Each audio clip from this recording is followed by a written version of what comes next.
dressed up for the final dance.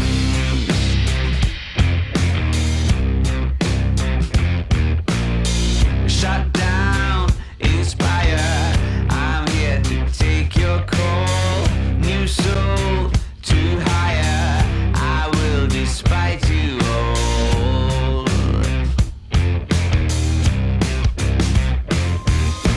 Mother, treat me with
down 2. Oh, Doki, what a play. That is why he is one of the best players in the world right now. Now adapting, he can swing this with the Ella Striker, and then Reaper with the Ella SMG. He's gonna get spotted. Tyrant fires. Hang on the second shot. He's dropped the pistol. He's dropped into prone. There's 10 seconds left. Tyrant, what a round! He's in position to strike. He's able to land his shots here. He got a huge slam. Picks up 2. That's surprising that no, didn't fall back at that point, and now we're left in a very tight situation. Ryan has just walked his way through. He gets 2. Unica is going to take a little bit of damage as well, but with his back against Unica, Rothka's going to go down, but instantly traded. Aroldi with a double there. That's huge.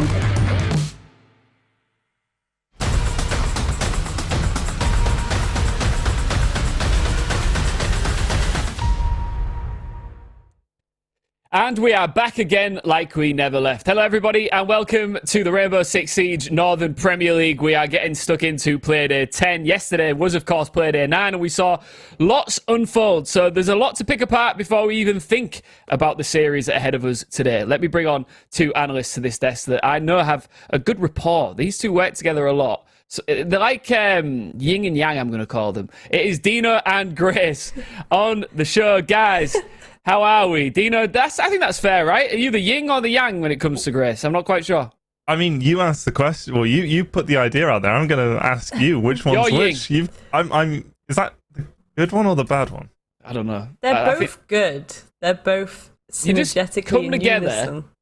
And it's the synergy's nice, and you've got a good rapport, is what I'm trying to say, Grace. I think that's fair, right? Yeah, I think that's pretty fair. Feels like you're desperately backpedaling. Yeah.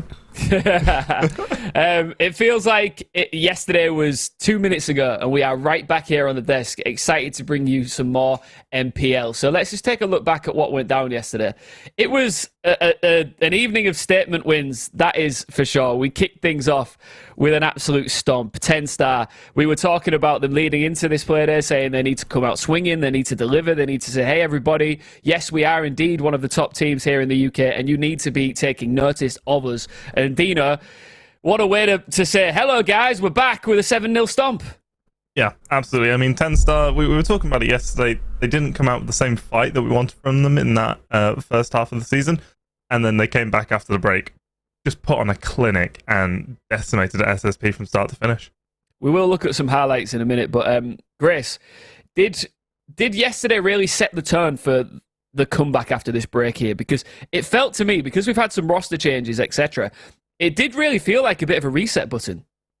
It did, and I feel like, again, some of the matches we saw yesterday, I don't think we've seen the full potential of some of these rosters just quite yet. And that's going to be exciting too going forward as we move through the second part of this tournament. The next few weeks are certainly going to be interesting, especially in regards to, the changes in Coalesce. As an example, 7-1 against Riddle yesterday was a little bit of a beatdown, but how will they fare today in the next play day?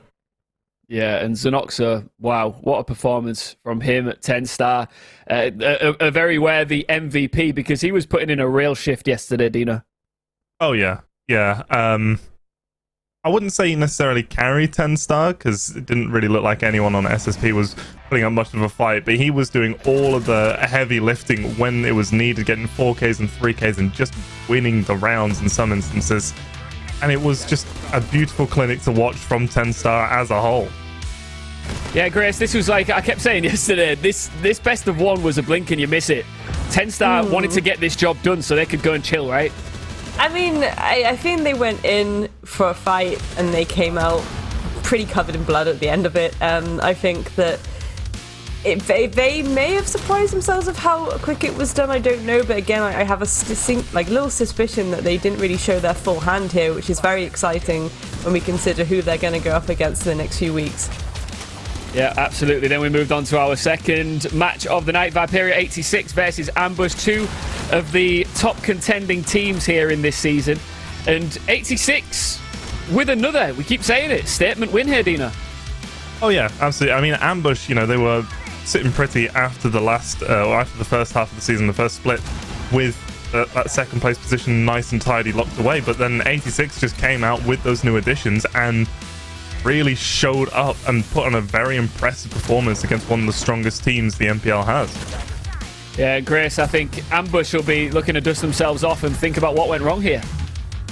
Certainly so. Again, went a little bit too creative at times, and the fact that, made Viperio show up and be the Viperio we all know and love, to be honest, Ian. Yep, and here we go. Heroic versus Eminem. Heroic, we know what these guys are about. Eminem really put up a good scrap here, and, they didn't go down without kicking and screaming, Dino. Yeah, I mean, Heroic, obviously, they're not going to be showing their full hand. They're not going to be playing to that same level of intensity and coordination that you would expect to see from them in other leagues that they might play in. But definitely Eminem put on an impressive performance and have shown a lot of growth from where they were before. And I think going up against any other team, it would have been almost certainly an Eminem win with the form that they were in yesterday. Yeah, and then we had Coalesce versus Riddle. You were really hyped for this one, Grace. Did it live up to your expectations? It didn't on the side of Riddle, to be honest. I was a little bit disappointed, but with Coalesce, I was certainly just blown away. I think they put on a phenomenal performance. Really excited to see how that translates across other teams as well. Teams that might have, better basement strategies on Chalet. Yeah, and these two are two teams that are really looking to set a new pace and a new precedent for themselves here, Dino. And it was Coalesce, and we chatted with Nixon in the post show last night. They've got high expectations for the rest of this season. Oh, absolutely. I mean, Nixon, he's known for coming into teams and improving them, and we're only now reaching the halfway point of the season. There's a lot of time still for Coalesce to be able to start making inroads up the leaderboard and up the standings, as we see here.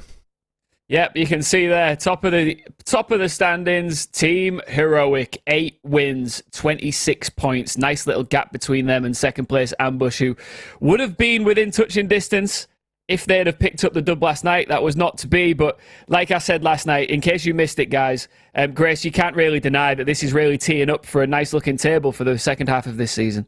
This is it too. It's the fact that, things are certainly going to change towards that mid and bottom of the table, and that's where it's going to get most exciting because, of course, if you end up at the bottom of the table, you will get de-relegated at the end of this season. So that's really what people are trying to avoid here, and they want to keep in that kind of mid spot. But when we look at the teams in the top and the mid spot of this table, they're not going to go down without a fight, are they? It's true. And the thing is, Dino, right, we talk about the top of the table, and then Grace was just talking about the bottom there, but ultimately we found out last night from a lot of our interviews that those teams scrapping it out down below are just looking for one of those top 6 spots that are so lucrative, because that gives you a shot in those playoffs, which gives you the ultimate chance to get where you want to be. Yeah, just the fact that you only need to be 6th and you manage to make it to playoffs means that there's a lot of potential for any of these teams really to be able to come back and sneak their way on in, even coming all the way down to the final week of the season. Anything can happen from here on out, and just because you're sitting in 3rd right now doesn't mean that you're safe at all.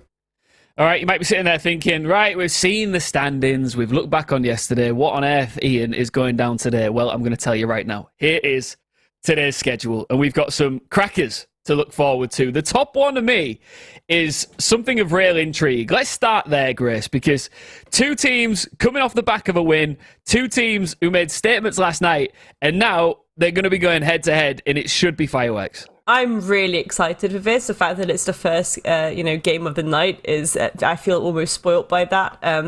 That's really going to give everyone a lot of information and a lot of kind of comfortable predictions probably going forward. Again, there's been a lot of roster changes there, and I think when you have such large roster changes, it's very hard to decide going off data from the first half of the season, and this is what I'm most excited to see. I really want to see how 86 perform against Coalesce and vice versa, and what kind of things they bring to the table, because both these teams are very, very coordinated, both these teams are very structured, and that makes for some good old-fashioned siege.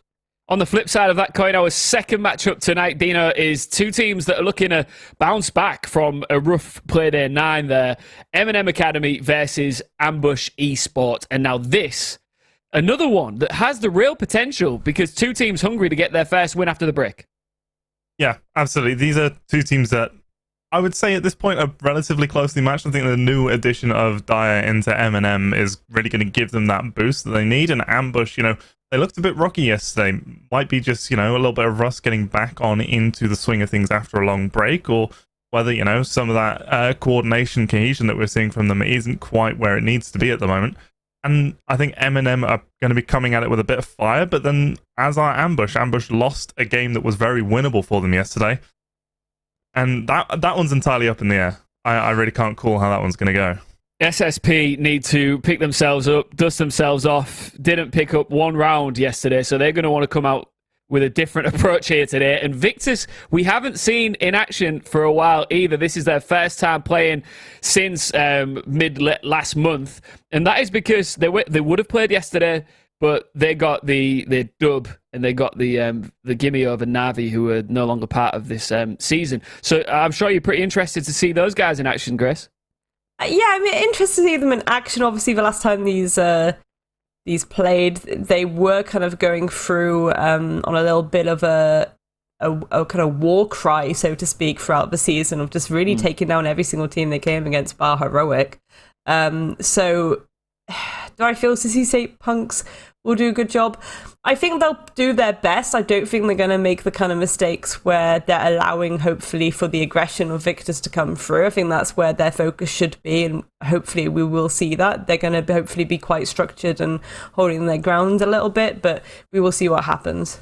And then finally, Riddle versus TENSTAR.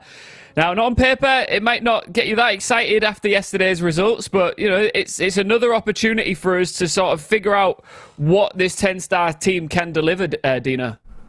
Yeah, absolutely. I mean, TENSTAR, they are one of the best teams. A lot of people say that they're up next, and they need to prove that by coming out and building off of their strong performance yesterday. You got a 7-0 against SSP. You got to come out and put on a similar sort of showing, in my mind, again today. And for Riddle, it's again an opportunity to try and prove that what you've done, the changes that you've made, work, and that you can get something going, that you can start to work together. And it was just first day nerves or something. Yeah, and I think that honeymoon period, when you first get right back into the server and it's everybody's like buzzing and ready to go and make some new impressions, that quickly becomes in your rearview mirror, Grace, doesn't it? And you're right back into the slog of what this schedule is like, wins, losses. Yeah. And you've got to really take advantage of these early weeks, right? 100%, everyone kind of comes back kind of bright-eyed and bushy-tailed, and you, as you say, you have to take advantage of that energy before it gets later on and on and on, and you start to get a little bit fatigued with, especially if you are a team that maybe aren't doing as well, if you are coming up against very, very strong opponents and you're kind of getting thrown about every week, that can become very mentally fatiguing, and it's ensuring that you're doing things out of these match days to make sure that fatigue doesn't set in as hard. Absolutely. Dino, should we do some top fives? What do you reckon? Not really feeling it, to be honest. Well, good job, I'm the host, right? Let's do some top fives. I love it. Every week, Dino gets more and more confident, and I'm so here for it. Let's start here with the top 5 season KD ratio. Dino, pick this apart for me. I mean, this is just the best gunners that we've got so far throughout the season. I mean, the normal names, the names that you expect to see up there: Gorgona, Nick, Benja, Oscar, and Jegs. I mean, that's good company to me amongst for any of these players. But I wouldn't be surprised if in a few weeks we start seeing some other names start to creep in there, like Xenoxo and maybe a couple other new additions. Yeah, but it's definitely like I'm trying to think of a name or a terminology to use for this. It's not chess, but these pieces can get shuffled along, and we'll see the deck. I'm going to say deck. The cards will change as we go along in these weeks, Gracie. I don't know why you just made me think of tarot then, but yeah, cards can certainly change as time goes on. I think even from yesterday's performances, we saw if some of those teams keep up on that trajectory and some of those individual players keep up the absolute just top tier performances they are putting on, we probably will start to see a few more faces in here. Maybe we'll see Viperio back in it, players like Astro, maybe we'll see even Coalesce if we get players like Divided and even Nixon to just suddenly make an appearance themselves too. Again, just based on yesterday's performance alone, but we'll see what happens tonight. All right, Grace, I'm going to stay with you, and we're going to come across to the cost now. And can I just give Grace a shout out? She's a little bit under the weather, and she is absolutely smashing through it, Grace. You don't care, do you? You're all good. I don't care. Siege's energy. It's fine. I've got this. I could be like, you know that scene in Monty Python where the knight gets its arm chopped off and it's like, 'tis but a scratch. That's you. That's me, but kind of with Siege. It's fine. Well, talk us through these top 5 then, why don't you? There we go. Nick and Gorgona on top, 23% and 22%. Each of them going above 70%, which is the standout performance. Again, we say 60% to 70 is you're doing a good job. You're actually doing a good job there. Leader Defele and Jegs all in that nice category. Jegs creeping closer to Gorgona and Nick, though. And again, I'm really curious to see if that starts to change more and more as the season progresses. Back to you now. We're going to cross over to opening KD before we finish on plants here. Yeah, and I mean, we see Jegs there starting to creep up from 18 to 10, trying to catch up to Oscar, but Oscar is just, at the moment, the undefeated king of those opening kills, and that is, a strong indicator of the rounds that teams win. Being able to be successful in those opening frags is so important, and these are the players that can really have the biggest impact for their team in any round, and, I mean, yeah, Oscar, Jegs, Azza, Benja, and Rhodey are really ones to look out for here. Yeah, I love these top 5s. I'm glad we do this at the start of every show because it really gives you watching a bit of a heads up on who you should be checking out and looking out for as we go along. And at the same time, we are going to see new faces start to appear. So it's quite exciting as we go ahead and move forward in this season. Let's move to the last slide here, which is your top plants. Back to you, Gracie. Yeah, so, when you see stuff like that, it indicates a bit of a focus on the objective, but again, exclusively from one player, which I think when it comes to the statistic of diffuser plans, it feels a little bit old school, to be honest. It's this idea of maybe some rosters do prefer that one person is exclusively, in power of that diffuser, and they're the ones that are going to force that objective while everyone else holds it. So that's always interesting to see. It can kind of indicate the play style of a roster in moments. At the same time, especially with a team like Viperio, they can be quite chaotic at times. And the fact that Curly is on 11 plants individually is an incredible sign, in my opinion, because it means that if one way or another, no matter how chaotic it gets, they're still the one getting a majority of those plants down. Right, Dina. One thing that we haven't really touched on yet here is the fact that we are now at the stage of the season where these teams start to play each other again. So, up until this point, we're seeing each of these rosters go head-to-head for the very first time. Now, they've all played each other once, and we're going to see maybe some different strats come out, and as they start to work each other out a little bit, Dina, it leads to more intrigue for everybody, really.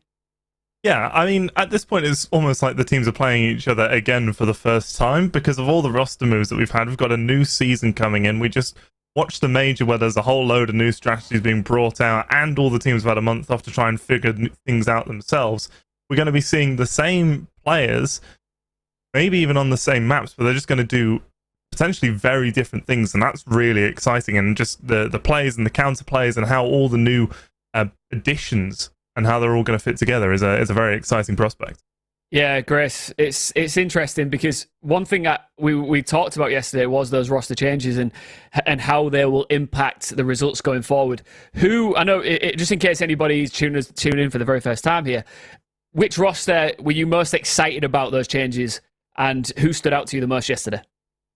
Okay, so I think for me yesterday, it was the Riddle and Coalesce rosters, two of them. I'm just going to kind of say both those rosters. I was really excited to see how those changes would work out, and I was a massive, massive fan of both those roster changes. Ultimately, they played together yesterday, which kind of helped, and that was a 7-1 victory to Coalesce. So I think that's currently the roster that's standing out the most to me, where I'm like, fair enough, I need to keep my eye on these guys. Yeah. That's one thing we need to keep an eye on as we go along is predictions. Not when it comes to me. Like, just don't pay any attention. Yeah, there we are. Come on, Dina, we know this. Don't pay attention to me. Don't even know why I'm on there, and we're still using a picture from 2019, but whatever, it's fine. 21 correct out of 35. That is actually pretty good stuff from me. And that's not even a joke, right? Because look at this. Look next to me, 32 out of 45. Me and you are pretty much sort of the same, Dino. I don't know, maths was never my strong suit. Yeah, no, I'm just going to say yeah, because I can't count. Well, me and you have copied each other today. We've gone for the exact same predictions. And the only person, once again, who is standing out like a sore thumb is Grace in the middle, who has gone for Eminem. What made you make that unique choice there in the center? I just kind of saw the changes to that roster. I saw how they played yesterday, and I was like, do you know what? Again, given Ambush's creativity perhaps rolling away from them at times, I think Eminem, certainly I can see a chance they have there. It's whether or not they're willing to really push themselves through that. I think that they turned up yesterday with a lot of structure, maybe a bit of over-aggression, but if they can keep that in control, I reckon it will be an Eminem win. Well, obviously your predictions suggest that you disagree there, Dino. Yeah, I think that Ambush maybe weren't sure what they were going to get from Viperio 86 yesterday. They didn't know what they were coming into, and that loss is definitely going to be a shock to the system. And these guys, they're good players. They're very professional players. They're going to come at today's game with a lot more intensity, and I think that Eminem, they're also going to be like trying to show themselves because they know that playing against Heroic it's almost certainly going to be a loss. But I think Ambush are going to be a lot more fired up for this one, and I think that might be enough to give them the edge. Well, Dino mentioned intensity there, and we are starting our Playday 10 in the most intense way possible. We're kicking off with an absolute banger. Hopefully, fingers crossed, it will deliver. Coalesce, Viperio 86, two teams with momentum. They've got wind beneath their wings, and they are coming into this Playday ready to get it. So don't miss it. In a few minutes' time, we'll preview that in full, so don't go anywhere.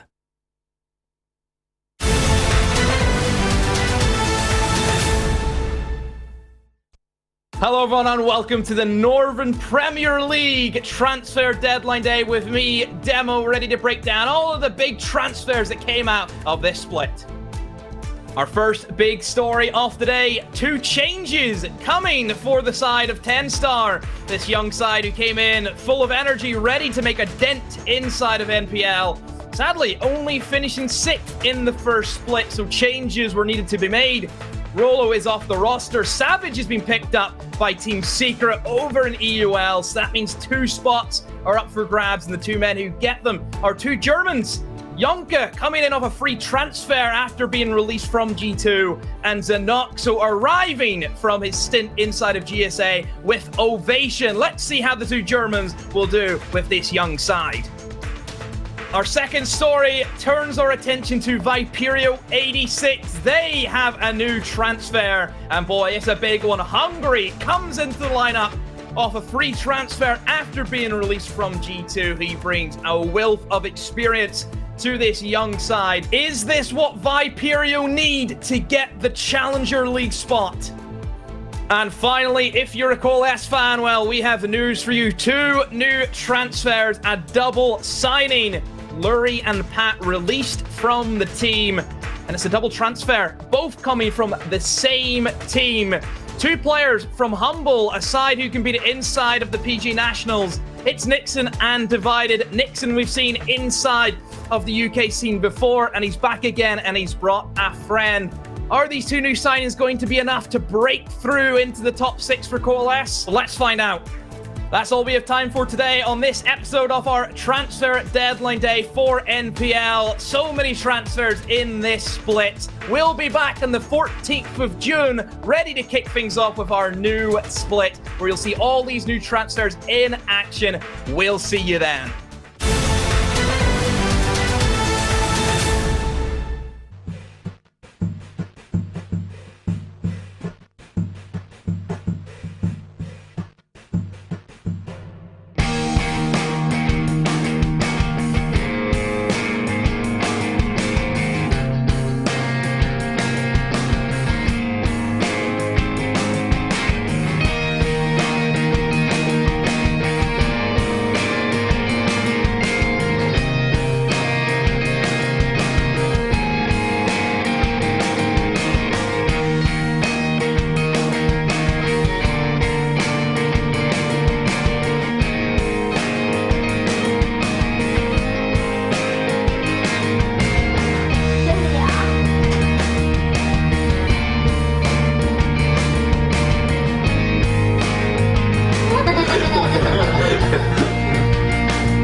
Those 4 quick kills come in. And Slothar just picks them apart.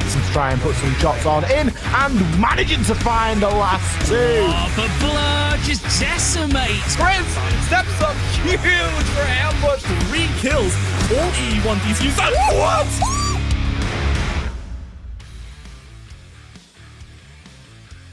Hello and welcome back to the Rainbow Six Northern Premier League with me, Ian. We've got Dino and Grace on the desk, and we are getting set for our first best of 1 of the night. Grace waved, but Dino didn't. What's going on, D? I've got a very small box here. I have to like get my hand up. I thought you were going to say I've got really small hands, and you're going to like little tiny hands. They can't reach up high enough. Bit of information about Dino, actually. I think he's like 7'8" or something like that. How tall are you again, Dino? 5'4". You're just really short. Okay, I get it. Fine. That's where we're going with this.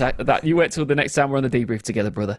Right. Let's move ahead to our first best of 1, which is, of course, Viperio 86 versus Coalesce. What we're going to do is we're going to take a look at both of the rosters, discuss some of the key head-to-heads that we need to be looking at, and all that good stuff before we throw to our casters to take us through it. So, start off, Team 86. Dino, again, you know, we talked about it before. This roster was looking very strong yesterday.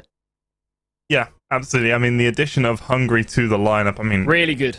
Everyone knows who Hungry is. Like, he is an exceptional player. He's got so much Pro League experience behind him, and coming in to this team, who was already well established and performing well with CL experience, it's just a massive boost to them.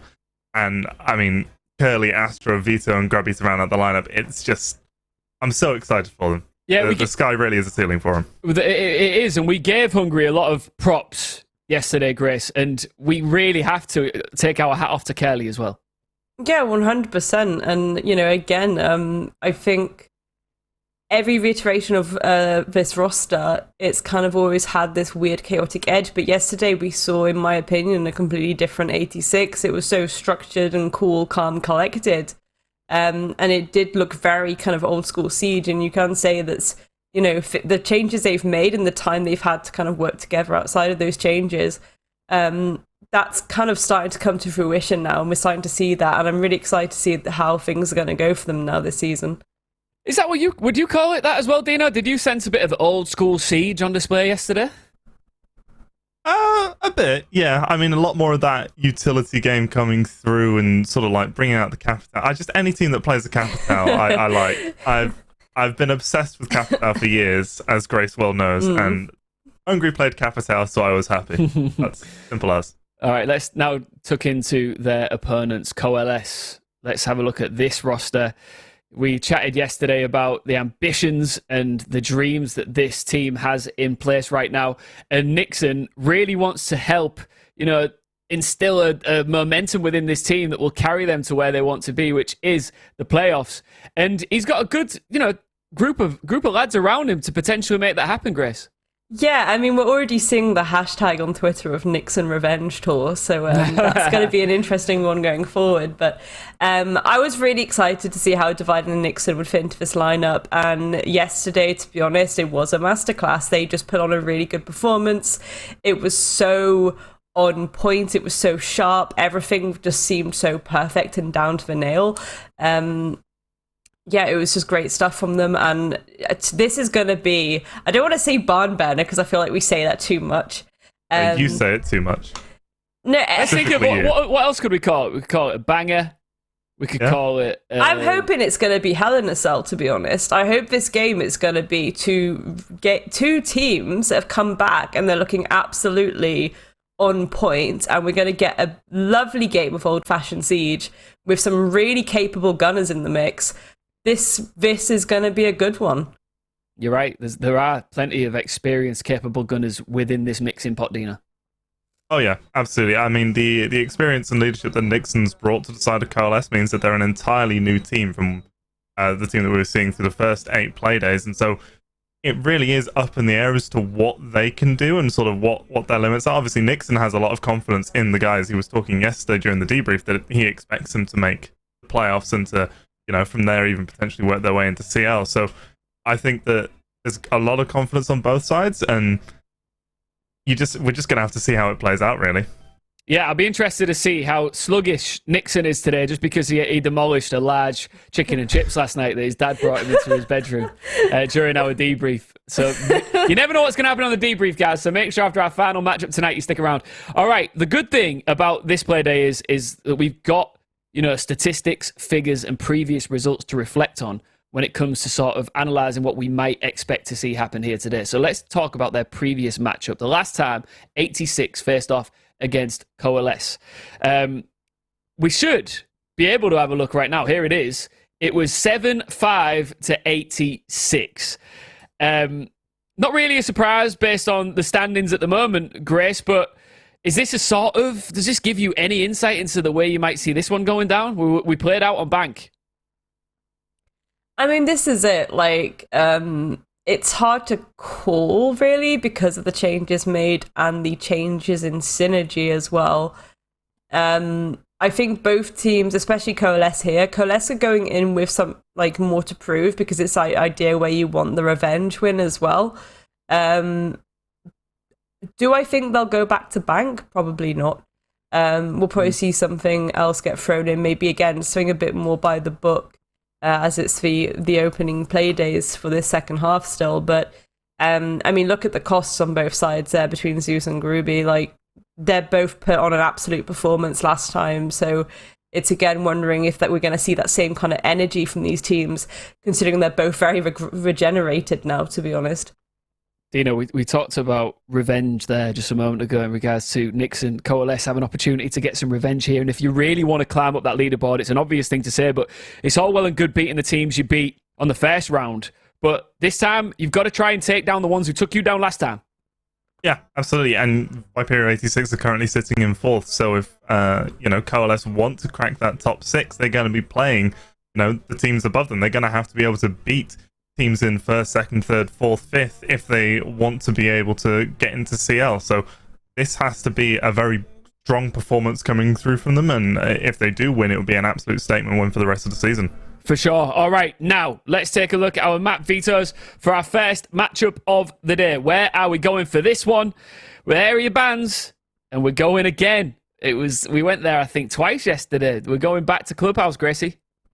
That's interesting, because it was ultimately 86's decision to kind of go back there. So certainly feeling that's an interesting one. 2 nights in a row, just willing to go back-to-back Clubhouse. I guess it is the argument of, okay, how much can they read into what we did last night in that amount of time? But again, it depends on how quickly the support staff are willing to work.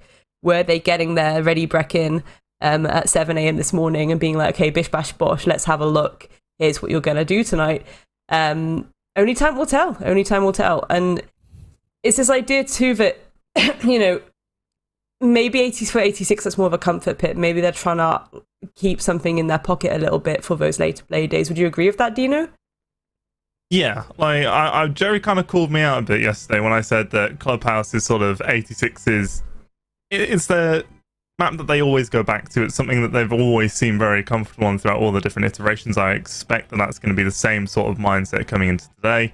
Yes, they played it yesterday, but there's not been a lot of turnaround, and they're going to feel very at home on it after taking down a team like Ambush. So I think this is a strong pick for 86. All right, well, the time for talk is over. Thank you for enjoying, hopefully, our pre-show, and it's time now to get into our first matchup, 86 versus Coalesce. We're going to Clubhouse, and I've got to say as well, right, guys, these two, they work together so beautifully. Tonight, however, I'm not so sure because they played chess earlier and Demo cheated. So I don't know what the rapport is going to be like. X, Demo, take it away, guys.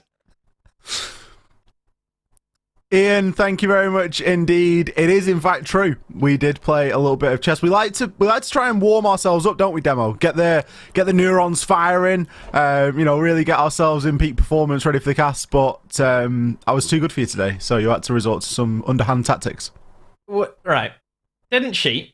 I simply just ran down the clock. It's not my fault that you've got moves like a grandpa. So whose fault is it really?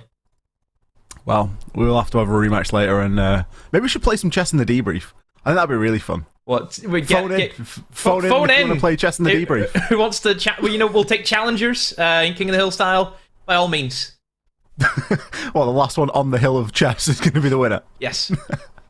Welcome back, everybody. Thank you for bearing with our stupid shenanigans, but we are going to be getting in and amongst some Siege very shortly. We're, of course, going to be covering the first match here tonight. It is Playday number 10, and for the first time, we can officially say we are in the second split.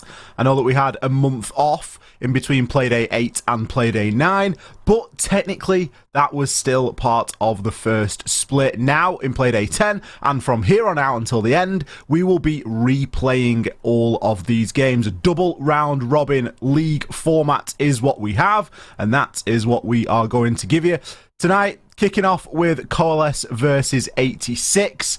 Obviously, this is a game that has happened before, so we're going to be really looking to refer back to how these two faced off last time. Albeit team changes and stuff like that aside, the majority of every single roster is still the same. Yeah, more or less. You still have to have that 3 out of 5 rule, don't you, before you try and figure out, okay, who do you want to get? You need to make sure you still have that core. Last time, it was really good from 86. They started off, I think, with a 5-1 split, and then they almost choked it in the dying few seconds, Ollie. So it wasn't as clear-cut for 86 as what you probably would have thought. I think going back at the start of the season, you think about 86 coming off the back of their CL run that they had. They made some changes, still have, you know, some great players in there, and Coalesce being that virtually unknown side who had no idea how they were going to show up. But 86 still walked away with the full 3 points, and I'm sure 86 here today, they'll want exactly the same. They will. They won't be looking for anything less. Make no mistake. We may have seen a revitalized Coalesce yesterday. They played against Riddle. It was played out on Chalet. And for all intents and purposes, Coalesce looked fantastic yesterday. But that was against Riddle, a team that we know to be struggling. So now is an opportunity for Coalesce to show us really what they are made of against one of the teams in the upper part of the league. Clubhouse. Usually the bare bones of what every single team who want to inspire to play competitively in this game, they'll turn towards Clubhouse. It's one of the most easiest maps to understand. But as we know, Ollie, there is a big difference between knowing how to play Clubhouse and, yeah, they know how to play Clubhouse. There's a difference. Of course there is. We see great teams have had great runs on this map. You know, a very historic map a lot of times as well for certain sides. A map that always seems to have a changing of meta at times as well, Ollie. We always see something new every single season. And I think certainly with Azami, there has been changes. You think about how Azami has worked her way into the meta. You think about downstairs, inside of basement. There already is a lot of cover. You're just adding more layers to that. Upstairs in cash room, a bomb site, which I'm never a big fan of, Ollie, because I think it's very, very weak for defenders. Makes things happen. Gives defenders a little bit more protection whenever it comes to the nade meta at the moment. So, yeah, I think certainly this is going to be a good map to see how the meta is really changing. As we know, with operators being added in, it's always going to be mixing things up. Absolutely. I mean, yesterday we saw plenty of Azami play.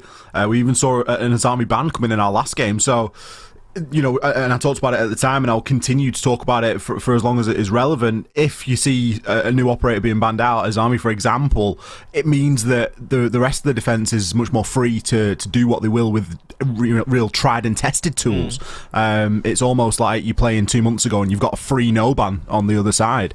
That's kind of how you got to look at it, because you can adapt and obviously bring things that you've used and strategies that you know to work from the past. Something to bear in mind for this evening. Until further notice, Mirror has also been added into quarantine. There has been something discovered, and the league admins have made a decision that there will be no Mirror play for the foreseeable. So if you do see, you know, oh, we got a Cade Valkyrie ban, why is Mirror not being played? Maybe not for this site, but potentially on other maps and other sites. That is going to be the reason. Haven't obviously had a chance to talk about the new changes, Ollie. I wasn't here yesterday. You were, of course. But I looked at some of the changes that came through. There was a lot of them. For a lot of the teams, there were changes moving in and out. Coalesce was one that really surprised me. Seeing that double pickup of Divide and Nixon, two UK players that I know. Obviously, we've seen Nixon in this league for God knows how long now. Went under the alias of Oboz. I'm sure people probably remember him better as that alias. But yeah, I think picking up these two players coming in from PG Nationals, it was needed. I think Coalesce needed something at least to get out of that relegation zone. That's kind of where they're in contention for the moment. and two players who we know have good experience. We'll see how they're able to cope, of course, throughout the coming weeks. But overall, very, very happy with the two signings. On the 86's side, already we're, I think, the second most experienced side in the league. They've just added more of that, haven't they? Hungry comes in. You think about how long this guy has been playing competitively for at that top level. You know, he's been there, he's done that all. He's played at the highest of levels. And I think we've seen that yesterday. He had a great game yesterday. Hungry, he still has it in him. And I think after what happened with G2, where he didn't really hit the mark alongside Yonka, this is his time now for a bit of redemption. Yeah, exactly. And that's something that, for my money, 86 kind of always lacked, was, you know, they were an extremely talented bunch, but they just didn't have that killer instinct. They didn't have that level of experience that, you know, you see teams really benefit from. Now, bringing that in, hopefully for them, it's gonna prove wonders. Certainly yesterday, it did them very well. Both of these teams seeing success yesterday, so no guarantees of a clean week. Already a little bit of pressure coming in here. Coalesce haven't opted for any sort of extravagant roam, and for that reason, it's now going to become very pressurizing in the site because they've not really wasted all too much time, and there's tons of it for Viperio to now work with. Did you see that? They're trying to, of course, open up that hatch using nades, and nade's actually been able to catch a Goyo canister. You mentioned, Ollie, about there's no real roam game coming out from Coalesce. It's because they've went to try and run down the clock. There's a lot of utility there. You've got the Wamai and the Jaeger. Then you add in the smoke and the Goyo canisters. That is a lot to get through for the attackers, but losing some Goyo canisters right off the rip with no real protection from ADSs is a bit of a question. And right now, 86, they're just in the site, Ollie. They're running through everything right now. Kane and Nixon are last two alive, both of which are away from Armory, which is where 86 are trying to target right now. Hungry's upstairs, he has the diffuser, so he's not in a position to get that plant down. Asher needs to be careful. If he gives himself away, it could be very difficult. I say that, he goes down. Kane behind that bomb chassis finds another. What's happening right now for 86? It was a 2 versus 5, now it's into a 1 versus 2. Surely they can see this off, and they will. That was sketchy for a good portion there near the end, Ollie, but still they managed to see it over the line. I had flashbacks of playing ranked with you at 2 AM last night with that play. Give over. You The hand love doesn't know ranked what with me. The head doesn't know what the legs are doing. We had members of 86 inside of the site, literally going to war, and that was probably the right choice, right? If you're looking to burn time as a defender, really run down the clock, rely on your utility to be able to do that, then you don't really want anybody in the site, because the whole idea is we're going to keep them out. And that really wasn't a strategy that played off there in Coalesce's favour. 86 happy to take those head-to-head gunfights, and Hungry playing catch-up almost at the end.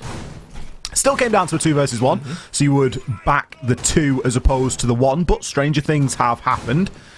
Kane certainly gave it his best. He said stranger things, and I was just really happy. Have you seen Stranger Things? Any particular reason? No, not seen it. None of it. No, I'm on like a big throwback watch at the minute. I've watched Suits, and I'm currently going through Game of Thrones. You haven't seen Stranger Things? No. It's too current for me. You need to get a grip of yourself. You need to look at yourself and think, what am I doing in my life? That's what you need to do. I'll maybe do it after the show, eh? You need I don't want to break down mid-show. Oh my god, you just need to watch it. You need to watch it. Anywho, here we go, gym and bedroom. No surprise again. I mentioned before, Ollie, cash room, it's not good. Just not good. Too easy for attackers to open up walls and create these big, massive lines of sight and easy execution. Very claustrophobic in that side. I think with gym and bedroom, you have the option of a little bit more of a roam game, perhaps, extending over towards cash room, even downstairs in bar. And sometimes bar, it's tricky to hang on. It's a big, massive room with a lot of ways in and out of it. So it is tricky for attackers to lock that position down. So it does then open up possibilities of going downstairs and C4ing as teams try to plant inside a gym. And I mentioned, there's a player downstairs already. There is going to be divided, lurking below. Is the Jaeger, so doesn't have the C4 that you'd probably like to have. There's only one of those from Noah on the mute. 86 look as if they're just going to try and push across. Very standard take here, Ollie. Droning, everything set up. No extension to the cash room from Coalesce. That should be quite easy for 86 to get themselves in. I think on paper you look at this and go, "There's nothing extravagant here for 86 to try and deal solid, with." Isn't it? It's very par for the course. There's not even really any significant breach to it now. Sure, we've got a couple of mute jammers kicking around, but we all know about upside down thermite now, so that's not really going to be too much of a problem. And that's even if you fail to delete the jammer, which you are more than likely going to be able to do. We did just see thermite click yes to a breach on something. I'm not entirely sure what got opened. It's still mute jammed on the other side. He's still got one in pocket as well, so we do need that singular mute jammer to be dealt with. Let's go to the window. Kind of funny that I made a big deal of that being a non-issue and he's actually not placed it upside down. But you do still want to ideally get it open the traditional way, because then you don't have to vault through. So you do get a little bit of an advantage for a bit more time spent. Coalesce really getting themselves dug in here. This is not a good position, Ollie. They're trapped now. This is where angles start to be opened up. You can see how grouped up and huddled they are together. And whenever there's still nades on the board, one nade could cause a lot of issues. So right now, I think if 86 just play their cards right, get their drone work done, check for any from below, they should be able just to jump in, maybe even bedroom window and maybe planting the mattress if they could go for that. They've not even got a C4 below currently. We've got a Jaeger below watching the window divide. He's going to get Zafir stunned. He's going to get challenged from pool table, window, and later finished off. Vito credited with that first kill. The plant is now going to start to be attempted as well. Nixon's inside of the bathroom. He's got no idea what's going on here. Grubby finds himself one. Curly a second. The plant's gone down. Those zaps from the Evil Eye aren't going to do anything at this point. Zeus. Quick swing onto the balcony is going to reward Noah with a kill. Can he find the second? Yes, he can. 3 on the round. This is doable all of a sudden. It all depends on where Curly and Vito are. Curly outside on Jacuzzi. Vito down below. Burnt the flash in order to disorientate and waste a little bit more time. Noah takes a bit of damage from the hatch. That hatch now really coming back to hurt them. Curly picks one. Can he find the second? Locks it in there for 86. Yeah, good work from 86. I love that moment, Ollie, where it was around, 35 seconds, and they realized that, yeah, we have just a little bit of extra time. Let's check for anyone below, and we've seen the Sophia stun go in, didn't need to do drone work. That is a form of information. And then a great rotate downstairs from Vito. And Vito then, he just knew he could sit downstairs. As soon as that diffuser gets planted, he can play from below at that stage. So even if, I think if Curly fell there, which, you know, he's done well. I think if Thermite sitting outside the breach, you know, they're running at you. You should be getting those kills at the end of the day. Vito is still downstairs in a great position. Should be able to hold that from that position. So, yeah, very impressive from 86. Good control inside of the round. And Coalesce just not putting up, I think, a bit of a fight, Ollie. I want to see them get a little bit more aggressive. They're giving 86 too much. Without a doubt, there's some serious questions have got to be asked there, really. You think about Maestro playing in logistics. He's got the Evil Eye inside of Jim, which remained, by the way, throughout the entire plant, and only ends up jumping into it after the fact. Obviously, the sound of the plant is likely going to have been masked with gunfight or explosion, but there was 4 members of Coalesce alive. There was somebody dead that could have potentially been on that camera, and still the plant goes down without too much of a hitch. I get that they were behind the weight rack and it probably wasn't the easiest of angles, but you've got to send someone to swing on that. A plant with 9 players live in the server isn't typical. You don't see that all the time. Albeit there were 4 defenders live, 5 attackers, so it's a little bit more advantageous for the attackers to be doing that, but still you'd hope the cameras and the intel be there for the defenders to really start to fight back against that. Not great signs for Coalesce, starting to struggle a little bit here on club. Not got off to the best of starts, but there is time to redeem. They're going to go back downstairs where they went in round number 1 and see if they can find some different fortune. Yeah, back downstairs again. See, they've made some changes, Ollie, just the one. Instead of having that Wamai, which we know helps for current meta with a lot of utility whenever Finka and Iana are still as dominant as ever. Ollie, no changes being done to either of those operators in the last patch. You need that bit of deniability for those projectiles. Instead, they've brought in, again, another form, I suppose, that you can soak up some utility. Not to the same extent, of course, Wamai can do, but certainly we've mentioned Azami and how she can give these defenders an extra bit of protection. But would I have it over Wamai in this scenario? Probably not. Whenever hungry, he's been known to play. That's not going to work. Wait, does that work now? No, I don't think it did. Okay, yeah, I was about to say, yeah, that doesn't That's not supposed to work. You cannot block up hatches that way. It'll just fall through. So, have to be careful for that. Hungary's known for playing Capitan. It's an operator that he loves throughout his career, and certainly still a strong operator. We see him be very underutilized for just how good he is, the utility he brings. He also has an LMG, which you can't really beat either, Ollie. Hard-reaching gadgets, great for Clubhouse. You can kind of substitute out Habana Ban if it's going to come in 86. Obviously, they've done that, so they're prepared for Plan B, almost. Yeah, I'm just a bit surprised that Coalesce have forfeited the one. I think it'd be a great pickup.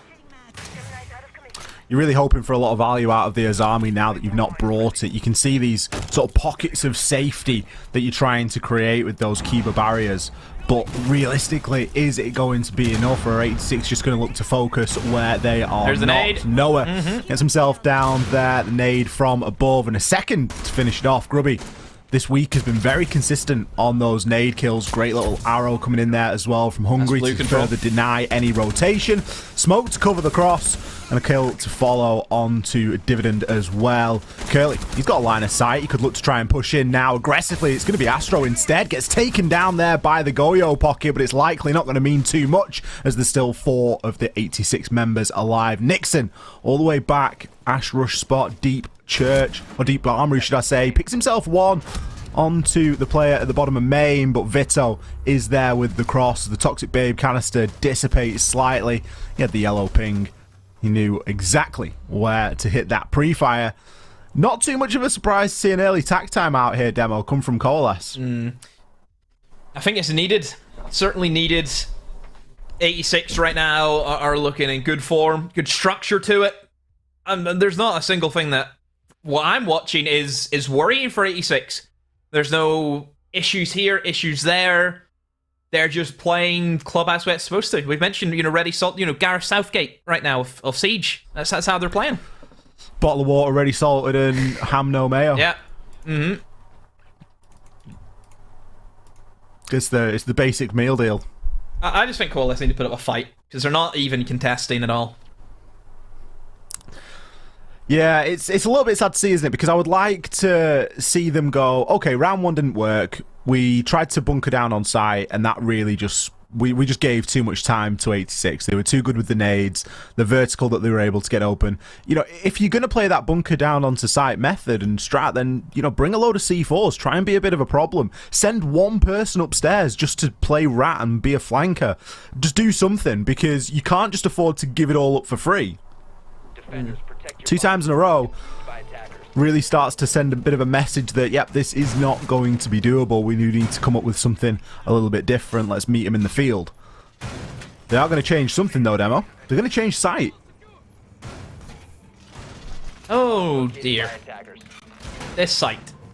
This is probably one of the easiest bomb sites that we see the diffuser get planted in.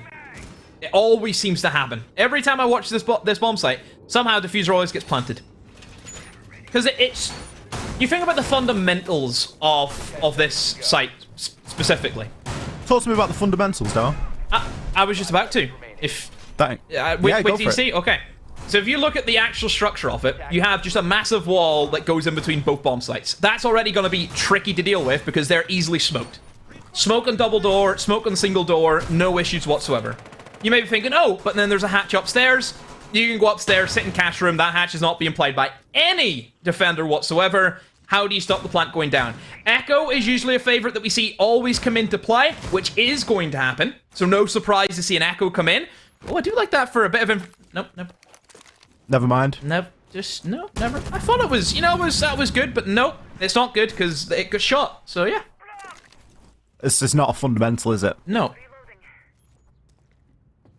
I just worry because I see the same essence as what Coalesce have been trying to achieve in previous rounds in terms of burning the clock. Burn utility, burn the clock. Bring a castle, bring an echo drone for that last minute plant denial, bring the smokes. Again, 1 C4. We've not really seen them lean into the C4s too heavily, but the amount of hard destruction and sort of secondary soft breach gadgets that 86 are bringing, no amount of castle barricades is going to be too much of a big problem, especially even onto a site like this, because you can choose to deploy your utility in an even freer manner. We've seen an open exchange where either team has lost a life, the Mute and the Capital. So you have lost a ton of utility there, but what a nade from Grubby. I commented in the last round demo that he has been hot on these nades. He's going to deliver again here in round 4. There's the second echo. Oh. What are you doing? You're not allowed to talk about them from now on. No, but why the second one? You've done the same thing, and now the whole idea of burn the clock, burn down the time, is out the window, because now you just have a guy with one of the worst guns in the game. That's all Echo is now. He is just a body. Nothing of value now gets brought with this operator. You're in a 2 versus 4. The whole thing about running down the clock in this site, fundamentally, it makes no sense. I think you need to fight against these players because it's so easy for 86 just to take this room, take that room, and you can plant.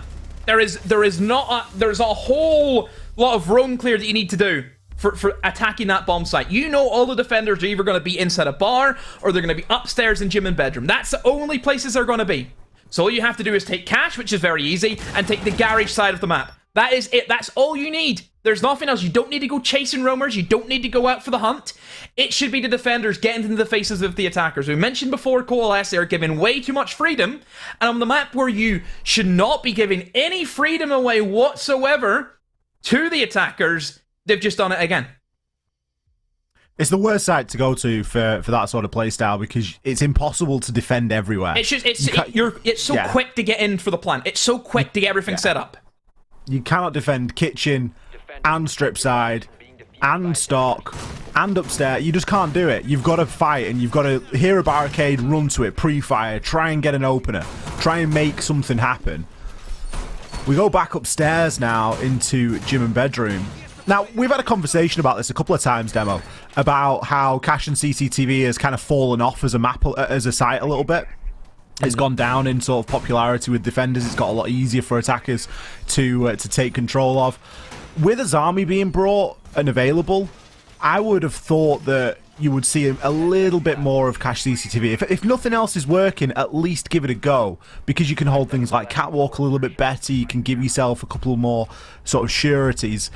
It seems strange that Coalesce are continually banging their head against these sites that just aren't working for them. I'm not sure if going to a different site is really the answer, because Viperio are essentially just outplaying them at every turn at the moment.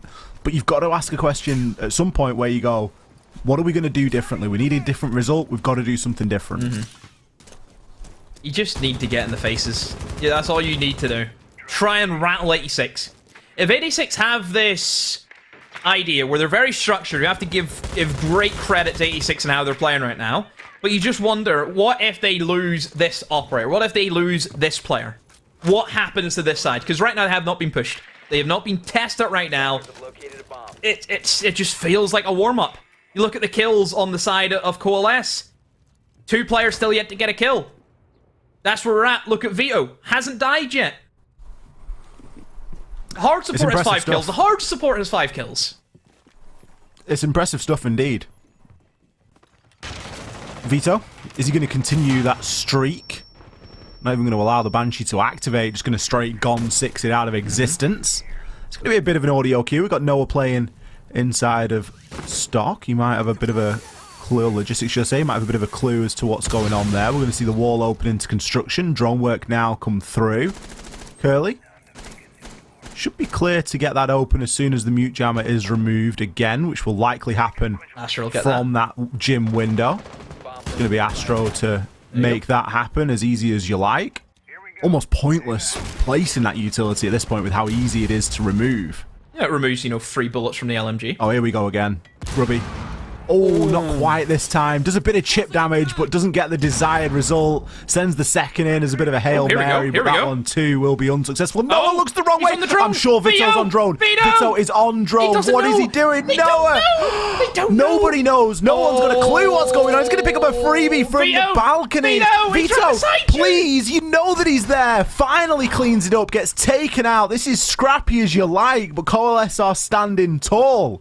3 versus 3 now. What a mess. Oh my goodness. I don't even know where to begin. Who was worse off in that scenario? I have no idea. Grubby's tried to prone his way through the hatch, and, well, Zeus has been able to pick him off. Diffuser's being planted.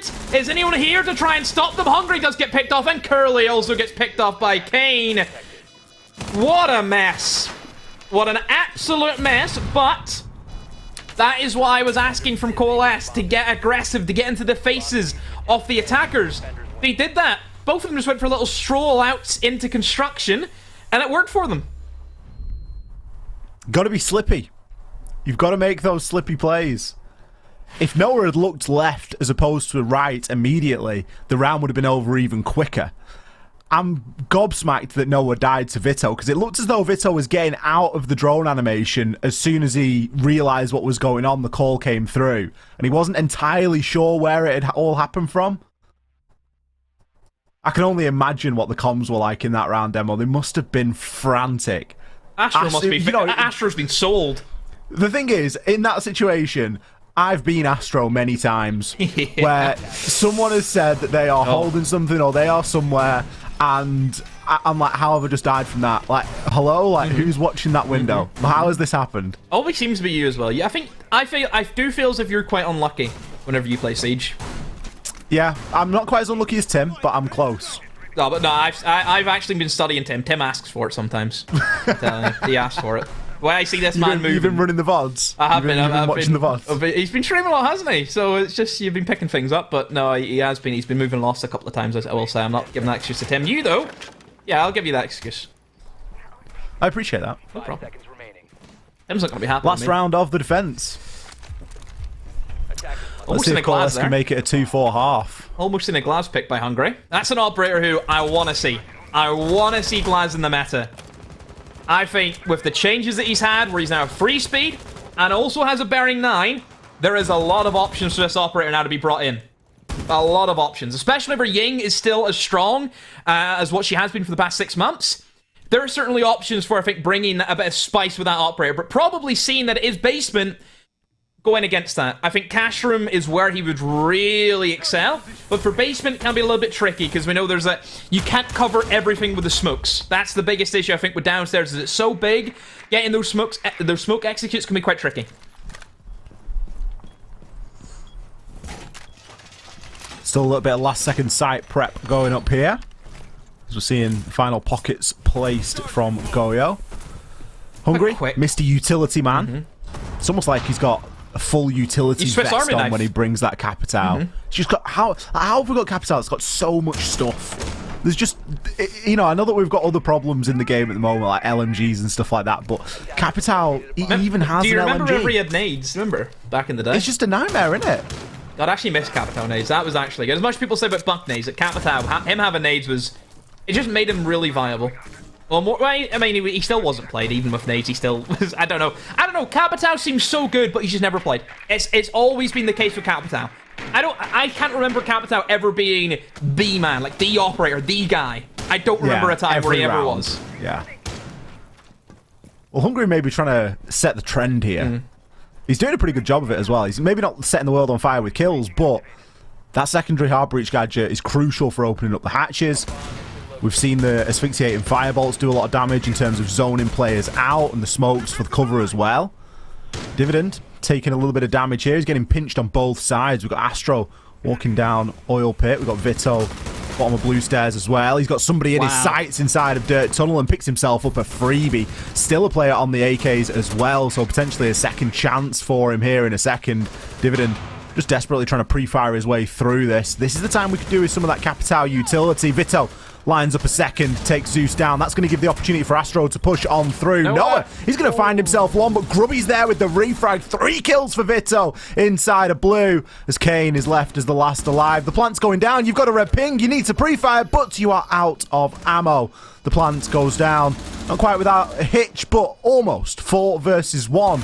As Kane has to battle his way back through Memorial. Draws for the pistol, but it's not going to do anything against the might of the Finker LMG. Yeah, you're not winning that. We all know that the power of that operator, the power of that gun ollie, it has been the talk of the town. Yeah, it really has been. Very, very strong. Just need a few changes, don't we, to that operator? I'm still shocked that we're not seeing more Finker bans. I think you could ban Finker and remove a lot of honestly, like is Thatcher really better than Finker? Honestly, Thatcher could have been available in this game and it wouldn't have made a blind bit of difference. I just don't see the benefit of banning the Thatcher now whenever Fink is just... Yeah. I think we've seen Fink have much more of an impact than what Thatcher can. 100%. You think about the Thatcher ban, and we're getting a little bit off topic here, but it is a 5-1.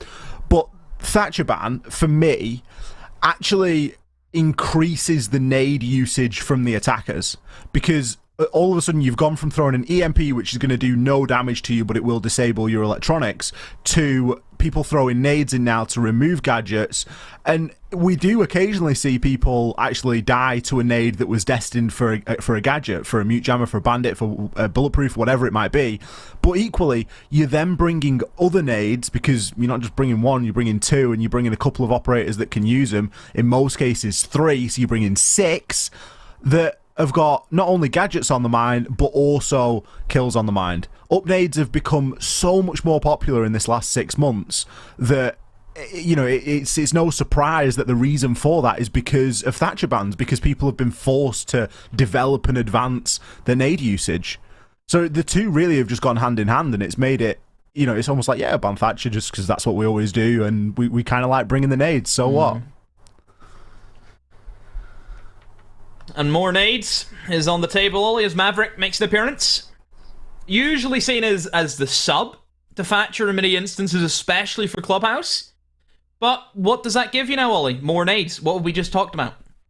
Like, this is the issue. More nades. More nades equal good nades. It's the more the merrier. It's the classic, the El Clasico. Taking a while to load. Is this attack? No, it's attack, I think. Oh no, sell your potato PC.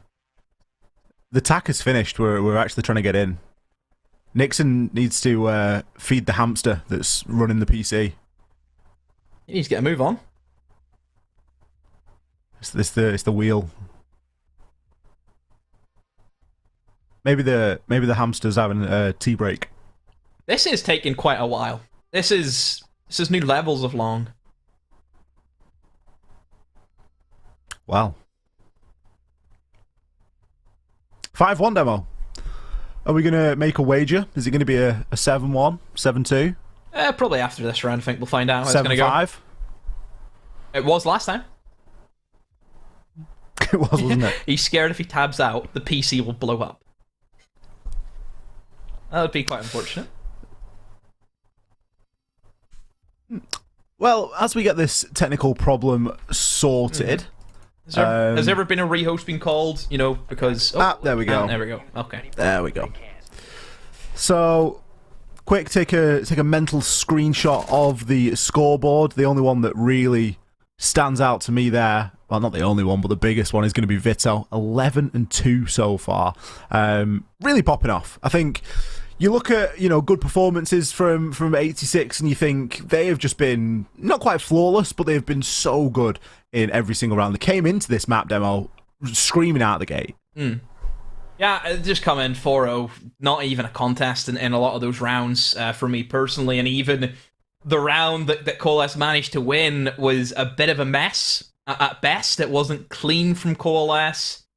I think Coalesce just need to pull something here now in the attack. To be fair, attack at the moment, very, very strong. I think a lot of more players will favour the attacks. You know, we mentioned about the strong operators you can bring to the table with nades being so dominant. I think 86, they'll show how you need to get into the faces of the attackers. Don't give them that early control. I'm really shocked that we've seen Basement played so many times by Coalesce and not a single attempt at a roam game. I think that was a big shocker. Sure, fair enough. If you want to try an anchor strategy, you want to try a turtle bomb site, sure, fair enough. But then whenever they went for it the second time, they just did the exact same thing, except they took out Wildmine and put in an Azami, which, to be fair, made the setup worse by statistics, because then we said a nade kill happen right at the start. I just think if you're going back to the same bomb site, you need to do something else. Like, especially if you get clobbered that hard. Sure, the turtle isn't going to work. Let's go to the roam game. Every team should have a good roam game for Clubhouse. For that basement, you need to do some kind of soft pressure. And there's a great blueprint to follow for the roam game, right? We've got the SSG roam as its sort of nicely known as. It's very, very widely known, quite straightforward to execute. You just got to get yourself out there, get active, bring the mute, bring the mozzie, bring a vigil, bring whatever else you might want to take to the party. But the key part of that is denying drones, deny that information, and force the attackers then to be working without information later on in the round. And that was just a position that 86 never really found themselves in. Usually if you see a team going back to the same site a couple of times in a row, it's because something happened that was maybe a little bit unusual. They thought they could fix it, maybe. Fairly easy to change on the fly. Maybe one person's just lost a gunfight or suffered a very unfortunate death. It didn't happen. They were very well executed rounds from 86, albeit the first round was maybe a little bit scrappy. It came down to the 1 versus 2. So you could say, we could maybe get it to a 2v2 and we'd be happy with that, with the clock running down in our favour as Coalesce. We'll give it another go. But to try it 3 times and not really have any significant changes other than an operator here or there, but in terms of the actual play style that you bring in, you're not going for, some aggression or some sort of difference in that regard. That was kind of the shocking thing to me. Didn't also see the CCTV and cache, obviously not the most popular site these days, but still you'd maybe want to try it. You've got to try these things. If things aren't working for you, it's all about that adaptation and that changing. And I do feel like they were maybe just a little bit stubborn in the way that they wanted to play. And certainly after the tac timeout, nothing really significantly changed, Demo. It wasn't, usually we say a tac timeout is good for a round at least, and then the team will be able to, start to build off that momentum and take what they've discussed in the tac timeout forward. We didn't really see that big impact afterward. No, I think Coalesce they stayed the same. That was kind of the general gist that we got from them. I think if you're going up against a team like 86 where they do have that structure, you need to get in and about it. We've seen the only time that Coalesce tried something aggressive, they won the round from it. Doesn't that show Coalesce that, hey, this playstyle actually works quite well against 86? Maybe we should try more of that. The amount of times where you just seen about 3 people clumped up together in one area was nuts. And I think you made a good point about that basement specifically from Coalesce, because they weren't burning drones upstairs, because they weren't having that roam strategy played out. How easy was it in the couple of seconds before the end of the round that 86 can send the drones in that they have and just go, okay, there's one here, there's one there, there's one there, and they just kill them? On Clubhouse, you are restricted so much by mobility. There's not a lot of areas that you can rotate into. There's a lot of crosses that can be cut off. You think about bottom main stairs, it just slices the bomb site in 2. Moments like that, if you get caught out, you're stuck there and you're trapped and you can't get out. And then you're going to get pre-fired by the LMGs, you're going to get naded. Everything's going to just come crashing down above you. So that's probably been the main issue for Coalesce. I think 86 will come out here. I think they'll roam. I think they'll go into these defenses. And yeah, they'll play aggressive. They'll get into the faces. I think they have the confidence against Coalesce more than anything. I think whenever you know that right now you're better than who you're up against, it just makes these gunfights a lot easier. Everyone's been in that position where there's one guy who is just off his head on God knows how much G fuel, and he's just running around killing everything. You don't want to go anywhere near that person. You don't want to. But whenever you know that you don't have that, you can go into any gunfight and you're confident. I think Vito's that guy tonight, right? He's actually 11-1. I think I misspoke at the start of this segment. I said he was 11-2. Don't want to do him a disservice like that. Currently 11-1 with an 100% cost. We've got Curly on an 83% cost, Grubby on an 83% cost. I want to know how many nade kills Grubby has had in this last 2 play days, because we all know that anyone that brings nades, anyone that plays someone like a Sledge or a Maverick regularly is going to get a couple of nade kills. Grubby has had an obscene amount this last couple of play days. It's been wonderful to watch and infuriating at the same time, because there's very little that you can do about it often. Hungry as well, 83% cost, really hitting the mark. Noah, maybe the best performer so far on the side of Coalesce, 6-6 going equal, 83% cost, and he's on more of a supporting style role as well. But really the opening kills, as we would expect, it's landsliding into 86's favour as well. I think we're still just waiting for Nixon to get himself back in. I'm not sure if he's having some extended... Is the PC gone?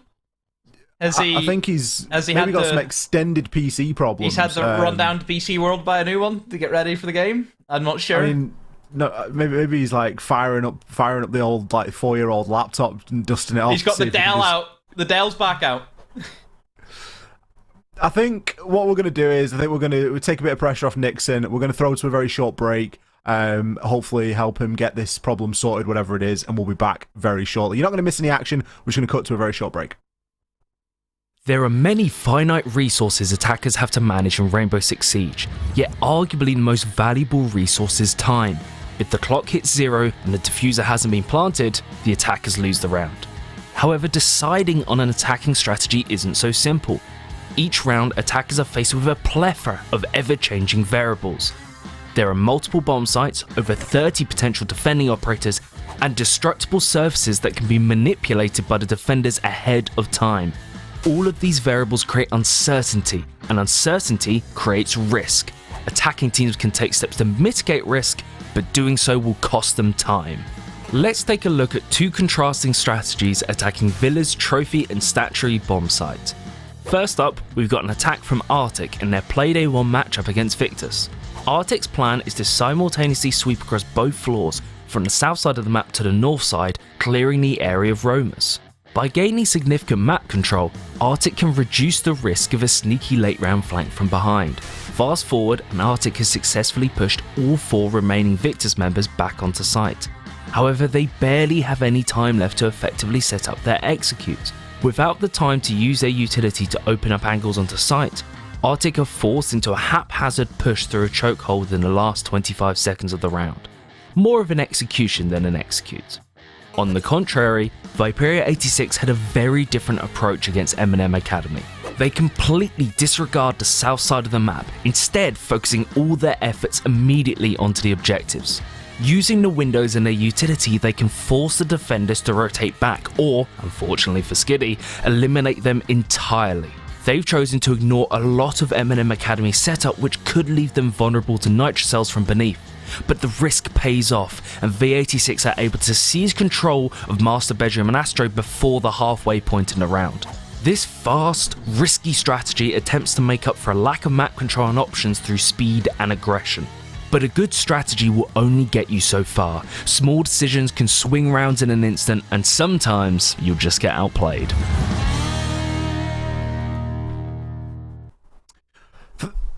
Thank you everybody for bearing with us during that. We have managed to get Nixon back on in.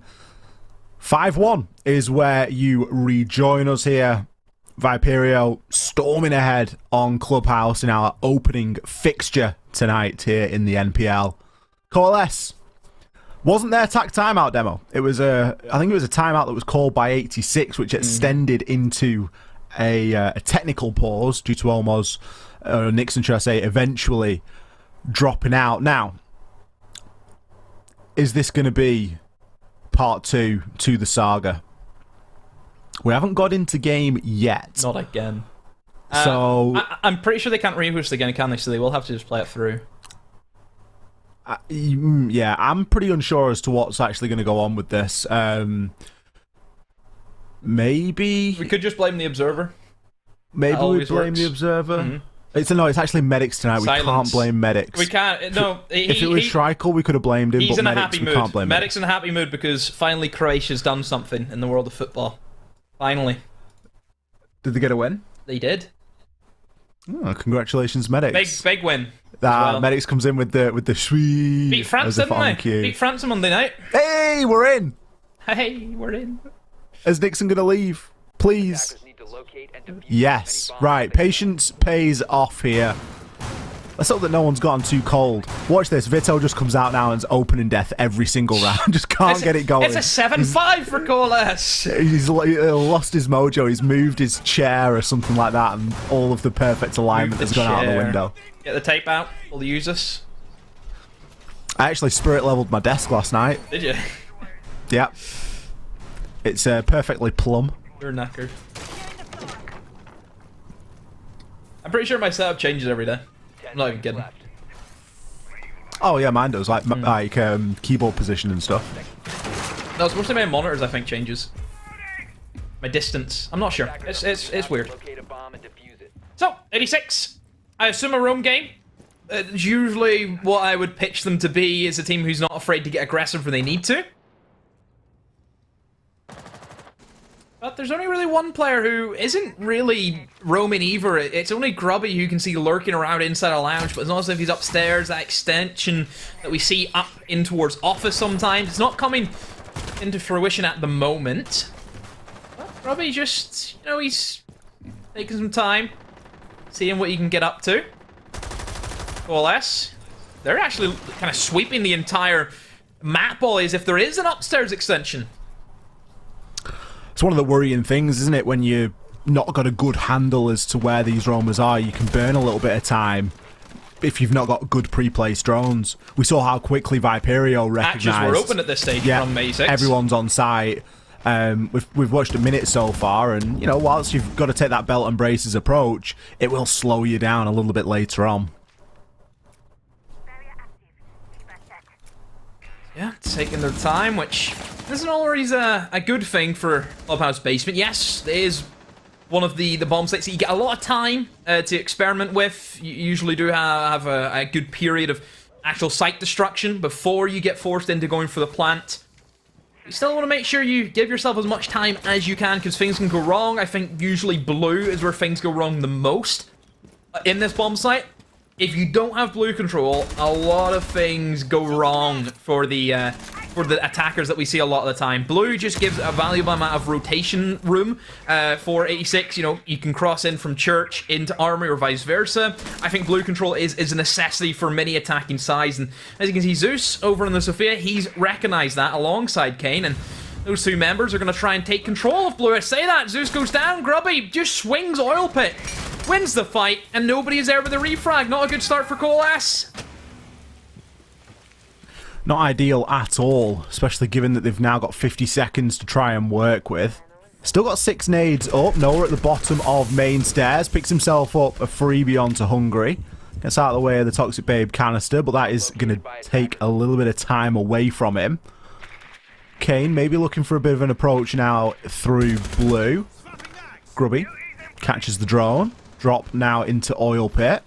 Curly getting himself into a bit of a skirmish as well. Kane's position known here.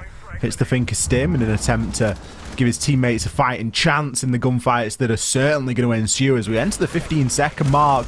Nixon tries to crouch walk his way on in, but will be taken down. Vito picks himself up 2 with the Alda, making it scream. Astro finds one for himself onto Kane. Noah got the diffuser at his feet, but he's not even going to be able to pick that up effectively. It's going to be Astro to shut him down.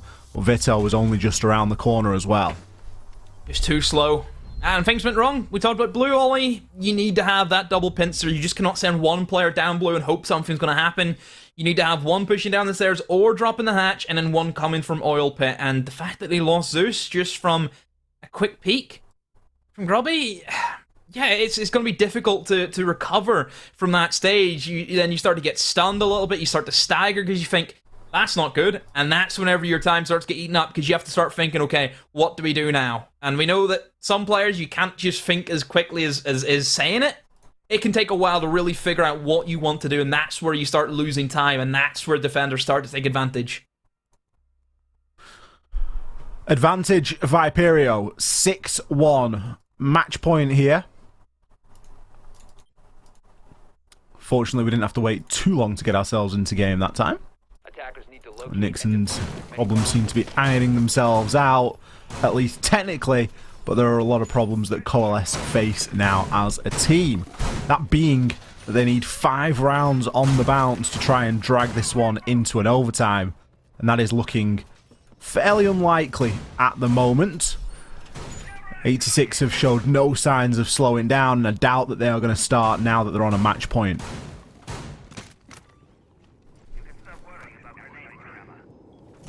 Match point. I think this is going to be quite the task for Coalesce. But I'll be honest, I don't think Coalesce, the way they've played today, I don't think they deserve to walk away with any points. I think they've would taken have to agree. Quite a timid approach. I think they've allowed 86 just to walk in and do what they want. Yeah, just Coalesce, I think they really need to look at and see how they prepared for this matchup. Keep in mind, for 86, you know, we mentioned before, they are still getting to grips with having this new player also. You know, they're not as if they're going to be fully refined. You're coming in against a fully fledged 86 side, even just one roster change we know can be difficult for some teams to adapt to. And the fact that we're seeing Clubhouse again, considering 86 played it yesterday, and to see Coalesce allow it to happen here today, it's surprising. You know, Clubhouse, like we've mentioned, is a very easy map. Very, very easy map. From a new side who's adapting to a new player, like 86, they'll just keep playing this because it's easy for them. I think that Coalesce stretch their legs. Sure, even they're a new side, but if we're pitching both these teams together, you're going to favour 86 to beat them, aren't you, on these kind of default maps, just because of the pedigree of these players, the experience that they have. Get them on a rant, get them on the villas, get them on the banks, get them to 86 have to work for victories. Just don't give them these easy maps that they're comfortable on. Sure, you might not be comfortable on it, but just go out and see what you can do, because if you're trying to play it safe, it's not going to work for you. You need to take that risk as an underdog side. Yeah, I think there's definitely a time and a place for risk taking, and there's a time and a place to play it safe, and often the better team will always win on club. There are just no two ways about it. It might be the safe pick for you, but it's also a very safe pick for them. Yeah. And that's what we've really seen tonight as highlighted. Still, there is a job to do. Coalesce, not looking great, having lost their second. Nixon, just seemingly entirely unaware that somebody was just on the other side of the wall. One person left. It's a very quick collapse. A couple of kills come in here and there. That's going to be GG. Blink and you miss it stuff for the final round there. The collapse was ready and waiting. Viperio 7-1 versus Coalesce. What can you say? Just dominant from the get-go, apart from one round where you'd probably say Vito was asleep at the wheel, Ollie, you would say, but other than that, 86 just looked comfortable, like you mentioned, Ollie. Whenever we talk about Clubhouse, yes, Coalesce will be thinking, you know what, we can play Clubhouse. We're a good team on Clubhouse. Equally so is the team you're going to be playing against. Every single team can play this. And then it all just comes down to individual talent. That's what it comes down to, and you would favour 86 to have more of that individual talent. You look at the names on that roster. Vito has a wealth of experience inside a Pro League. So does Hungary coming into the side. Astro, how long has he been playing Siege now? You think about him inside a Challenger League. You know, he's in and around trialing for Tier 1 sides as well. Only we know the experience that this team has. And on a map like Clubhouse, you're always going to favour 86. You really are. I think that when you said that Vito was asleep at the wheel when he was caught in drone as Noah walked past him, I think it was his first and last mistake of the night. I think he'll have finished in and around 13-1, something like that. Very, very impressive standout performance there. But overall, for 86, it genuinely looked as though they were just going through the motions. They didn't look pushed. They didn't look too pressured. Coalesce on the other side, it was a little bit disappointing, I'm going to be straight, because yesterday we saw them play against Riddle, and it looked really good. We were excited to see this new Coalesce side and what they were going to start bringing. They had a fantastic game on Chalet last night, and they weren't able to translate that through today versus 86.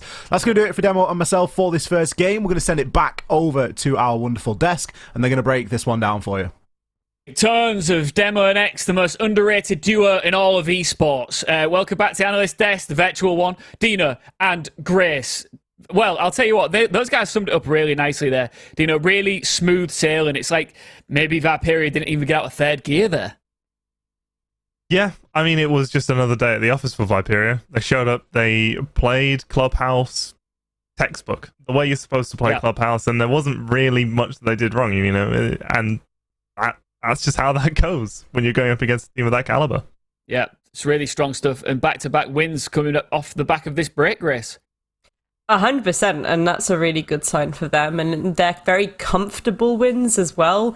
It's not kind of like, oh, you know, they're managing to scrape by in the last minute. It's this idea that they've come back and they're at such a good standard with themselves that they can just turn around and 7-1 a team that actually did that to someone yesterday.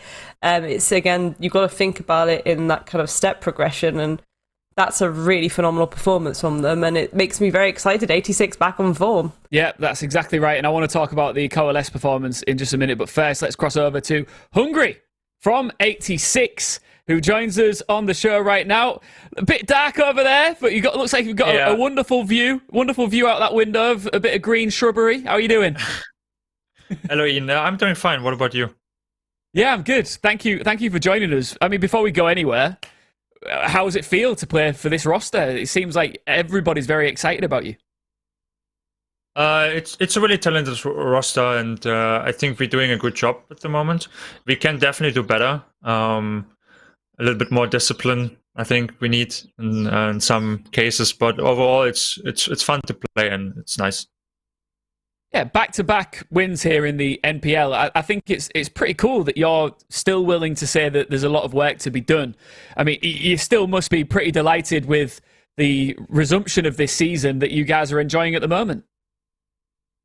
Yeah, I mean, so far we're doing a good job. Like 7-5 yesterday. I think we could have ended already in a 7-3 yesterday, but it is what it is. And today 7-1, also good. So yeah. What do you Only good think results. is your ultimate? Yeah, of course. What do you guys see as your ambition for the second half of this season? Now, where do you want to end up? Winning every game and obviously get to playoffs and then qualifying for Challenger League. That's the goal.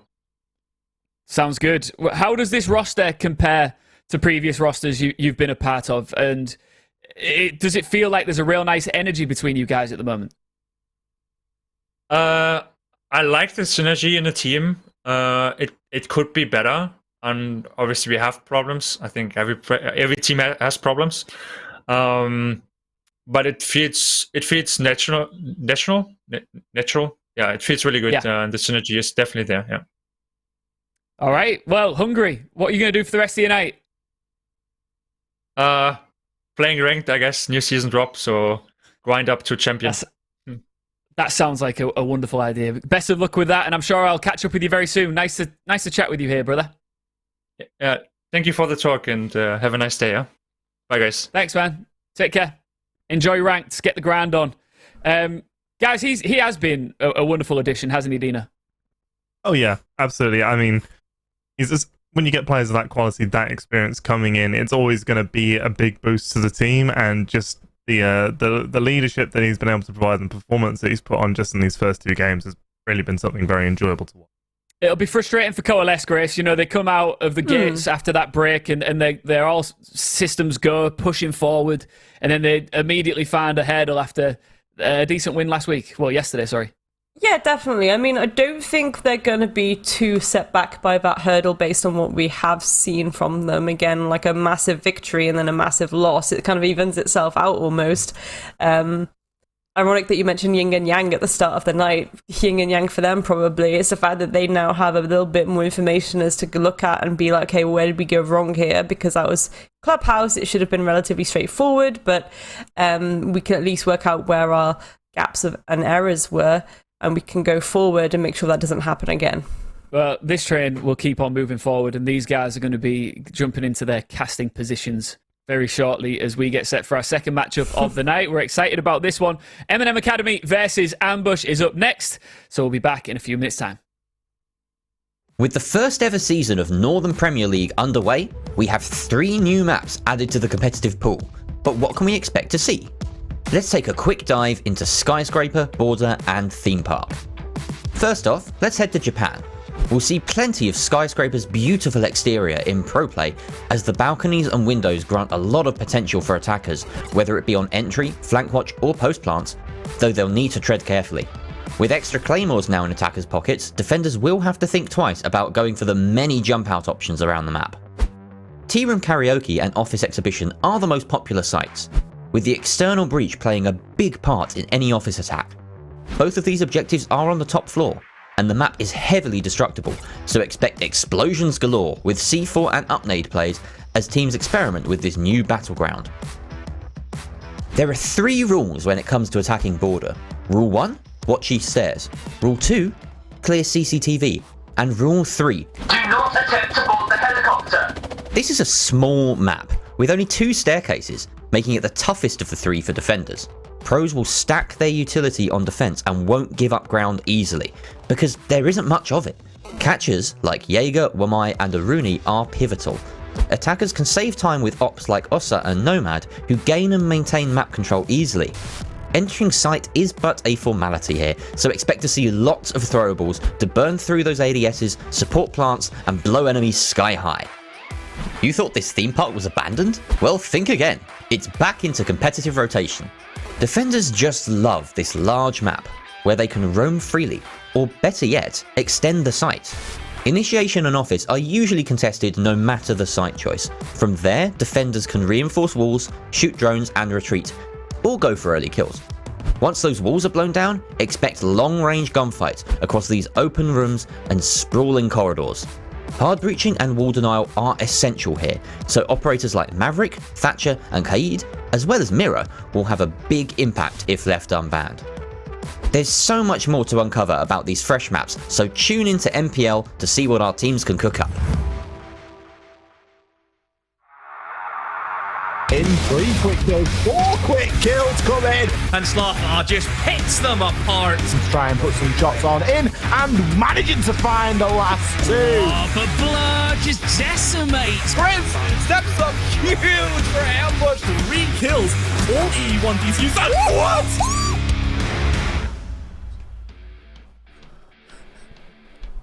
Check this out for a trio. It feels like it's been a minute since the 3 amigos have saddled up and rode off into the NPL sunset. Here we are. Welcome back to Northern Premier League. My name's Ian. Alongside on the desk, X and Demo. Demo's trying to resist the temptation to smile, but somehow he's cracked it. Guys, let's firstly reflect on that really good performance from Viperio 86, X. Yeah, cracking, wasn't it? I think they did everything they needed to do there. Really went through the motions against Coalesce. It was a bit of a shame for me, honestly, because I was wanting Coalesce to do a lot better than they did. I still thought that Viperio would get the win in the end, but one round, really. I think the Coalesce, well, they're going to need to come up with something a little bit better than that, Ian. Yeah, they've got to head back a little bit to the drawing board, but Demo on the flip side, 86 need more of the same, right? Yeah, just keep this motion going. Just sail through. They're in good position right now. It's a good start. I think a good first week for this side, adapting to that new player. 6 points. You couldn't ask for more. What do you make of Hungary joining this roster, D? I think he gives that. I mean, I don't want to say experience because they already had a lot of that. You know, you're bringing in Astro, you're bringing in Vito already, having experience throughout other walks of life, but I think Hungary just adds on to that even more so. I think you get somebody who's also can be very flexible in a pinch if you need him. I think Hungary, you know, he's seen as he can play those operators that we don't see all too often. Capital obviously being a signature for him. Ying, of course, everyone will know that he is, you know, it's notorious to see him on that operator also just for the things that he's done in the past in his career. So I think he gives them just that little bit of an oomph. And yeah, just an all-round a good player. And yeah, so this is a good task now for Hungary to get himself moving in. Of course, 86, they're going to be gunning for that Challenger League spot. Just before I move on, yeah, X, this is the thing. They are gunning for that Challenger League spot. And do you see them breaking the top of this table and making their way up into that top 3 area? I think it's probably where they want to be in. I'm not sure if they do it. Something that I've continued to say throughout the Playdays has been, okay, you want to be in that top 6, you want to get through to the, you want to get through playoffs, you want to get through the whole thing. Who are we going to be kicking out here? Because there is so much talent. Now, granted, Heroic, they forfeit the spot, right? You know, Heroic aren't going to be able to take a spot in Challenger League. They're already in EUL. They don't need it. They certainly don't want the headache, I'm sure. But you then look at the other teams and you start thinking, you know, which one is it going to be? Because all the teams that we've spoken to have got that in their sights, and it's an aspiration for them that they're looking to work toward. So it's going to be really tough when it comes to shove at the end of this season to decide which 2 teams we're going to be sending forward. Which 2 teams out of Eminem Academy and Ambush will take the next step forward in the second half of this season? That is where we're going next. And we're starting by taking a look at this very impressive Eminem Academy roster demo. You know, this org, we love them. We were talking about them being such a staple of all of UK Siege and beyond. And this roster has really delivered. Maybe not yesterday, but they did put up a good fight. They put up a good fight. Obviously, you have to talk about the elephant in the room, which is we're having a roster change for Eminem, and it's a big one. It's Skiddy, who I think for a long time in this kind of core of this side, He was the best player. You know, definitely Skiddy had a lot of talent. We've seen that. He's on to greener pastures. He's inside of Tier 1 now. He's off to Navi. Are we really surprised that we're seeing Skiddy get these chances? Probably not. You know, we said it as soon as he came into this league. he's one who can certainly flourish the same way we've seen the likes of users come in, Tyrant, how many people can we name who's came up through the kind of Eminem banner? You think the Navi side, you think of Loki and Citizen and GT, all these players all could sit here all night, right? You could sit here all night. You could. Kenny, Kendra, there's so many, you can't name them all. We should make a family tree. It should. We should make a family tree of like who's touched Eminem as an org, like and where they've actually ended up. See the branches off, He's got Cal sat at the top like that. It's going to be a lot for Eminem to fill that hole. Is Dyer going to be that guy? I think we still need to find out. I think give him today. He didn't have the strongest of games yesterday. You have to add that he didn't hit the ground running. So I think today he needs to put in a big shift. If not, then you start thinking, I don't know about this one. So yeah, I think he needs to hit the ground running today. I really feel for our graphics department right now. We're scrambling together to try and make this family tree happen for X. Let's move on to Eminem Academy's opponents. Of course, we are looking at Ambush. Now, these guys, second in the league table, had a real hot run in the first half, in the first split. And now the resumption did not kick off the way they wanted it to, X. So this is the chance to kick back quickly. Yeah, I think Ambush is always going to hold quite a dear spot in my heart because I casted last season in Nordics and I got to cast a lot of these guys and I got to speak to Kilius a lot of times on the interview because they were very successful. Yeah. And they're a wonderful team. It's so good to see this sort of work ethic in a side. It's one of the things that is often spoke about, but in other ways we'll talk about, performances and stuff like that. But the amount of sheer work that this Finnish roster puts in is very impressive indeed. And they've got some really good characters on the side as well. You look at somebody like Kilius, who is that typical IGL support player looking to, be a real rock inside of the team, and then you've just got fraggers and flex players and all this sort of brilliant synergy that comes together with playing together for such a long time and putting a lot of work in.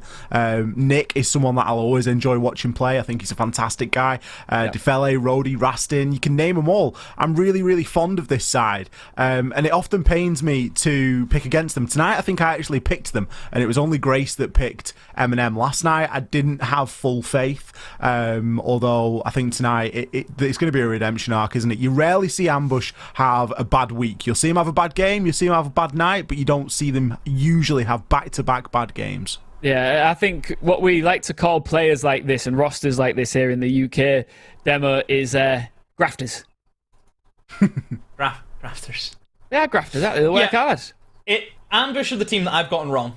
I'll be honest. I love it when you're wrong. I came into this season and I thought, Nordic teams being at it in. What are we doing here? We're trying to dilute the water a bit that we had going on with all the UK success, but it's been the one team that I got wrong. I think Ambush, that it kind of hits me that the matches they had whenever they beat Victus and then the day after they went and beat TENSTAR. I think that was a week where I think I was convinced by them. That's some strong stuff to be doing. You think about what Victus has been able to do in the past 3 months to beat them. TENSTAR we hyped up to be, the next up in many instances. The fact they were able to put both of those teams away was very successful for that side. So yeah, this is the team I've been wrong about, and I'm pleasantly surprised with how they've been doing. Well, an iconic moment. Demo admits to being wrong. It's a beautiful thing. I've enjoyed that. Let's just take 2 seconds to bask for a second. That's good. This feels real good. All right, let's look back. Let's look back at their previous meeting. Last time these two faced off against each other, Ambush at the time destroyed. I'm not going to say destroyed. It was quite a close encounter actually. 7-4. Eminem took the L there, and it was played out on Clubhouse X. I mean, you might not say it, but I'm going to say that Nick did some destroying. Yeah. Look at that KDR. 2.33. Hitting him out of the park. Not so good on the opening kill, though. Skitty a little bit better there in that regard. And we can see that the costs are identical. Obviously, this is way back at the start of the season. We're casting our minds back here to week number 1, Playday 1. So this is a heck of a long time ago. And I think that Ambush as a team have done a lot of growing since then, Ian, because they've come into this league where the competition is a lot stiffer than it is inside of the old Nordic league. But they've adapted really well. And I think that they've been able to hold bold pace. They've got on board quite quickly, and that's something that we've seen them, do week through week, and they've gone from strength to strength in that. So it's going to be a really tough night here for Eminem, in my opinion. D, before we get to Matt Vitos, are you expecting a repeat of this style of a performance here? It's a bit worrying to see that the best player for Eminem last time is the player that's not here. That is right off the rip not going to be a good start, I think, for Eminem. They really need to come in here and push Ambush as best as they can. I still have to favor Ambush. I think after what I've seen from Eminem last night and after what I've seen from Ambush last night, both these teams, of course, coming off losses, I think Ambush will bounce back better today. All right, let's find out where these guys will meet up for their second encounter here in the Northern Premier League. It is time for Map Vitos, and we are going to Chalet X. Chalet, great map. Always a map that I think of the main Eminem side. I've got very fond memories of watching them play Chalet during their Challenger League grind last year, and Ian was there for that. He was there for that. It will always be a treasured memory. And then you start to think about other teams that play it particularly well, and you think, this is a good opportunity for Ambush to go out there and show them what they're made of. They've avoided the skyscraper that was available to them, as well as they did have that last pick. And Eminem choosing to start off things here on the defense. What do you think, D? Yeah, Chalet, good solid map, I think, for Eminem. I think it's a map that they're happy enough to play. Ambush, I'm curious to see how they're going to obviously bounce back. You think about how Ambush went into yesterday. You think about the map that they went on, Clubhouse. It's a little bit different to Chalet. I think Chalet, it allows for more rat plays in many instances. I think Chalet gives you more roam capabilities also. So it's going to be a different kind of playing field for Ambush today. See how they kind of switch between one play style of a map to another now. I love all of the desks we have here in the NPL, but when us three come together, it just holds a special place in my heart. Guys, we will recap after this match is done and dusted. Don't shake your head, Demo. Eminem Academy versus Ambush with the incredible Dino and Grace. Guys, take us to Chalet. Thank you very much, Ian. And getting on into Chalet. Chalet ole. You love to see it. I mean, it's an interesting point about ratty plays. Do you think we'll see anything ratty going into this? Oh, yeah. Ratty so cake, we're going to have people bakers, man. lying down in random corners and just popping up. It's going to be great fun. Maybe, yeah. Again, I know I'm the only person who predicted Eminem to win this, but I really hope that they can bring a good amount of energy tonight and be as kind of focused as they were yesterday. And obviously Ambush as well, they get a little bit of a chance now to kind of make their mark going into the second half of the season. So exciting stuff, Dino, to be honest. Very exciting stuff indeed.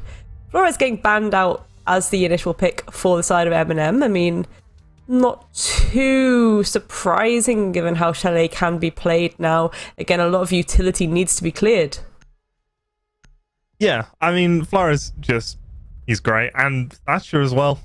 Very good operators filling a rather similar niche. So both of them getting removed is going to make the utility from both of these sides just really powerful, especially on the defense. And Wamai going as well, you can see that sort of balance it on out. And now the interesting thing here is, are we going to see Azami get banned? Because there's been lots of talk about that. There has. I mean, we did see the Azami ban come through yesterday. And today, potentially again, we might see it. Let's see what happens. So if not, it means that it is on the board for Eminem to use themselves. And there we go, Mozzie actually being removed. So that's a lot of intel denial. They're fine to not have that intel denial, but they kind of want to go forward and maybe play with that Azami. Let's see what they pick though, Dino, because... Oh, well, there we are. Instantly Akari just locking into that. Love that. I mean, that's, fair enough. Barring gaming with that kind of utility, if we consider the fact that, there is a lot of things that need to be held. You do have that shield at the top of Blue Stairs. Maybe Azami can be utilized around there as well if the shield does go. So that could be quite an interesting one. Or even, extra covering at the top of Fireplace. I'm really excited to see what they do with it here. Yeah, there's a lot of potential, and that's one of the great things about when new operators get released into play, is that the changes that they can bring to the lineups and the meta are always really interesting and can really shift up some maps. As this looks like it's going to be able to allow them to play a little bit more aggressively around the doorway here, blocking off the angle from the double window, so allowing Ikari to maybe take a wider stance and swing out onto the flute balcony window. With that, that one going out as well. Yeah, that's going to really protect Ikari. I like it. I like it. It's going to be quite an interesting one. I'm excited to see how long Ikari can potentially hold on to that spot for. Instantly on the cams too. Eminem, again, going into this as being very on the mark, being like, no, we're ready. I'm already round started. I'm on the cam, seeing where you've spawned, feeding that information to my teammates. So certainly they're going to know that there is that push coming from the western side too already, and that library window area is going to start getting very hot and heavy very quickly. Relaxing, getting a little bit aggressive, Odino. This could be a little bit cheeky, a little bit spicy, a little bit risky biscuits, to be honest. There we go, opening pick, going in favor of Eminem Academy. Nick falling down. Goodness me. Yeah, and that's going to be your nades gone. Nick, obviously one of the better fraggers on the side of Ambush, one of the leading fraggers, I should say, on the side of Ambush. Already out of the round, and that's going to make getting rid of these armies more difficult. It's going to make actually being able to aggress on into the side a bit more difficult. That seems to be... I don't know what they're doing there, because there was a bulletproof cam on the other side of that, as far as I can tell. So, yeah, that Zami is just going to be blocking that line of sight, or for all the cameras. That's all 4 of those kunai daggers used already, and they're using the Hibana pellets to destroy them to try and make Ikari's life a little bit more difficult. Oh, that is unfortunate though, Dino. Trying to go for the throw out of that utility, you see the nade coming and you're just like, I'm just gonna have to commit to this utility going out and hope that I can run away in time. Unfortunately not. Ikari falling, but you know, Eminem are still able to hold on to the top of this this map for a while yet. You've got Daya kind of lurking around upstairs as well, around that kind of office area too, can easily come back and do a little flankerino. Oh, the timing. Nerf, I think he just saw the player move, but wasn't quite ready to hold the angle. As Ambush got control of the library. Some flashbangs going to go on out to try and burn the utility, but they haven't really cleared out the entirety of the top floor. Dyer is on a flank potential and could come through and ruin Ambush's day if he gets the timing right here. But for the time being, just being patient over towards the piano, as with only 40 seconds left to go, Ambush are gonna try, I think, to just go directly onto site. They see a leg, the shot's gonna go on through, and that's a lot of damage dealt on to the player of Nerf, but not quite able to get the kill just yet. Defel is going to be there to finish him off. 3 versus 4 now. The smokes and the firebolts coming out from the Capital as Dyer starts to make his move.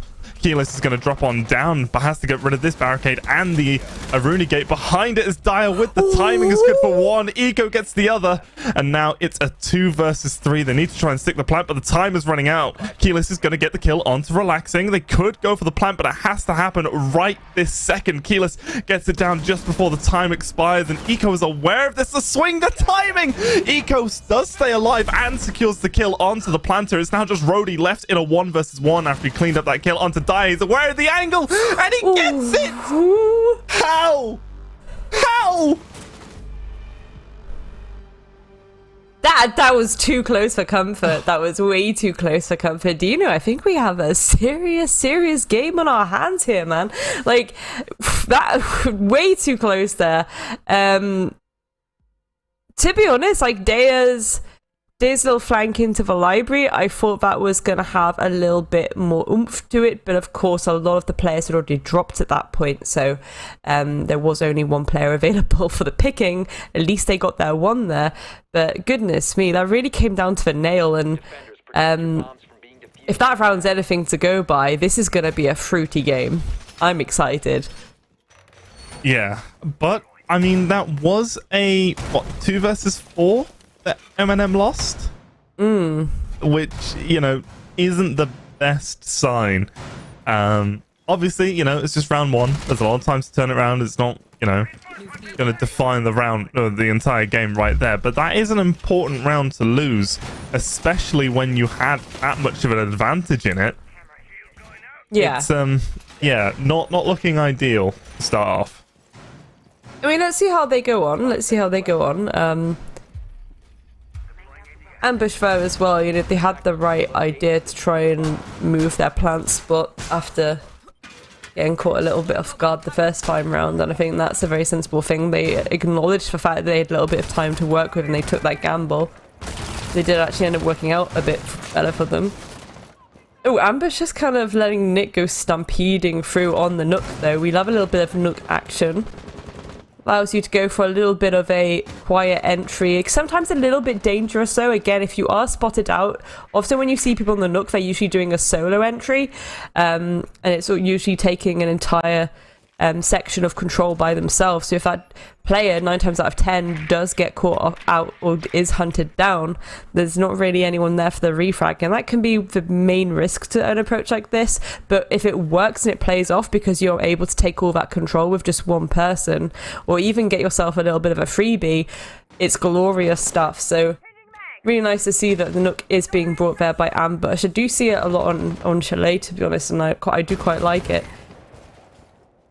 Yeah, Nick going on in through the basement potentially could catch a timing here as he's working his way up the back stairs, as Rhodey is going to eliminate Dyer right at the start of the round. That is going to be a Valkyrie gone. Those cameras will stay up, but that's going to be a C4 lost in pocket.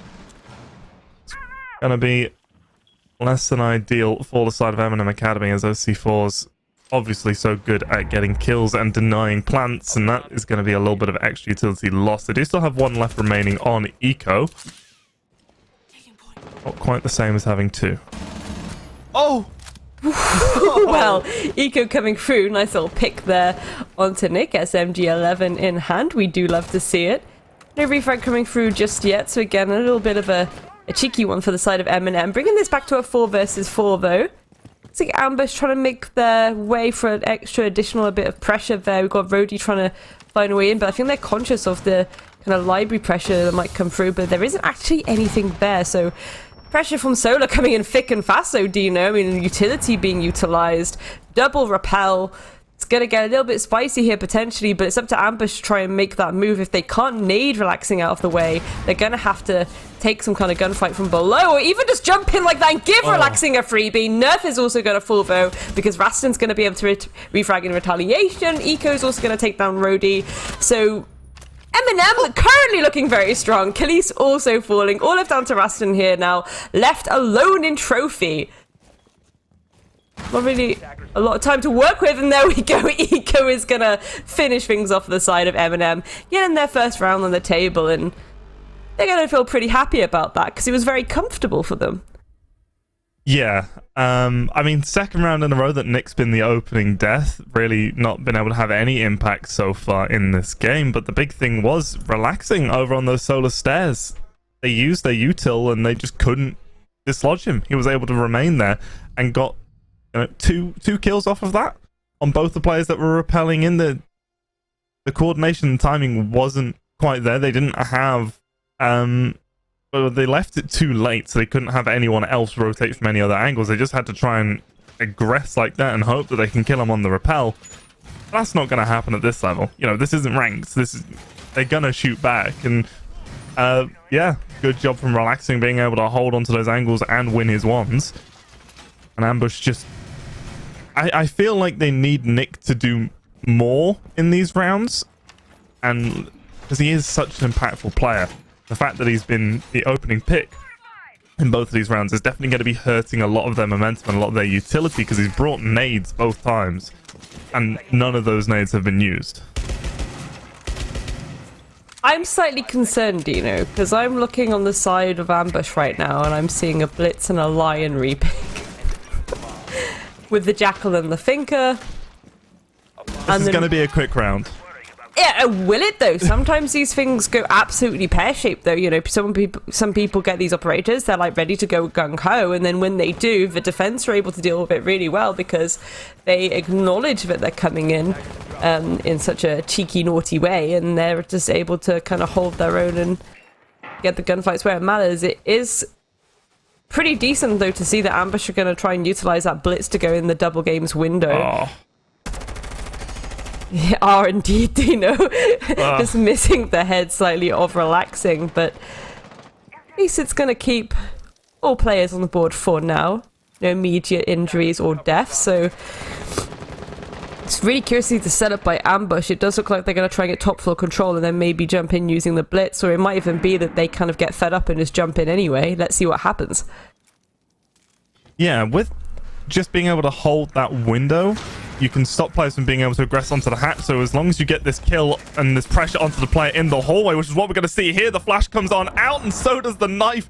Player gets down, and that's going to be nerf killed, but relaxing with the swing gets the immediate range to fell. Almost got the plant down, but the swing, the perfect timing, it came through, but it was just cleanup duty after that, as all the kills went the way of Ambush at the end. And yeah, I said it was going to be a quick round. I mean, it was quick. I think that I feel sometimes like it's a little bit like, I appreciate that you've gone for that kind of strategy and it's worked. And you know, the blitz did get immediately traded pretty much by relaxing, I believe it was. It's more of a setup of the structure where you're doing something like that. You're going to cause a bit of havoc and panic so that the defense are automatically going to kind of not lose their heads, but they kind of get into that state of like, oh gosh, they're maybe all rushing. You just assume everyone's rushed into sight, so you're not thinking, oh, maybe someone's actually just sneakily holding this double window of library still. Yeah. It's a really interesting approach that teams will take now and again, and when you see it, it's kind of like a bit of a oof moment, but then you know you're not really going to see it again. I think it's the idea of like, fool me once, shame on you, fool me twice, shame on me, or something. I don't know. Like, your way with words, Grace. It really is something to behold. Yeah. I think it's a good strategy to bring out, especially on a map like Chalet, because there is so much setup you need to do on some of these sites. There's so much that you need to put down. You know, you're defending 2, maybe even 3 floors, that sometimes if you just realize, okay, they're being a bit slow with it, let's just run at them, see what happens. Like, that can be an effective strategy when used in moderation. Yeah, defo. I mean, no, again, it looks like Ambush are going for the same structured approach. They're bringing more global utility. They're bringing the Dokkaebi this time instead of a line. So obviously, it's not just the fact of trying to get that audio cues where your opposition are. If you do manage to pick up a little bit of a nice opening kill, you can also get access to all the cams within the map. Daya, however, not going to let that happen. Taking out the Felly, so that utility cannot be used against them anymore, and that's going to feel a little bit relieving, to be honest, because they want that intel to remain in the pocket of their defense. You rely on your drones. At least we can shoot the drones out. Yeah, and that, you know, none of those logic bombs were used, and it sort of feels again, like, Ambush are bringing these operators, but they're getting dealt with very quickly. You know, they brought a Nook, and that was the opening pick. They brought a Blitz, and yes, they were able to get one, but then immediately traded out. And here we've got the Dokkaebi, and you know, before they are able to do anything, they lose their life. So it feels like a lot of what Ambush are trying to do in these rounds isn't really being implemented, or, you know, having the chance to shine. And they've still, you know, 2 rounds to 1 at the moment. Yeah. And I do like the willingness to kind of mix it up a little bit. Like, they're not just going to go a bit bread and butter with it. They are going to try different things and kind of see what works there. And I do appreciate that. And I think it can be quite... Well, it makes for enjoyable Siege, because you're kind of like, oh no, they haven't. I mean, speaking of no, they haven't, managing to get Wine Wall nice and open, potentially about to get the main breach into Wine open. Also, Nick holding this angle into Blue Tunnel as well. It looks like they're going to set up for a little bit of a collapsorino here, Dino. Yeah, Rhodey tags up a little bit from that miss nade from Nick. The second one is going to land on the mark and deal a little bit of chip damage onto Akari, as all of these Akami knives have just blocked so many lines of sight. Rhodey's nade is going to come on through and get the kill onto Nerf, who is still yet to get a kill himself, as Dyer is going to follow up with a second in the round. Raston immediately on hand for the trade, but we do have players inside the site looking for the rotate, not expecting more players to be inside of the wine cellar, and relaxing from up above is going to be good for one more. Trading through the wall, Raston with a triple kill in the round has to go for the plant at the death of it, and it's just going to be a quick little drop down from relaxing, as Eminem Academy are going to tie up the score 2-2. Just not enough time there for ambush. Not enough time. Again, that's like the second round where I can confidently say like that's really come down to the nail, and really shows again how much both these teams bring to the table right now in terms of just really trying to delay each other on those approaches and defenses. So it's quite pleasant to see, and I don't know how this is going to go, to be honest. It's quite interesting. 2-2 at the moment, Dino, and again, you know, we talk about whether or not a map is attacker or defender sided. We have spoken recently about how it's kind of changing a bit more. I still do think Chalet can be a bit attacker sided still, but it's again this idea of it's attacker sided if you know how to attack it. Ambush being able to get to with these really nice setups every time. Like, I think even the rounds that they've lost, they've had these really nice setups, and you can see quite clearly what they're trying to do and what they're trying to go for, and the kind of steps that they're taking to achieve that objective. But ultimately, Eminem winning a lot of these gunfights on their round wins, in my opinion, which is really good going. And you know, you're almost I always feel excited to see what they can do on the attack here as well. I don't think they're going to be doing anything as naughty as what Ambush have brought, you know, the Blitzes, the Lions, the Dokkaebis, but I certainly think that they're going to probably bring the similar style of structure and coordination and very clean-cut kind of approaches as to how they want to take everything. I don't think they're going to dilly-dally in the same way that Ambush certainly aren't dilly-dallying. Potential for overtime, question mark? It's very early to be calling that. I think the thing here that maybe we've not touched on, I think X mentioned it a little bit earlier, is that the Eminem main roster love this map, you know? And the Academy side is almost certainly going to scrim against the main team. They're going to share knowledge, they're going to you know, integrate like that. So this is going to be a very strong map in my mind that Eminem Academy, or for Eminem Academy. So I think this might be a very strong showing from them compared to what we might have seen on a different map. Yeah, absolutely. I mean, we'll know if Eminem gone to attack and we start seeing nades just flying at all angles. Yeah. Because that's one thing I think of when I think of Eminem on Chalet. It's just the absolute nade game that they'll bring to the table. I'm like, okay, I see you. Yeah, this will be quite interesting, I think. Very, very interesting indeed.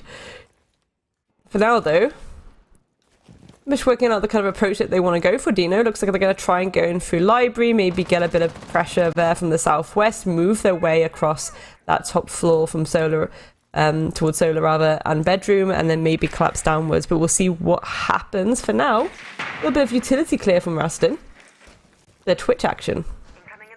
Yeah, an Ambush being able to get a decent amount of control, but they don't have a lot of time left to really rest on their laurels. They need to start getting aggressive onto these defenders. There are still 3 players from Eminem Academy on the top floor, and the other 2 in or near the objective itself, and they're going for almost a full map clear, but then they're ignoring sort of the majority of this top floor. It doesn't look like Coalesce is going to be using the thermite charge on the floor to maybe help open up a angle, a little bit of a line of sight, as the nades are going to go on over, get rid of the mute jammers. Coalesce is now going to pop open this wall, and this is where the actual attack onto the objective starts to begin. But they've done nothing to deal with these players upstairs. This could be massive flank potential and massive verticality being held by Eminem Academy. Relaxing does spot a drone that's going on through. Rhodey wanting to push on up with this shield.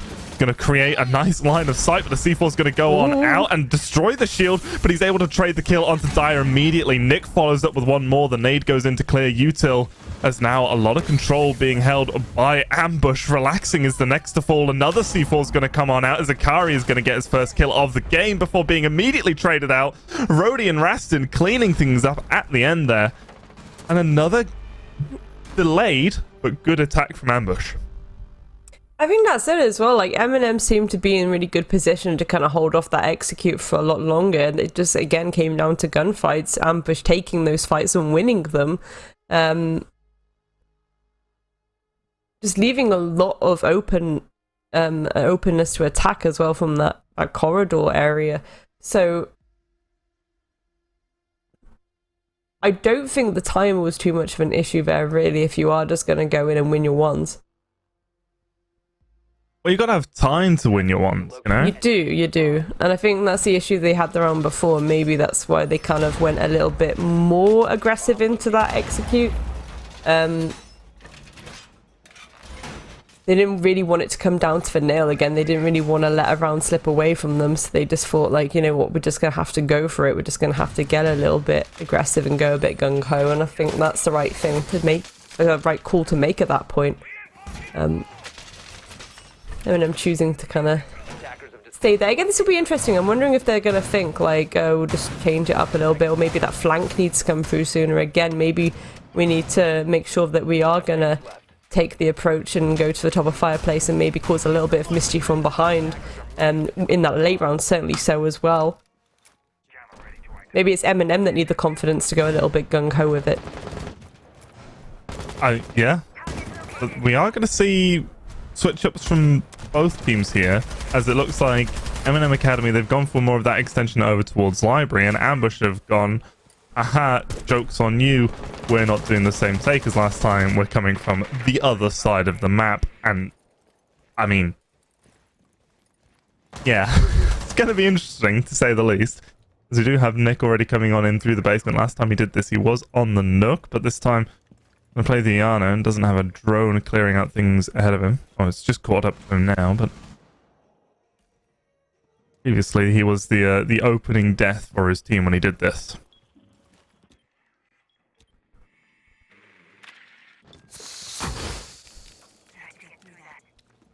I think this is a nice thing I like about the new utility as well. It's the ability to cover that doorway. Look, that position on that window is usually so strong. You can hold this really massive line of sight and really cut off those rotations around the top of that area of the map. And by able to, you know, get a little bit of cover, you can easily make it just pretty much a no-go for the attack. Because it's like, well, why would I faff around and keep trying to break this when I could just take a different approach now?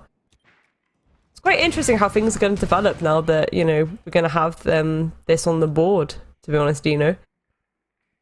Yeah, Nick threw one nade up from down below, bounced off the wall, I think maybe to try and get Dire, or even to get rid of the mute jammer that's blocking the wall.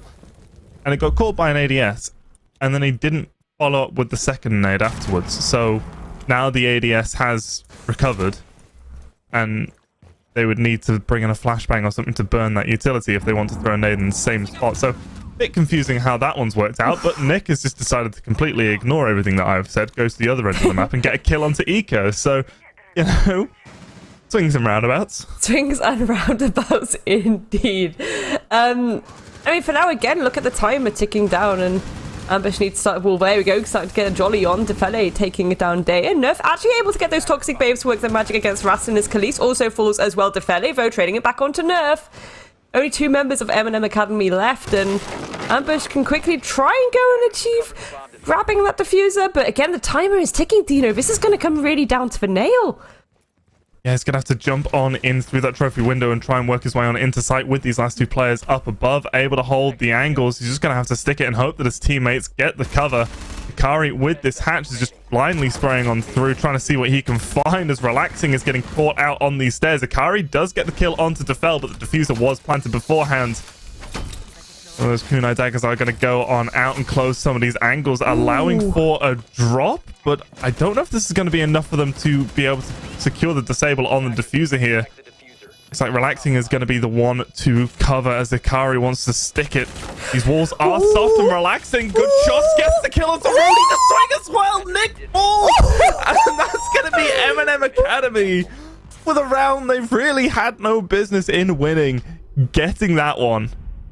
Oh my. No business, but goodness me, how good is that utility? Ladies and gentlemen, the way that the retake was enabled by that new utility is just, I'm like, my arms are flapping all over the place. Like, I love that. You cover the doorway, you cover that line of sight that they have, you drop down together, one of you like goes for the long arm while the other holds the angle.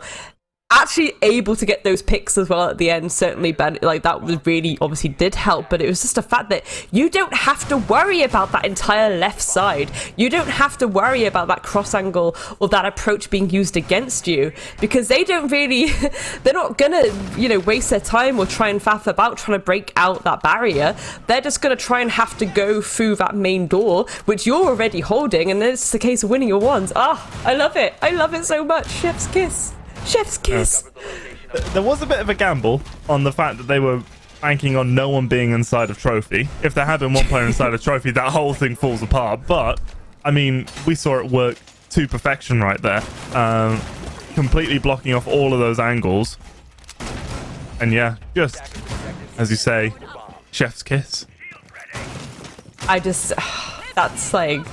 See, I'm obviously, we've mentioned a few times tonight, I am not very well, and that's just put so much energy into me, that retake. I cannot even express in words. That has sent me. That has fully sent me. I love to see it. More of that, please, on both sides. Gorgeous. Mwah. Do you know what isn't a chef's kiss in my book? We've got Rhodey, who is currently the player with the most kills on the side of Ambush. On the Clash. On the Clash, yeah. With a shotgun. Like... Yeah. I mean, we have Nick back on the Jaeger now, so maybe this is where he comes alive. But this is not how I would like to see this, in all honesty. No, I mean, we'll see what happens. Again, I think maybe that was kind of like a random call made. From the get-go. If that is part of the strat, you would assume that the shotgun is also part of the strat for a reason. Maybe it's just they needed something to make road takes, but you do obviously have the smoke as well, and the Aruni, so...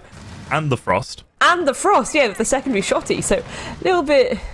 I mean, already Eco getting the pick onto Nick, so there we are, Nick gonna frag out on that Jaeger, not this round at least, Dino. That is a nice opening pick going in favour of Eminem Academy. Again, Rastin and Rhodey kind of lurking around this piano double for now, waiting for the approach from Eminem Academy.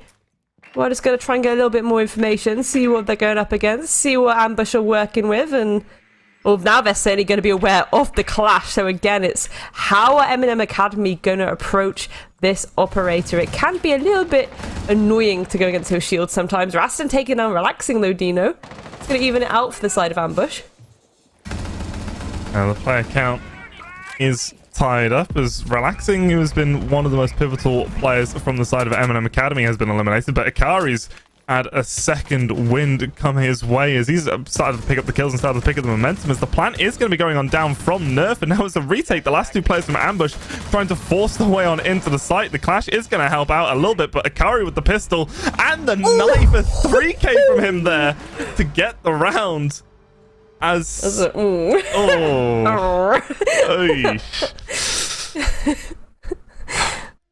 want to highlight, like, Nick was such an integral part of Ambush's win over Eminem in week 1. He went 14-6 in that game, and he's barely shown up here. I mean, again, you know, first round on defense and you're the opening pick, sometimes it just happens like that. Maybe Nick will pop off. Now they are going on to the Oryx, which is going to give them a lot of flexibility on that roam, because it's this idea of not only can they kind of stampede through those walls like the Kool-Aid Man, they can also use those hatches to their advantage when moving around the map. So it'll be interesting to see what we see with that operator. They've also chosen to bring the Warden, which is quite an interesting one. I don't really think the flash utility was too troublesome on the side of Eminem, unless it's just because they're expecting, well, so I was going to say expecting smoke, certainly with Akari there, potentially picking onto the glass. I mean, a little bit naughty. They got the Ying, the glass, the Osa. This is a bit of a sweat fest from Eminem, actually. I'm really curious to see how this goes. You're bringing some very serious utility there, so we expect a very clean-cut attack and execute based on that. And we've got, I mean, you got Coalesce. It's an MPX with a 1.5 and a C4. Like, even if you don't get smoked or flashed at any point in the round, you know, it's already very good setup. But we see 6 smokes from the side of Eminem. 2 on Nerf, Eco, and Dire each, and then nades on Akari. This is going to be a star-studded round for Coalesce. Hopefully. let's see what happens. I mean, again, I guess it's they're all getting open nice and early. They got the Osa shield to cover them too. They actually have the smokes on. Oh, we do have smokes on Nerf actually. We've got smokes on Nerf. And smokes on Dare as well, and smokes on Eco. So that's a lot of smoke utility, and maybe we're gonna see that come through any second, as they could try and bait for the plant first using, like, when you've got that much smoke utility in pocket, you would assume some would be used for a bit of a bait-a-rooney, and that's gonna maybe get rid of the C4s that Ambush have. So let's see if they try anything like that. For now, it just seems like they're cutting off that rotation from blue, so it's going to come down to who can see in the dark better. Is it going to be Coalesce or Akari? I think whoever wins that duel is really going to set the round up for their team, as Relaxing might just play spoiler on the whole thing as he's creeping in from behind. Is going to deal a lot of damage onto Nick. Akari with the nade is going to go on out and follow up with the smokes. Another nade is going to land, but it's going to be Akari to get the kill onto Defel. Nerf, though, is going to fall to Coalesce, as it's just a bloodbath back and forth. Nick is going to chime in with one of his own, but it's going to give Dire the space to go for the plant, as Akari's there with the cover waiting for the swing. The C4 is going to throw on out, and Coalesce gets tagged up a little bit, but not before he's able to finish off Dire and resting with the C4 from up above. Oh, and now it's just Eco. He does have the Osa shield to help, but with the smoke still up, it works against him. Rastin jumping out the top ropes is going to be able to secure that one. And yeah, Grace, this is looking like that Hell in a Cell you were asking for. 100%. I'm here for it. That was a violation, though. Like, how'd you get the plant down and that post plant just be torn apart like that, and then your own utility almost used against you? Uncomfy, very uncomfy indeed. The C4, beautiful stuff, beautiful stuff. I like the approach they took there. I like the fact that they were able to use that utility, even though the fact that the Warden was on the table on the side of Ambush, they were still able to use the Yings and the smokes and stuff to get that plant down. And yeah, it just came down to that post plant really of, you know, seconds to go, the plant was stuck, but at that point you've lost a lot of people because the retakes come through before you've even got the plant down almost.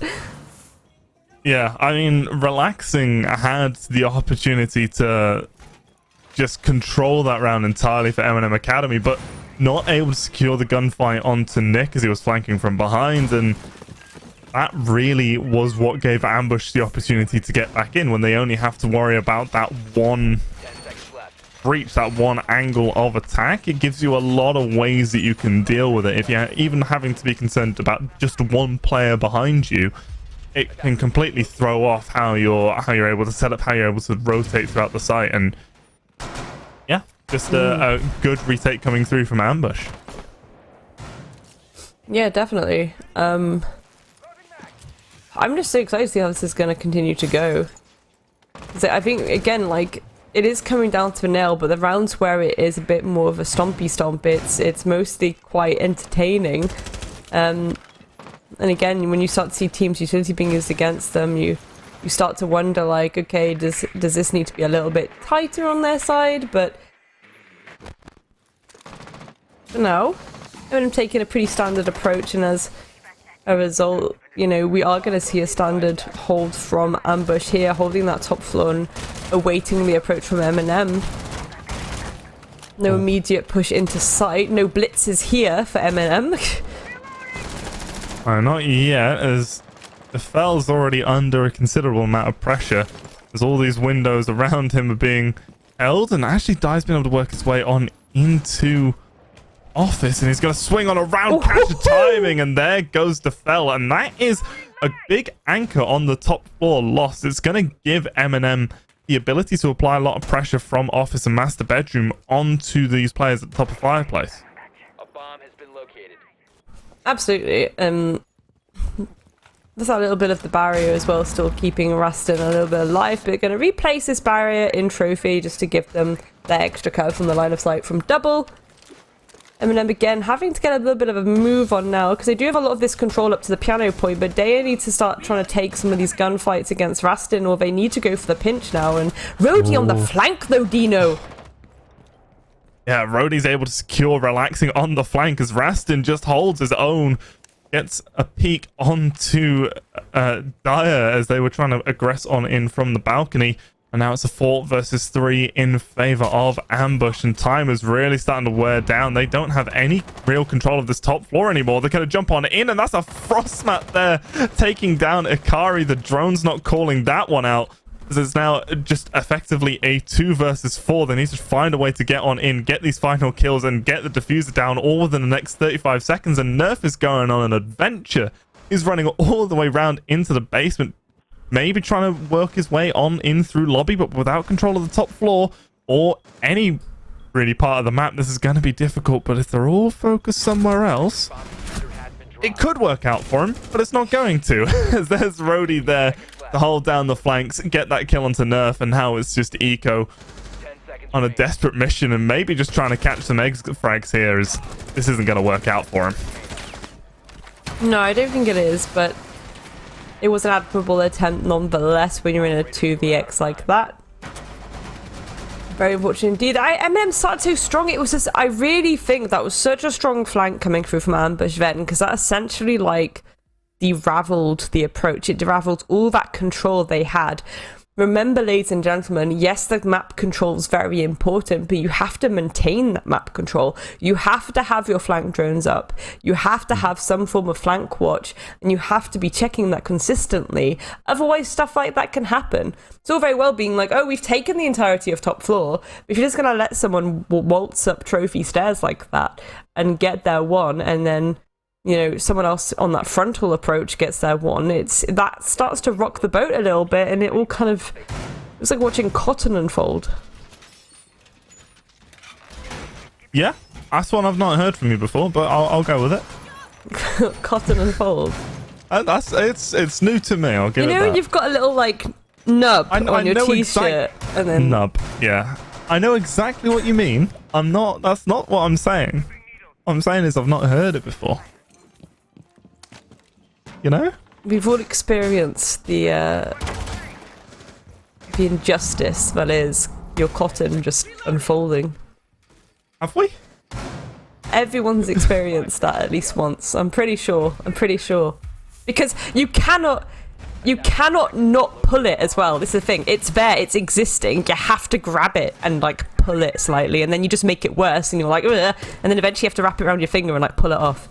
But there we go. Eminem making their approach to the map now. They are gonna probably again go for a similar approach where they try and just get as much of this top floor as possible. But it sounds like Ikari might try and risk it for a chocolate biscuit by going in and taking that control towards Trophy as well. Sensible thing to do really when you do have Rhodey here, but he has that massive line of sight even into basement, Dino. Quite a nice thing to see. Yeah, I wasn't prepared for the player to just run on in, so not going to get a kill off that. But he's in a very important position to hold. Well, beautiful nade there coming through from Akari. Khalees being taken out, but Defeli is going to trade it back onto Eco, so both teams going 1 for 1, a minute gone. Ooh, that rhymed. As Akari is going to get another kill, this time onto Raston. Defel's going to get another kill onto Relaxing. 3 versus 3 health advantage to the side of Eminem, but more time that Defel is able to waste just roaming around downstairs, collecting up these scalps is going to be beneficial for his team. Akari checking back and forth, not sure of where this next peak, this next fight is going to come from. Defel just needs to sit there and waste time, as that's going to be another grenade used, this time not able to get anything for it. The timings here are so tight. Looks like Defel is looking at the right angle, but Akari is going to work his way on past. He's going to be challenging onto these stairs. The Jaeger is going to win the shot. Rody win the fight. Rody with the shot is going to eliminate that thinker, and now it's not looking good for Eminem once again. Ooh, Nerf getting a little bit tagged up from above there again. Maybe if they both meet up and try and push together, but I think they're going to do the same as they did last round and try and go for a little bit of a sneaky approach on these two separate dimensions. The risk being, of course, the timer is ticking, and if you're not relatively close by and one of you dies without diffuser, it's then a little bit of an awkward situation where you don't have diffuser on hand and the timer has almost run out. So let's see how this goes for the lads of Eminem. Dyer trying to just work something, get in, create space. Switch drones are going to go on out, but the diffuser is on Nerf, and Nerf doesn't really have an angle on into the objective himself, and he'll have to walk all the way on in through Piano, so Dyer has to take up all of this space leading up to it. He hits an amazing flick, but Defel's there with the trade straight away, and now it is just Nerf left 1 versus 2, 5 seconds left to go, and Rody is just sitting there ready and waiting. That's going to be a good defense coming through. Defel, really the star of the show in that round. Yeah, absolutely. And surprisingly, we're going to see a little bit of a timeout get called there as well by the players, so it's going to give them a little bit of a breather to just kind of suss the situation out a little bit and work out what's going wrong. Again, Ambush going back down to basement, bringing the ward in yet again. It's been quite an interesting one. I mean, this was the awkward thing, isn't it? You get that pick, but then you're immediately traded, and then at that point, it's as I say, you know, you're in a 1vx, but I think maybe focusing sight a little bit better would have been better instead of just going for the exit frags like that. Yeah, I mean, for me, it was when Akari, who had, you know, gotten those 3 opening kills, 2 opening kills, he worked his way all the way through towards the Astro stairs, and then he loses that fight with the Jaeger, and there was no one there ready to trade. There was no nade coming through from above. There wasn't anyone swinging in from the rappel, and it was at that point that the player advantage just sat with Ambush, and it stayed with them. And this now means that Ambush, they're on match point. They win this map, well, this round. They win the whole map. And I mean, we were saying that, you know, Eminem, we expect them to be really good on this map. We expect their attacks to be strong, and it just hasn't felt like that. They haven't been as clear cut as I would have otherwise expected them to be. I mean,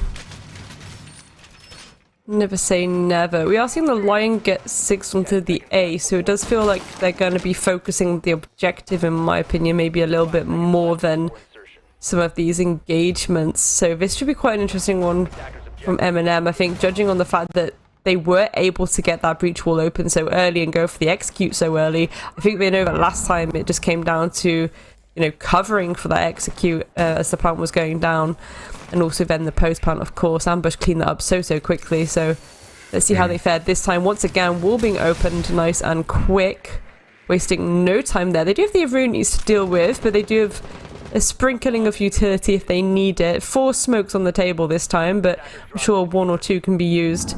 Most likely 1 to deal with at least one of those Roonies, so they have a nice entry into that collapse.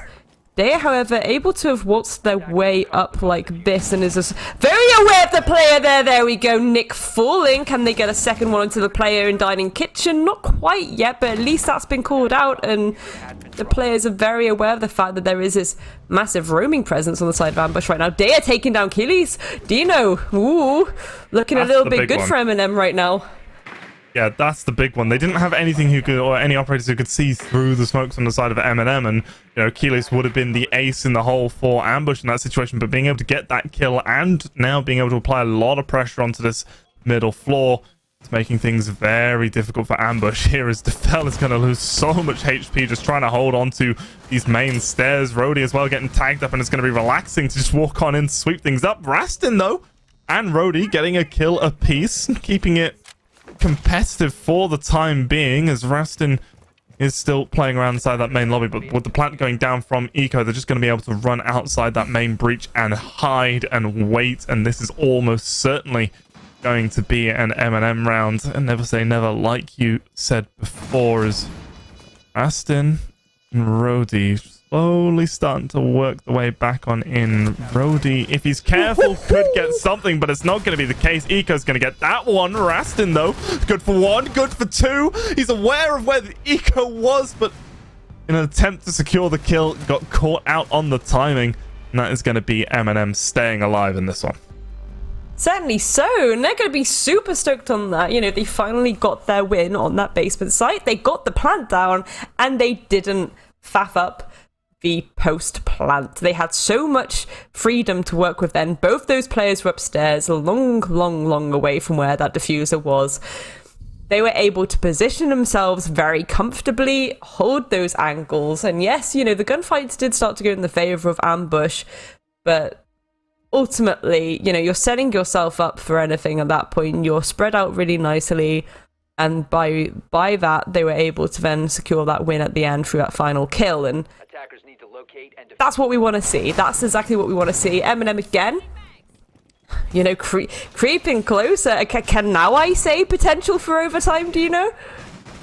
I mean, you can say it whenever you like. I still think that Ambush is going to take this one without it going to overtime.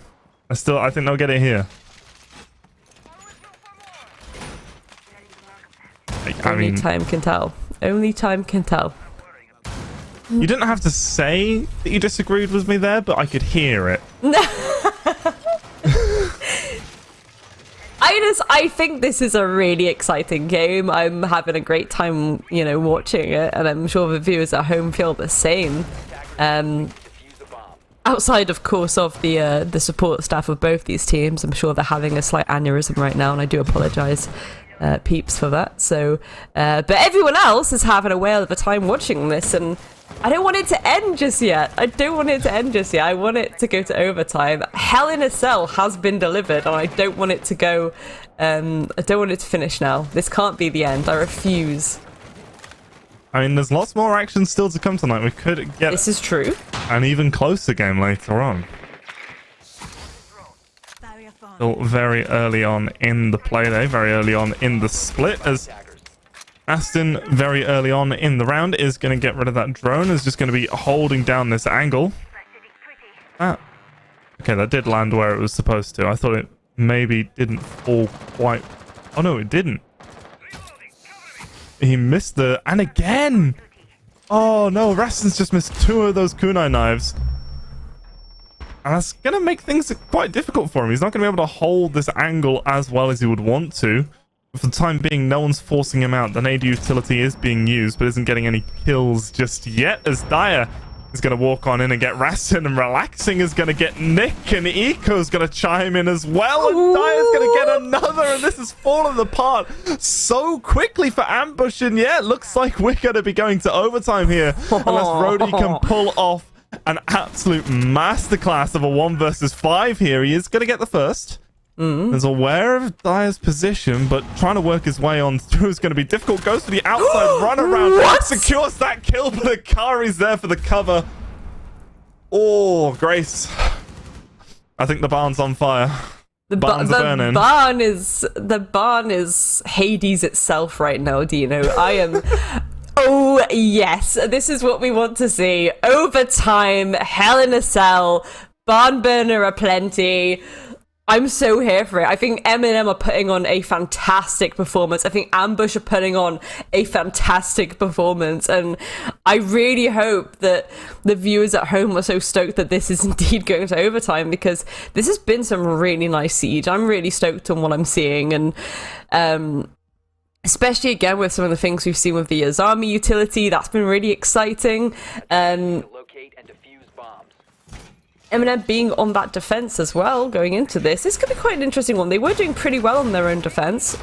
Admittedly, it is again still slightly attacker sided, but let's see how they fare. And Ambush themselves, you know, that's some really decent utility. You know, we've spoken before, they get very creative at utility.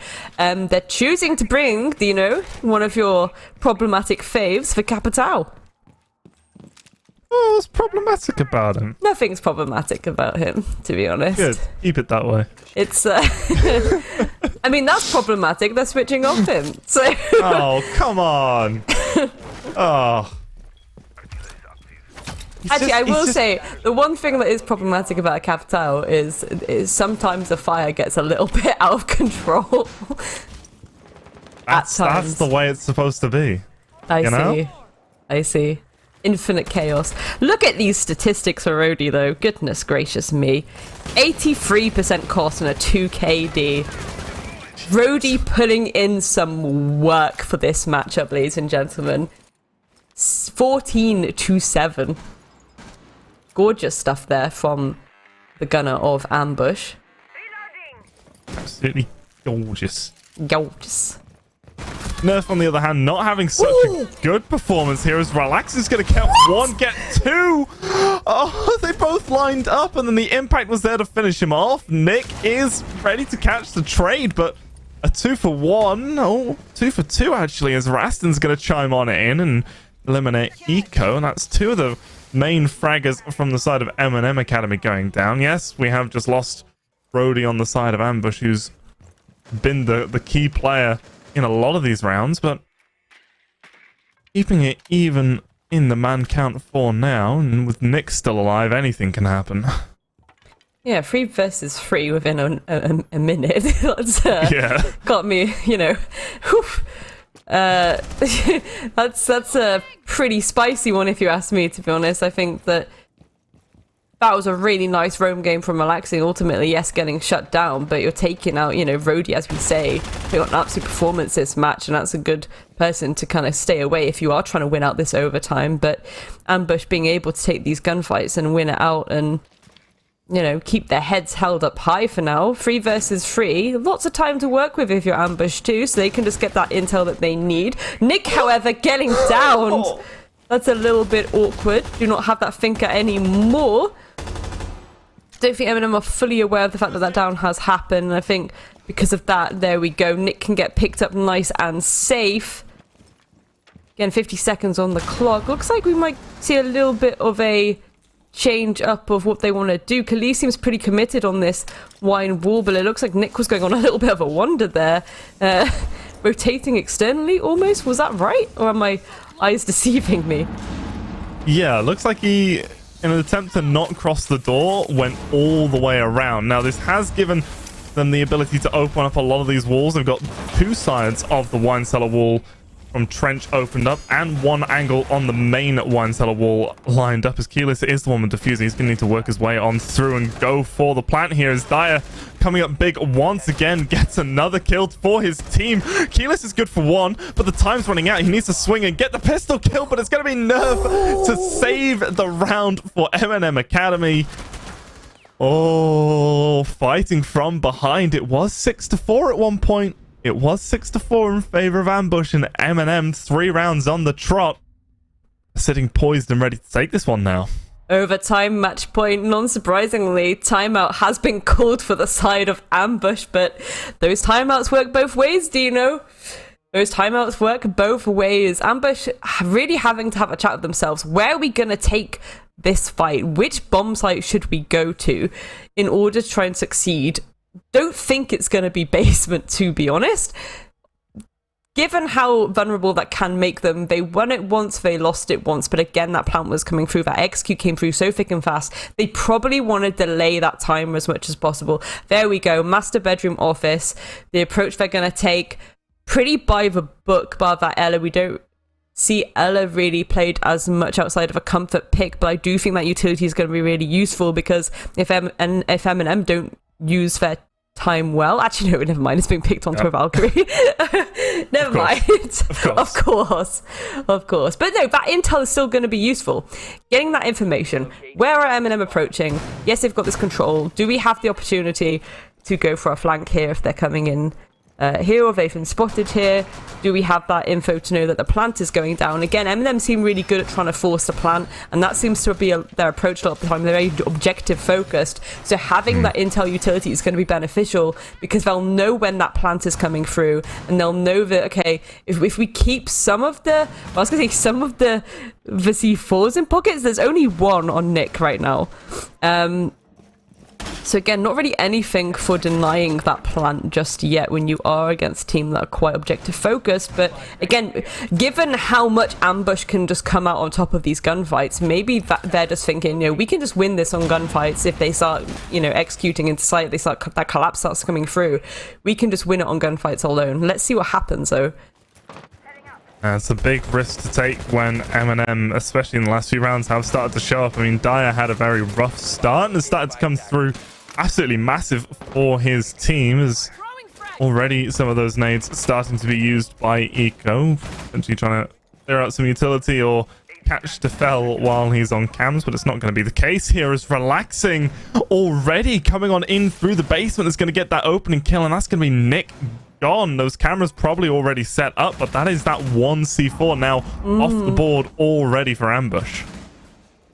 Yeah, but at least, Nick can sit on cams now and give them that constant flow of information that they will really, really need and require here. Can they get a pick of their own? Nades coming through from Akari. Doesn't land on anyone just yet, but the nades are starting to come through thick and fast from the side of Eminem, and it's as we say, given how the main team performs with those nades, you would like to see something magical of the Academy team also. More nades being prepped. Eco on this trophy window doesn't quite do anything just yet. A lot of ADSs to protect Rhodey.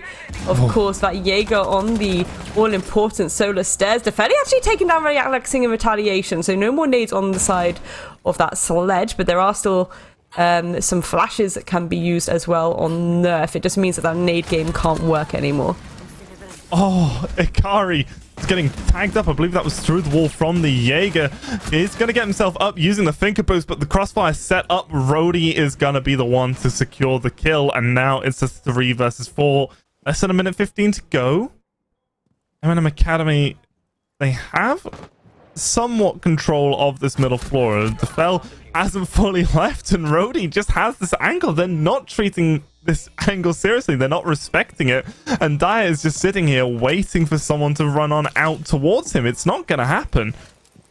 Looks like a switcheroo coming through here, as just one player comes off the rappel, the other one gets set up, and it looks like Eminem are just sort of confused as to what they want to do in this round. I don't really blame them. You've lost all of your pushing potential. All the inroads that you made during the first 2.5 minutes of the round are gone. We see this a few times too. When there's two of them left, they kind of they're willing to take the risks with those timers. They split up and they try and go for these gunfights more than anything, and it's just kind of like I'd like to try and tease the objective a little bit instead of get some of these picks. But again, oh, there we go. There's a beautiful pick there. Khalees falling, but Rasen's going to trade it immediately back there. They are taking down Rasen in retaliation. Can they get the remaining 2 players? No, they can't. And that's why sometimes it does help to get that diffuser if you can. If you can, risk it for a chocolate biscuit and try and fudge that objective. I think that's the best approach for Eminem to really take there when they get down to those, there's only 2 of us moments. Yeah, I mean, if they had the diffuser in hand, Dyer had the diffuser, he swings in, gets the kill onto 1, then teammate holds from the door, he goes plant safe behind the half wall. You'd be cutting it down to the wire, and it would require those kills to land in a specific order, but then at least gives you that opportunity for a 45-second post plant, whereas instead you've got to try and find 4 kills in 30 seconds, and that's just hard to do. And well, it leaves us now not only in overtime, Grace, but overtime match point 7-7, a 15-round saga coming through here. Yeah, which I'm completely here for. Yeah?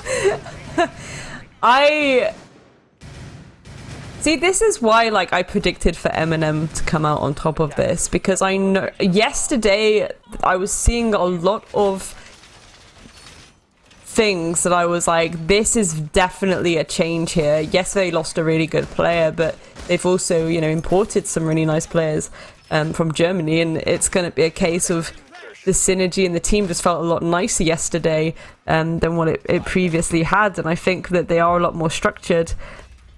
And I felt confident, and you know, even if they don't take it here, they should still be very happy with that result. You know, getting it to overtime and putting on the performance that they did, and it's been such a good game of Siege on both sides, to be honest, Dino, that I don't think either team should be disappointed, but ultimately they will be, because that's just how players are. You want that win, you want that dub, and you want those extra points as well. Ultimately, there can only be one winner. Yeah, you're not going to be the type of person competing at this level if you lose a game, you're going, it's all right. You're going to be a bit upset about it just because of the competitive nature of sort of what it means to be someone performing at this level. As we're seeing, once again, the same sort of strategy coming through. This Azami has been so pivotal towards this library hold for both of these teams, really. Oh, Rastin. Oh, he spots it. Okay. Oh. This is it. They're going to know that Relaxing is on a little bit of a roam now, and potentially a little Pincheroonie can come through, but we'll see how Ambush choose to play it. About nearly half the round gone, and Ambush is still kind of trying to set up around even getting in and making their approach into this map. It looks like they might go a little bit direct if the timer gets too close to it, but again, they really need to start getting this top floor control, Dino.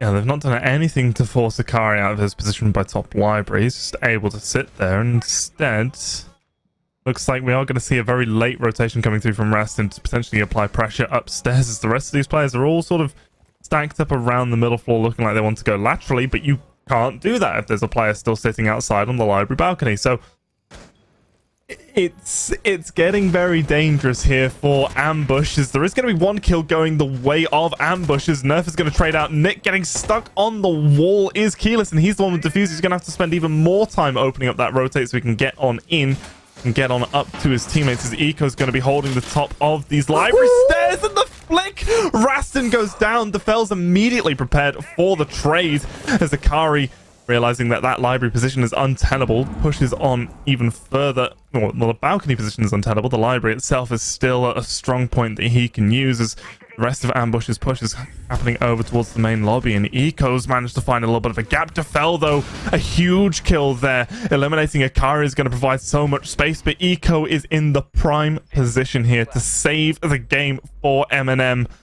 None of these players are coming towards him, and in fact, Relaxing's off-site as well. There might be the opportunity to go for the plant, with Rody getting the kill onto Relaxing. Keyless just needs to find the spot and hide, as Eco is still up above the timer. He was waiting for the clock to expire, but now it's too late. He has to try and 1v3 retake against these players. Both of them jump out. He gets the down onto Keyless, but isn't able to get the kill onto the other, trying to swing around this window. It's not going to happen. The stun coming through. Wow. Rody gets the kill. Ambush get the round and the map and the 2 points, as it was an overtime win, and that's game of the night right there. 100% Dino. Goodness me. From the do you know what? That is such a shame to come down to the nail like that. I feel so sad for Eminem Academy right now. It looked like they had it in the bag. You know, that timer was ticking in that last round there, and yeah, it just kind of fell apart. Again, these gunfights, Ambush's ability to just take gunfights and be confident in doing so and actually come out on top of it is just so high. That it doesn't, again, they can be so creative with these op picks, and it doesn't really matter because sometimes they will just go and take a gunfight, and that's like the main way that they'll get control of the map. That's the main way they'll go about getting their win is by having gunfights and getting kills on the table. You know, so sad for Eminem Academy. They play that so well, and they're probably going to be feeling really disappointed right now. I mean, that's just the way that the cotton unravels, as you put it yourself. It's yeah, like you say, one team just has to win at the end of the day. One team has to come out on top, and this time it was Ambush. And this is while it's a disappointing loss for Eminem, it's a strong sign of improvement from where they were earlier on in the season, being able to get 5 rounds off of Heroic yesterday, and then coming in and taking Ambush, currently sitting in second on the leaderboard, on the scoreboard, you know, all the way through to round number 15 and losing it just off of a couple gunfights right at the end. It shows great amounts of improvement has already been had, and a lot of improvement is still to be had in the future, I think. 100%. I mean, again, based alone on like yesterday and today's performance from Eminem Academy, I think that this next half of the season they are going to shine so brightly, and I think that's one thing that, you know, I think I can comfortably say that, to be honest. Again, Ambush ultimately were the ones to get their win, so once again I've thrown my prediction elo out the window. But no, I think, you know, that really could have gone anyway. It did come down to the nail that last round especially. I don't think anyone would argue against that. That was way too close for comfort, even though Ambush did get that win in the end, and it was like a 3v1, I think it was, in those final seconds. It was uncomfortably close for them, especially in regards to that timer. And I think that, again, going forward, they're probably going to be thinking, we don't really want to be put in an awkward spot like that again. You know, maybe we need to start focusing on the time we're taking to get control of the map, to set up for these executes, because that's where things seem to be a little bit squiffy. But for the most part, yeah, GG's to Ambush. Yeah, and that was a long game, 15 rounds. That's a lot to break down, and I know 3 people who can do it exceptionally well. So, Ian, Demo, and X, why don't you take us away? Hold on. You know 3 people can do it well. Are they talking about us? Who's the third? Me and you, but then...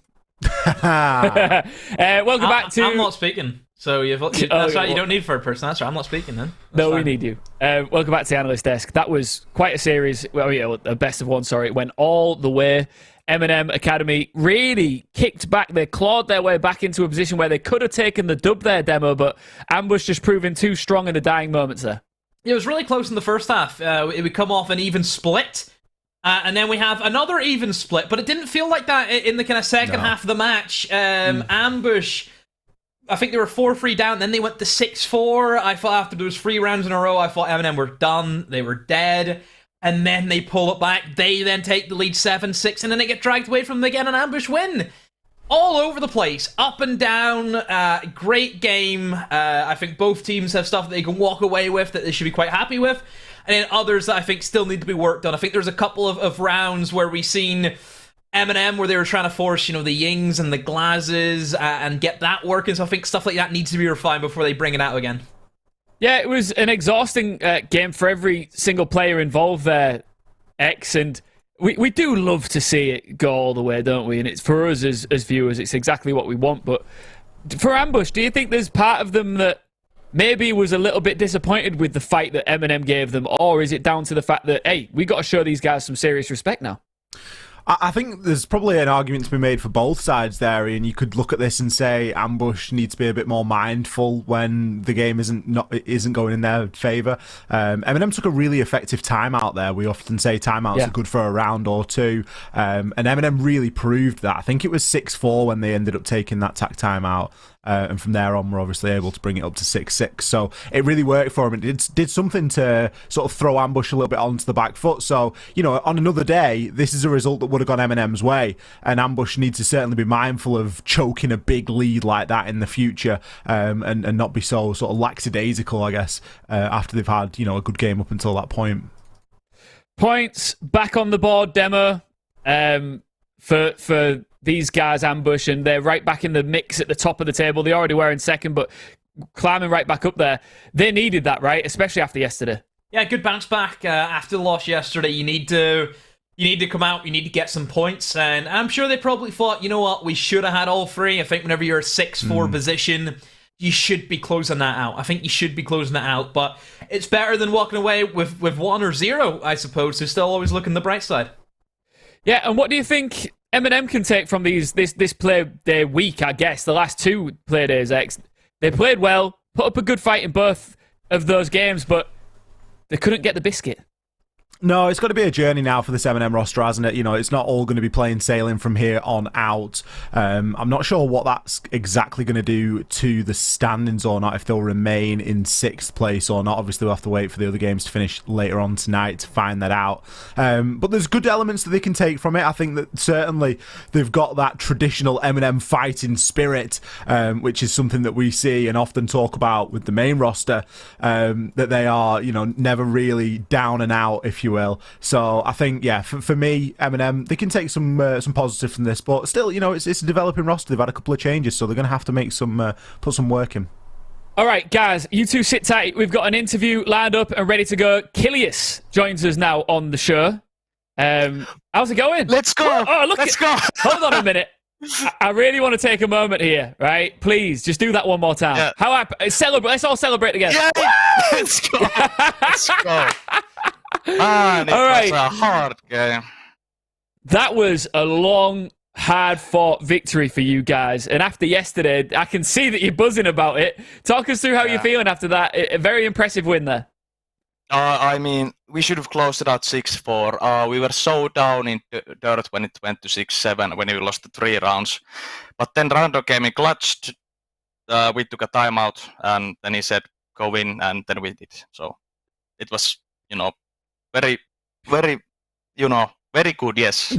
Very good, very intense. and you know, you guys had that month off going into yesterday, and there was a lot of expectation around your team. You know, lots of people have been very impressed with the way you guys have been performing and your position here in the table in the NPL. How disappointed were you to not come back winning yesterday? Oh, man, it's...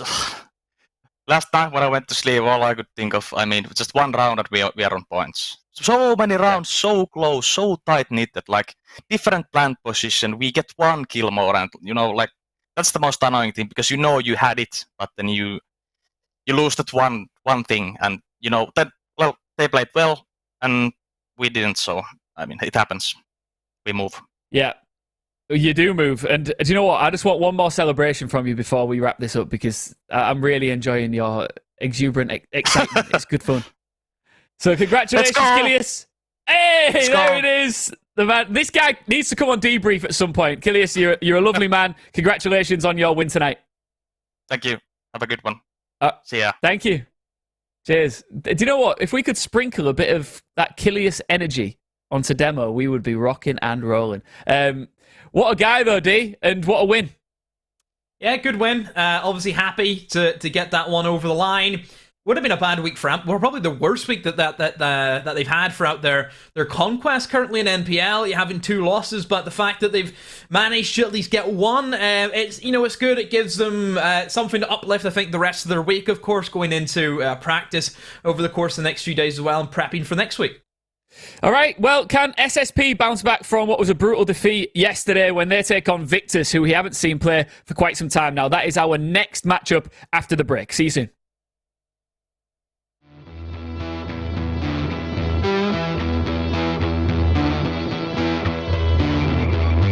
My name's Jake Seister, I'm the coach for Victus. Hi, my name's Adam, also known as Skeptic, and I play for Victus, and I'm the IGL/support. Today, preoccupied though, Skeptic could find himself a couple here. Picks one, finds the second, finish with the shotgun. The SMG has been drawn and it will be successful. Victus, successful once again. I initially was just going to help them with their Rumble finals, and then I just ended up staying on because they convinced me to stay.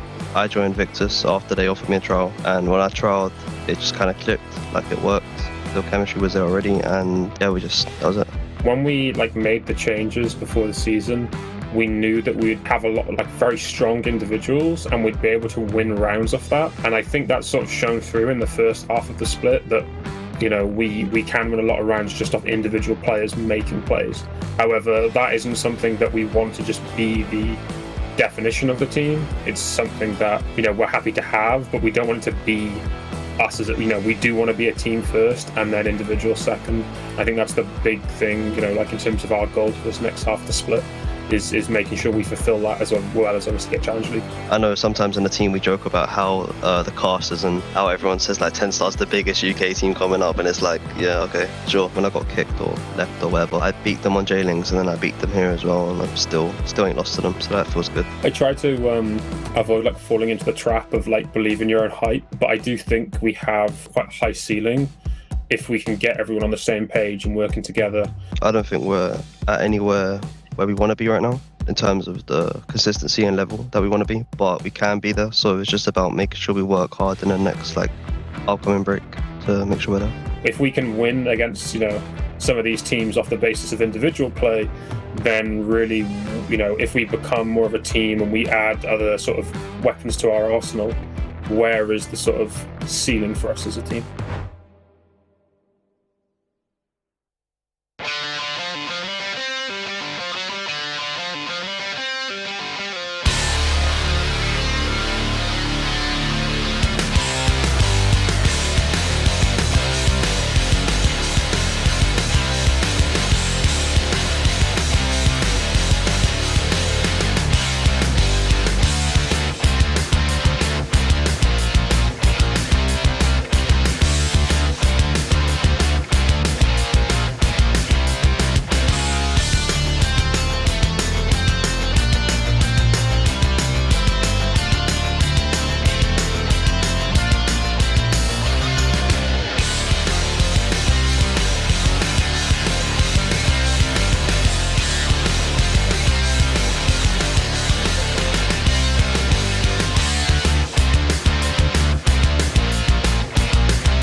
In 3 quick kills, 4 quick kills come in. And Slothar just picks them apart. Let's try and put some shots on in and managing to find the last 2. Oh, but Blur just decimates. Chris steps up huge for ambush. 3 kills.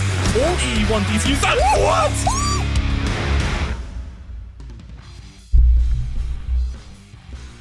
Welcome back to the Rainbow Six Northern Premier League. My name's Ian Chambers, joined on the desk once again by Dina and Grace. We've been swapping the chairs around and bringing different casters and analysts in as we are enjoying a wonderful night of Siege. Dina, Grace, that last matchup there, it was quite a tough one for Eminem Academy fans to watch, I think, Grace. You summed it up quite nicely because they came so close, and you never like to see a team lose in that fashion.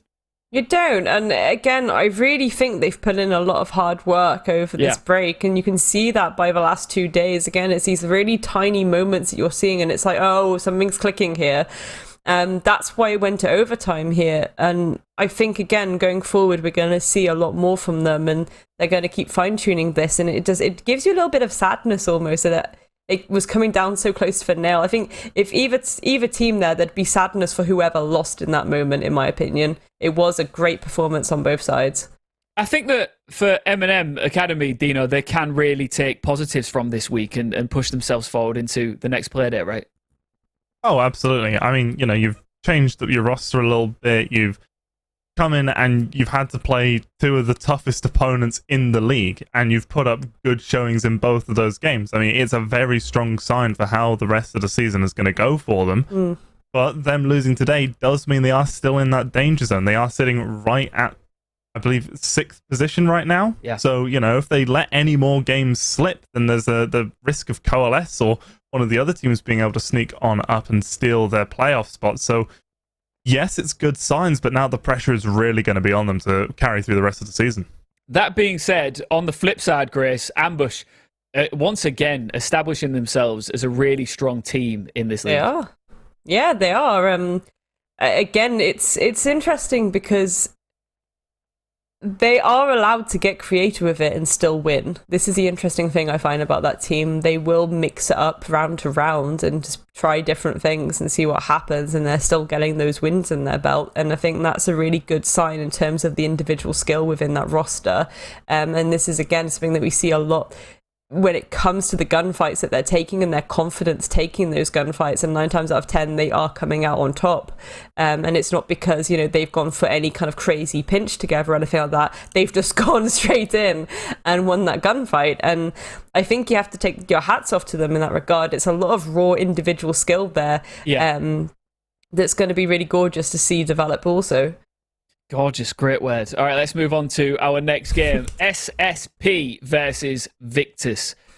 This SSP roster, Dino, will be feeling a little bit sluggish, I think, coming into today. Or, on the flip side, they might have a bit of a fire lit under their caboose. Yeah, I definitely hope that they're on the flippy in that case, where they've got that fire definitely ignited, because yesterday they didn't even get the motor running. You know, they didn't even have the kindling around to get anything going. So 2-6 reacts as South Park, Nikavut, and I can't read that. Thing is, it's so small on my screen. It's very small. And my eyes are... Arrow? Grace, you've got it. Thank God for Grace. I don't have my glasses on. I can't even see, and I'm able to see it. How does this make sense? We all need to go and get our eyes tested. Squad outing to the opticians. But yeah, so they've made those 2 adjustments. Reactus and Pharaoh joining the roster during that break, and obviously yesterday wasn't the best showing from the team as a whole. Yeah. Hopefully, like you say, they've got that fire lit under them, and they'll be able to come out and put up a good fight against Victus. Do you have faith in this roster to do that, Grace? No. Oh, well, what about this roster right here? This roster, yeah, certainly so. Again, obviously, a shame that they've very last minute had a roster change. And they obviously weren't playing last night, but they are going to be playing today, and that's exciting. Victus still have, despite the loss of a player, a very good roster there. You've got YZN, you've got Oscar, you've got Skeptic, you've got all of them, to be honest. Skyty, U4, all of them. Last time that Victus went up against, the Nordic teams in the first half, it could get a little bit spicy at times for said Nordic teams. Again, Victus can get very hyper-aggressive if you give them the breathing room to do so. So it's like I said at the start of the night, SSP, if they want to go in and stand a little bit of a chance, they have to not give them that breathing room. They have to have that confidence. They have to find that confidence in themselves to be like, let's not faff about with this, and let's not give them the opportunity to maybe jump out on us or go for something ridiculous in a run out or go for a ridiculous flank.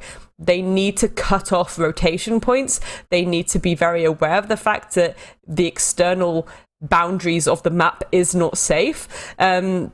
They need to go in being just, I guess, almost like hyper paranoid, because then they're going to play a very safe game of Siege, and it might be slow, but it will give them a little bit of a step up in the sense that they're not going to lose those early round players, and they're going to have enough players to then try and go for some kind of execute against Victus. So hopefully we will see that. Hopefully they would kind of put their thinking hats on, and that's what we're going to see. Well, let's take a moment to glance back at the last time these 2 teams faced off earlier on in the season. It was simple work for Victus. SSP did have a different name back then, but it was another stomping for those guys. So they've got to try something very different this time round, Dina.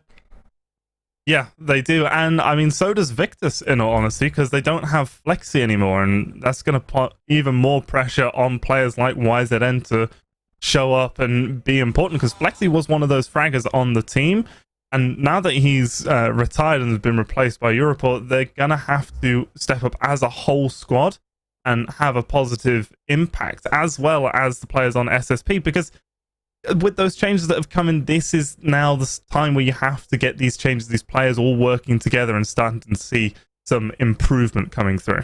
Yeah, go on, actually, Grace. I was going to jump in, but I heard you take a deep breath. I disagree with that, because last time these two players went up against each other was when Victus were just throwing themselves out of those villa windows and getting like 3Ks just from one run out of the window. Again, I don't think they're going to end up at Villa. I think we might see, Sissi State Punks kind of really try and go to maybe an Oregon or a Clubhouse, something a little bit safer, something a little bit more by the book here. But why is there, look at that, KDR 6 last time these two teams came up against each other. I don't think that the roster change is going to impact things at all. I think confidently, I think I can say that I think this is going to be pretty much a similar situation to last time. Yeah, well, it's about the time to find out which map this will be played out at and see our map vetoes as well. Dina, last second prediction, where do you think we're going? Chalet. Oh, where did he just drop a Chalet with 0.1 seconds to go? I'm going to give you that. What made you say that? Instinct. In his jellies, it was he. In his jellies. Well, Victus is going to go for something aggressive, and why not? Why not? Grace, basically? it was in his jellies. Was it in your jellies? It was. I wasn't thinking of the map, but now I certainly am. Victor's starting on attack on Chalet. Given how the previous meeting went, I love that it's called previous meeting as well. It sounds so official. But no, this is going to be perhaps a kind of meeting that you wanna wear your funeral suit to. It's gonna get a little bit nasty. You think? I honestly, I don't want to sugarcoat it, to be honest. Like, I know, it's sometimes, I'm not trying to be like harsh, but it is just like Victus are just on such another level. It'd be tough for SSP to suffer 2 heavy defeats on the bounce in 1 week. But I don't think they'll completely suffer going forward. This is the thing. It's, again, we are in the second half of the split now, and again, I don't want to seem like I'm kind of being like SSP are terrible, because they're not. I think there's so much improvement that we're probably going to see from them, and especially going forward. They've just had a bit of a pickle going into it already, where they're going against TENSTAR, who are fully regenerated and refreshed, and now they're going against Victus. It's not a nice 2 opening games for this half to go into, and I feel for them in that regard, but, I think that SSP, there's so much data for them to work with, there's so much improvement, and I think that, again, it's this idea that a lot of the, some of the Nordics teams, it's the experience that they gain from playing with these UK rosters and how that's going to strengthen them going forward, and that's the important thing. Diamonds are created under pressure, Ian. That is one of your favourite statements and phrases, so keep it coming all the time, Grace. I'll tell you what, Dino, is there a slight chance that Victus might be feeling a little bit rusty? And it must have been difficult for them yesterday to watch, all of the other teams competing, and they have to sit on the bench. You know what I mean? I mean, rusty is probably the wrong word, but I wouldn't be surprised if unprepared might be a sort of background feeling, because they lost Flexi literally like 2 days ago. Yep. They've had to scramble to get this sub in, and that in of itself is going to create dynamics. I mean, we don't know how much these play together as a 5 outside of scrims. We don't know how much Europe has been filling in. So it's how is that going to work? I reckon they're just going to rely on jumping out of windows and choosing people before they can do anything again, which is a tried and proven tactic for Victus. So I don't expect them to struggle too much. But I do think that this one won't be as dominant 7-1 as we saw before. I reckon it's going to be something like a 7-3. Just for the record, Victus are currently sitting in 3rd place, and there's still plenty of room for them to climb up this table, and they'll be feeling really confident. There's obvious reasons why you are so excited about this roster, Grace, and that is because they're in touching distance of really making a statement and getting towards the very top end of this table. Yeah, 100%. And I think that is our objective. They're not coming in to be like, let's get experience. They're coming in to be like, we want that CL spot. basically, to put it bluntly. They eyes on the prize for them. It's the same with TENSTAR. You know, we've said with these two rosters, the next one's up because we fully believe that. You see that the dedication, the raw skill, the individual talent, the way that they can play together as a team. It's just an exciting team. It's a really exciting team, and I think, yeah, going forward, still probably one of my favourites to watch as well. All right, well, it's time to get into this one finally. A little bit of a delay getting into this lobby, but the guys are officially ready. Let's get into this third game of the night. SSP versus Victus. You better get those funeral suits. Let's get across now to X and Demo. Guys, take it away. Ian, thank you very much indeed. Welcome back. We are going to be covering our third game here tonight. Demo, are you up for a little bit of a return to Chalet? Back we go into Chalet. Two different teams, I would say, on two different levels. I don't think that's much of a stretch for me to say. The levels between both of these teams, there's quite a big gap, Ollie. Probably the biggest gap I think we've had of teams here tonight. Obviously, SSP, formerly known as Arctic, underneath a new branding. Is that going to change up their playstyle compared to what Victus is going to throw at them? Only time will tell, but I'm not too hopeful. You know that I don't want to be mean, but I'm also a realist. This Victus side, I have been so impressed with these past 6 months. The trajectory that they've been on has been incredible to watch. You know, we've seen them in the GWB event that happened a couple of weeks ago, Ollie. They did really well, considering, you know, who they are. You think about that side, they were able to beat the ex-Empire lineup in a best of 3, which is... I don't think anyone's seen that coming. Get it in the bio. You know, we've seen them play against these tier 1 teams as well, and they give them a good run for the money. You know, players from Rogue have said that this Victus side, they look so good, and you know, they pitch them as, yeah, they're a team that should be inside a Challenger League. So there's so much going on for this team right now. Yeah, it's going to take more than a name change, I think, for SSP to really come away with something here tonight and further on into the league as well. But it is a marathon, not a sprint. We are only just starting our second split, so you would imagine that, again, anything could change. We could see, you know, new teams in that top 3, 4, 5th spot, wherever it might be. Hell, even a new team inside of the top 1 or 2, depending on how things shape out. But for SSP, this is by no means going to be an easy game. I think that much is pretty clear. Last time they met, it was a 7-1. It was played out on Villa. There was a bit of a meme that floated around of, you know, you don't take Victus to Villa. Well, that was a Kangaroo Kenny. That was a Kenny favourite. It then sort of developed into don't take Victus to Cafe. This map, that map, this map. Is it going to develop even further? Don't take Victus to Chalet. We've already seen one short Chalet tonight.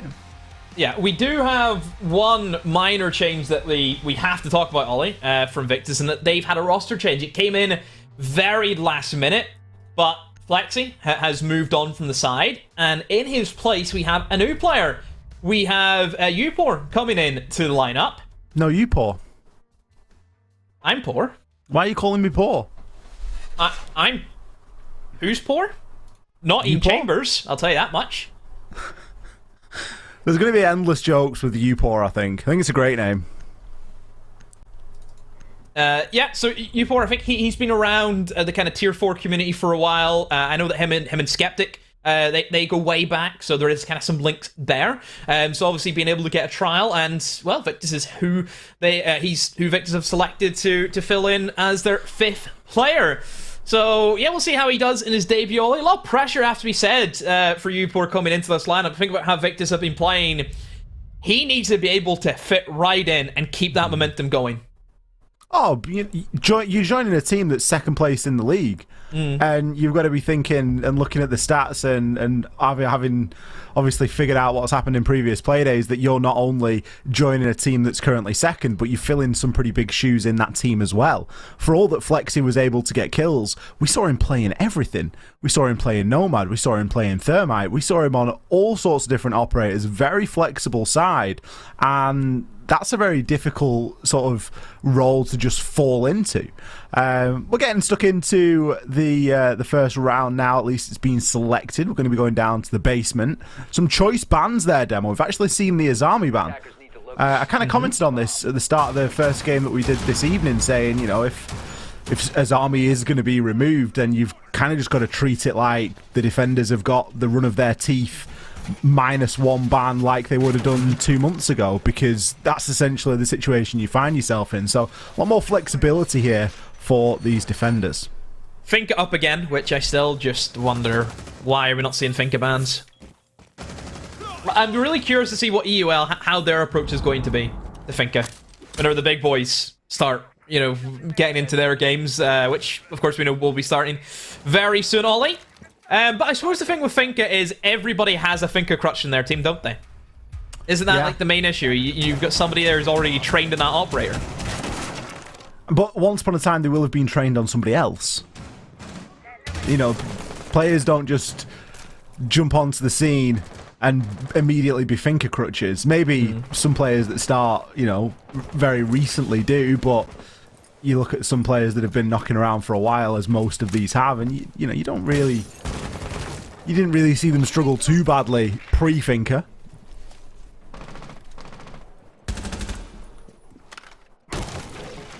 So, Victus, how are they going to approach this? In our last game that we've seen on Chalet, Eminem, they were attacking basement a few times, and equally so were Ambush. We've seen more traditional ways where you try and go towards Big Garage. Then we also seen some new kind of Glaz Ying pushes as well coming in for Snowmobile. Victus going for a much slower approach. It looks to be a vertical orientated clear out from them, looking to go above. Using the sledge, you can open up majority of the site from above, and then just try and pick players off as they try and rotate upstairs, or just kill them through the ceiling. It's completely up to yourself. But either way, you're just looking to get a pick here or there, and they just overwhelm the bomb site in the final few seconds. Yeah, Chalet is fairly flexible. There's no real right or wrong way of going about things. Victus currently are opting for that. Let's see if we can get ourselves a pick without applying too many bodies inside. We've got the Fuse and Skyty working upstairs. Fuse is going to be just holding that main door at the moment. A bit of a rotation coming out here as well, as a large portion of this map can be called as clear, and you would expect it to be clear given where the site is. Reaxis, he's been unknown inside of Bar and Games for quite some time now, and he's actually put a couple of shots in there onto Upor. Could find himself in a pickle now, though. Minute to go. I think SSP has done very well not to give away any picks at the moment.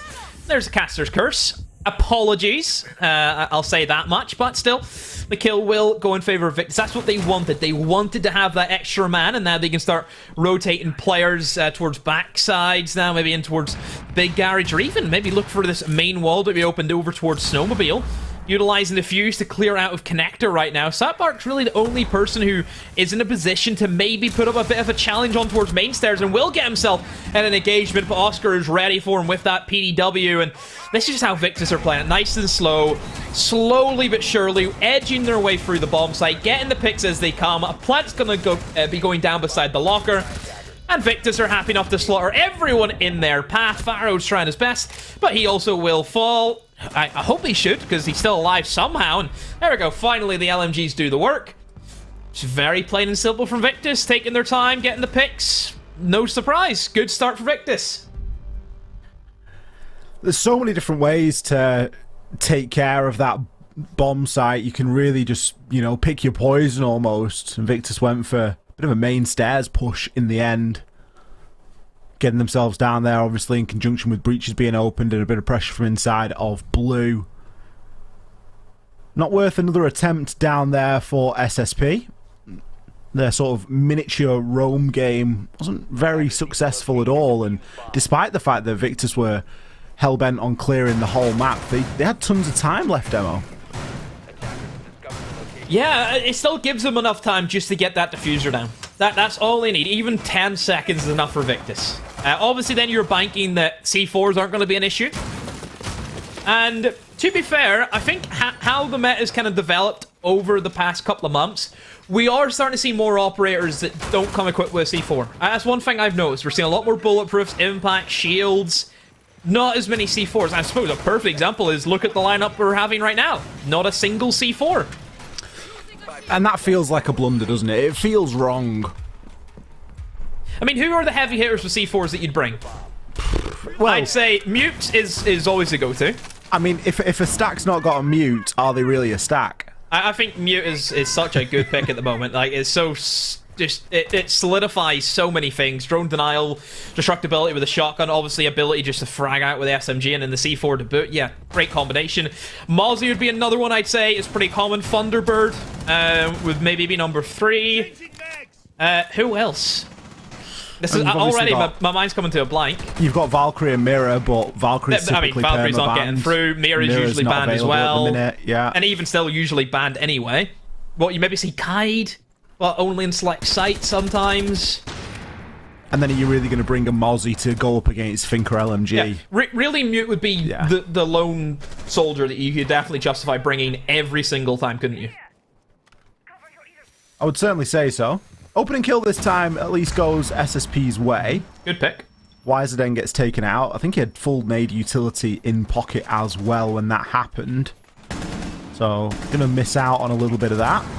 Pharaoh's playing a bit of a dangerous game there. He has been droned. Upor picks himself up a Claymore. That's a freebie if ever I saw one. I think that was placed out on the balcony. Hello? Did Not you sure see why that? Southpark's gone running for that. Skeptics just died swinging in solar window with somebody peeking from solar stairs and trophy window isn't even open? Really? That's how Victus are going to lose the hard breach? They lose another player and another one. They're just falling one by one. Only half the round is still to go. What has happened for Victus? Just giving themselves away very easily. And now Oscar, I think usually the star of the show, isn't he? Player that we look to, just that consistent rock for this side. Will he have another moment of glory, do you reckon, Ollie? He's certainly got the time to do so, hasn't he? But realistically, 4 players alive for SSP, you're going to be hoping to pull this one up. Nothing available for him to use. He has one drone, but I mean, what's he really going to be able to find? Puts a bit of damage onto Kusik, but that only telegraphs his location further. Not sure if he knows there's a player immediately behind the reinforced panel or not. But still, vertical angles being held. Can start to get pinged out by the Maestro. Finally picks up that kill onto Reaxis. Still vertical pressure coming in, and it's going to be the vertical pressure that sees him gone. Pharaoh from that top floor is able to find the angle. Easy. Easy all day of the week for SSP. No real worries. It was a bit disjointed from Victus. There were a couple of things that were missing. Still, just Habana swinging into Solar. And nobody, being able to cover the stairs or not opening trophy window or holding that. That's thrown me for a bit of a loop, Ollie. I thought better of Victus from that. Am I being too critical just because... This is an issue with me. You know I sometimes get critical. You know that. Is this the second time in the night Demo's going to admit he's wrong? No, I'm not saying I'm wrong. No, this is a complete different point. What I'm saying is sometimes I get critical. I think I get critical more often whenever I see a team who we've seen play to such a high caliber. And then the standard starts to slip. That's where I think I become critical, because I know what they can do. I know what the state of mind that they can get to. And then to see them not reach that, that's like always an issue for me. I think that you're just channeling your inner Roy Keane, aren't you? 10 seconds remaining. I've said this a few times. Sky Sports has not done wonders for me. Spent too much time watching Roy on Match of the Day. Of course. Well, I mean, what a time to be a United fan. There's plenty of things you can pick up from Roy. I think you're right, though. It is frustrating when you see teams that you know are capable of better just make small mistakes. And it kind of goes back to that Kilius interview, which seems like a bit of a weird thing to bring up now, but he was talking and saying he was really upset when he was trying to get to sleep last night because he was thinking about the rounds and how just one thing was lost in the round, and that means you lose the round. And that's what Siege is. Siege is a knife-edge game. You can make one play in a round and it will win or lose the round for your team when you're playing at this sort of a level. And it's then very difficult and very rare for individuals to, beat the odds and to get 3 kills or finally figure out, what they're going to do. So it really does make it, even more important that those small mistakes aren't being made, because it's not a big blunder. Someone's not mechanically messed up. They've just gone ahead into a room before it's been appropriately covered, as in the situation you were mentioning there, Demo. A lot of teams not favouring the bedroom anymore, Ollie. We're now seeing the bar. So 3 bomb sites being played so far by SSP.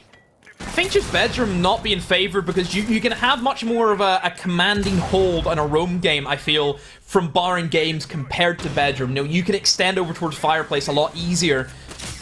Talking about the fireplace hold, that's currently what's being fought from right now, and it will be Victus. He come out on top. They will get 2 picks in favour of just the 1 trade-off onto YZN. South Park has fallen back in towards bathroom. Maybe looking for the jump out of Sky. He is by himself. Nobody in a position to really refrag him as well if he does get jumped out on from Victus. The drones are being sent in. Has he been spotted out? Do they know he's there? It looks as if they do. South Park, now he has to figure out what he wants to do. Does he stay and play for his life, or does he try and go for a rotate and maybe get himself back into sight and play much more of a defensive position? Upor's got himself in a great spot there at the top of fireplace. Looks as though South Park is going to try and get into a position to rotate back. He knows someone's on those main stairs. Just dips away. I'm not sure if Upor got a full picture of him there. Is able to get himself back into the site, but is this really the place you want to be? Look at all the vert that's available for Victus to start exploiting here. South Park knows that there's a challenge coming onto the door. There's no option but to try and pre-fire his way through. Draws for the secondary.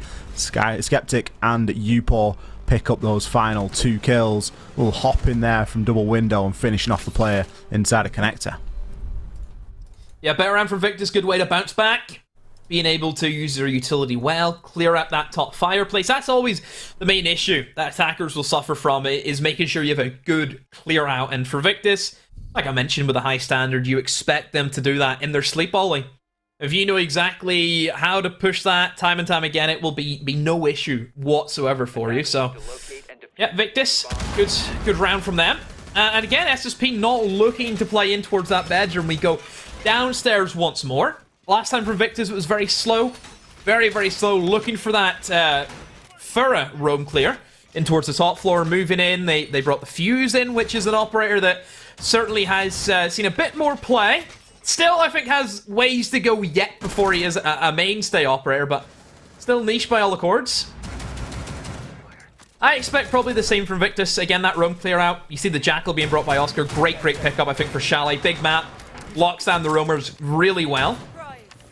And whenever there's a Vigil, you would expect to see a bit of a roam game from SSP. Well, that's the idea, isn't it? You would hope that South Park's getting himself active. Might be getting extremely active here, looking for a little cheeky spawn peek. Fortunately for Victus, nobody going to spawn over toward Campfire. And we're going to see Victus go for this approach again into the basement. Now, we've kind of been talking about this a little bit, Demo. A little bit on cast, a little bit off cast. The new meta is slowly developing, and it's almost coming back to the good old-fashioned getting this site open. Skeptic's actually going to get himself straight in and try and get the plant down. The C4 is going to shut him down. Skyty there with the refrag. Oscar picks up Scarrow, but that means that the diffuser is going to be cold on the ground. Oscar's got a second one to grab here, but he's going to be looking the wrong way. This is the diffuser cold, Demo. How has it gone so wrong? Look at Skyty's positioning. He is in the Viper's nest in the middle of the site, and he too will be taken out by Kusik. Upor left, the rookie, the new player, as the last line of attack. 1 versus 3 with the diffuser cold. Was there a need for that rush round, Demo? What a change of pace. Was never expecting this from Victus. I thought they were going to go for the same idea that they went for last time because it worked so well. And they just thought, nah, let's just completely change the game up. And we'll go for a rush, which has ended miserably. If you're going for the rush, I just feel that you need operators to assist with that. You look at the operators from Victus. Yeah. There's nobody there that you would really say as a rush operator. You're missing out the Ying, which is a big one, as we know. Amaru, not going to be any helpful for really a basement rush, but we know Amaru in other maps and other rushes can be very, very valuable. Yeah, Glass. Even a Blitz, perhaps. You know, yeah, there's operators that's going to help, but they just haven't. That's why I never expected it, because it's just not the lineup to go for a rush. Upor, how patient are you? Currently 4-1. I guess the other question is, how patient are SSP? Because they are not moving at the moment. It's almost like a game of statues. I'm going to show you the server hasn't froze. We can still see the timer ticking down at the top. there's no real need for SSP to make a move here. It's really on Upor to try and do something. I'm not sure that they're going to be having too much of a technical discussion as a team whilst he is in the middle of the site. But potentially just looking for a couple of cheeky picks here. But really the odds are stacked against him. We can see the diffuser is in by Trash. It's probably one of the weirdest standoffs that I've ever seen, Demo. Upor clearly starved for information. Hasn't got the fortune of really spraying a lot on those pre-fires. Just needs to be delicate with those 1 or 2 taps. Fully inside of the final 7 seconds now, so that means the plant will not be successful as it was all the way over on the ground, and Reactis going to pick up that final kill. Surprise from Victus, and they drop a round. Is that a round that we'll be sitting here thinking, yeah, that's where Victus dropped the point? Could be. Very well could be. Well, it's even Stevens at the minute, isn't it? And attack's meant to be the better side of Chalet. It is, yeah. I mean, a 4-2 is still, good standing from Victus, but if you go even standing, it's not bad, but you certainly could do better. But yeah, just really shocked. Attackers need to locate and they went for the rush. They just didn't have anything covered off. A simple C4. That's all it takes. Same lineup, pretty much for Victus again, Ollie. Maybe minus the Jackal, I believe, this time. And they, once again, will be attacking onto this kitchen. This was just a bad round from Victus overall. Swinging in, getting picked, SSP. Very loose on the roam game. I think SSP are happy enough to give control to the attackers if they feel threatened. They have, in hindsight, they have that realization to, okay, that's good enough, we'll just fall back. I think that's one thing about SSP. But I also think they're very good at being able to pester attackers, aren't they? Yeah. Just little hit-and-run maneuvers. And that's what they need to be doing against Victus. They can't afford to give Victus map control and time because we know what Victus can do when they have those two things. SSP are really got to try and limit those resources somewhat. So far, they've not done too badly at it. Granted, the previous round could be more attested to Victus just sort of carelessly walking in as opposed to SSP particularly countering or outplaying well, but they were still alert and ready at the threat of that rush. Oscar not really showing many signs of slowing down. Already approaching Ivy. Doesn't look like he's got the most info in the world right now. Southport just on the other side of the reinforced wall. Has obviously got a little bit of a line of sight that he could use to try and peek from there. He's going to hold his nerve for a while as those pellets do eventually detonate. I'm going to see the removal of the alibi as well.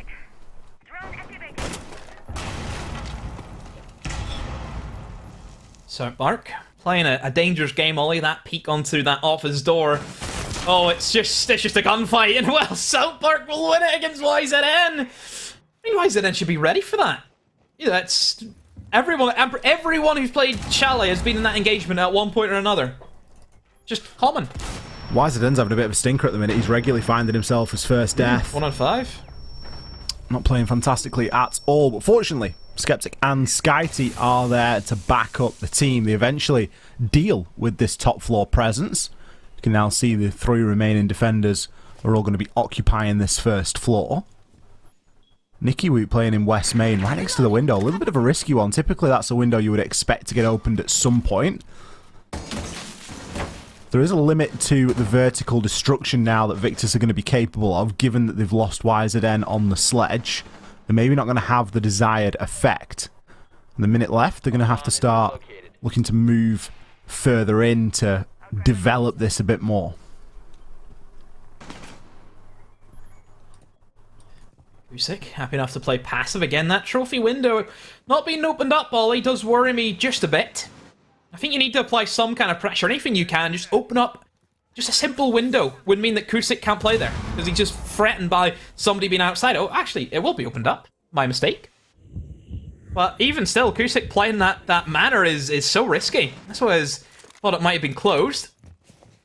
Now he will start to feel some pressure, starts to rotate in and around now, and will still hold his ground. Ollie take the fight, and even the Maestro on the roam. Usyk out of his skin finds 2.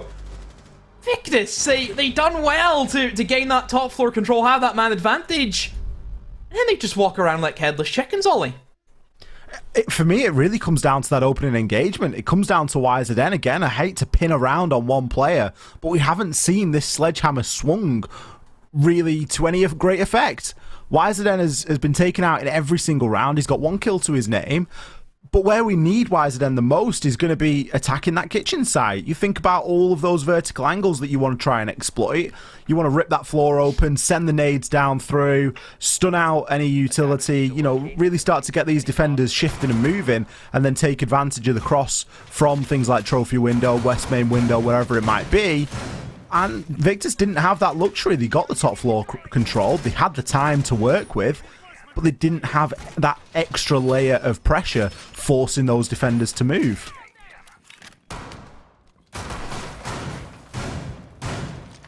Not a good start from Victus. Certainly expected better, Ollie. I think that has to be said. Just don't know what's going on with them at the moment. Nobody really taking the reins. It's usually either Sky or YZN or Oscar who usually on, you know, near enough 8, 9 kills at this stage, usually.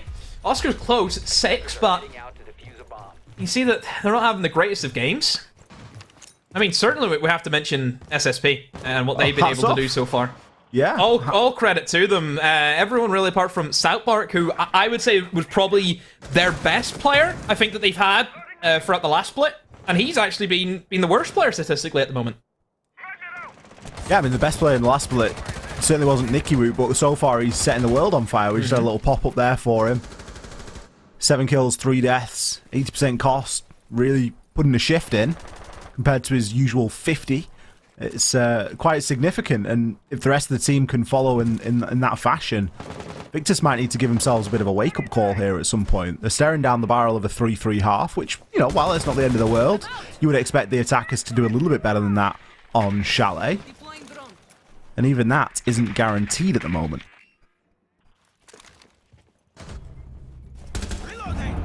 YZN, another opening death, Ollie. Horrible half for YZN as a sledge, a 1 and 6. Yeah, I don't know where he's getting picked up from. Is it the information? Is it he just can't hit anything? Is it one of those days? But either way, it's certainly costing his team. I think that's clear to see whenever you're losing the sledge. And whenever SSP, you know, if you look at YZN and where he's been picked off, you know, early on, they have went for very floor, like kind of vertical heavy bomb sites, haven't they? And that's where sledge would be great. You think of bar and gaming, you think of kitchen, you think of basement. Those are areas where you would like to have a sledge. Sure, they probably don't need them now whenever you're dealing with the upstairs, but still those nades are so valuable.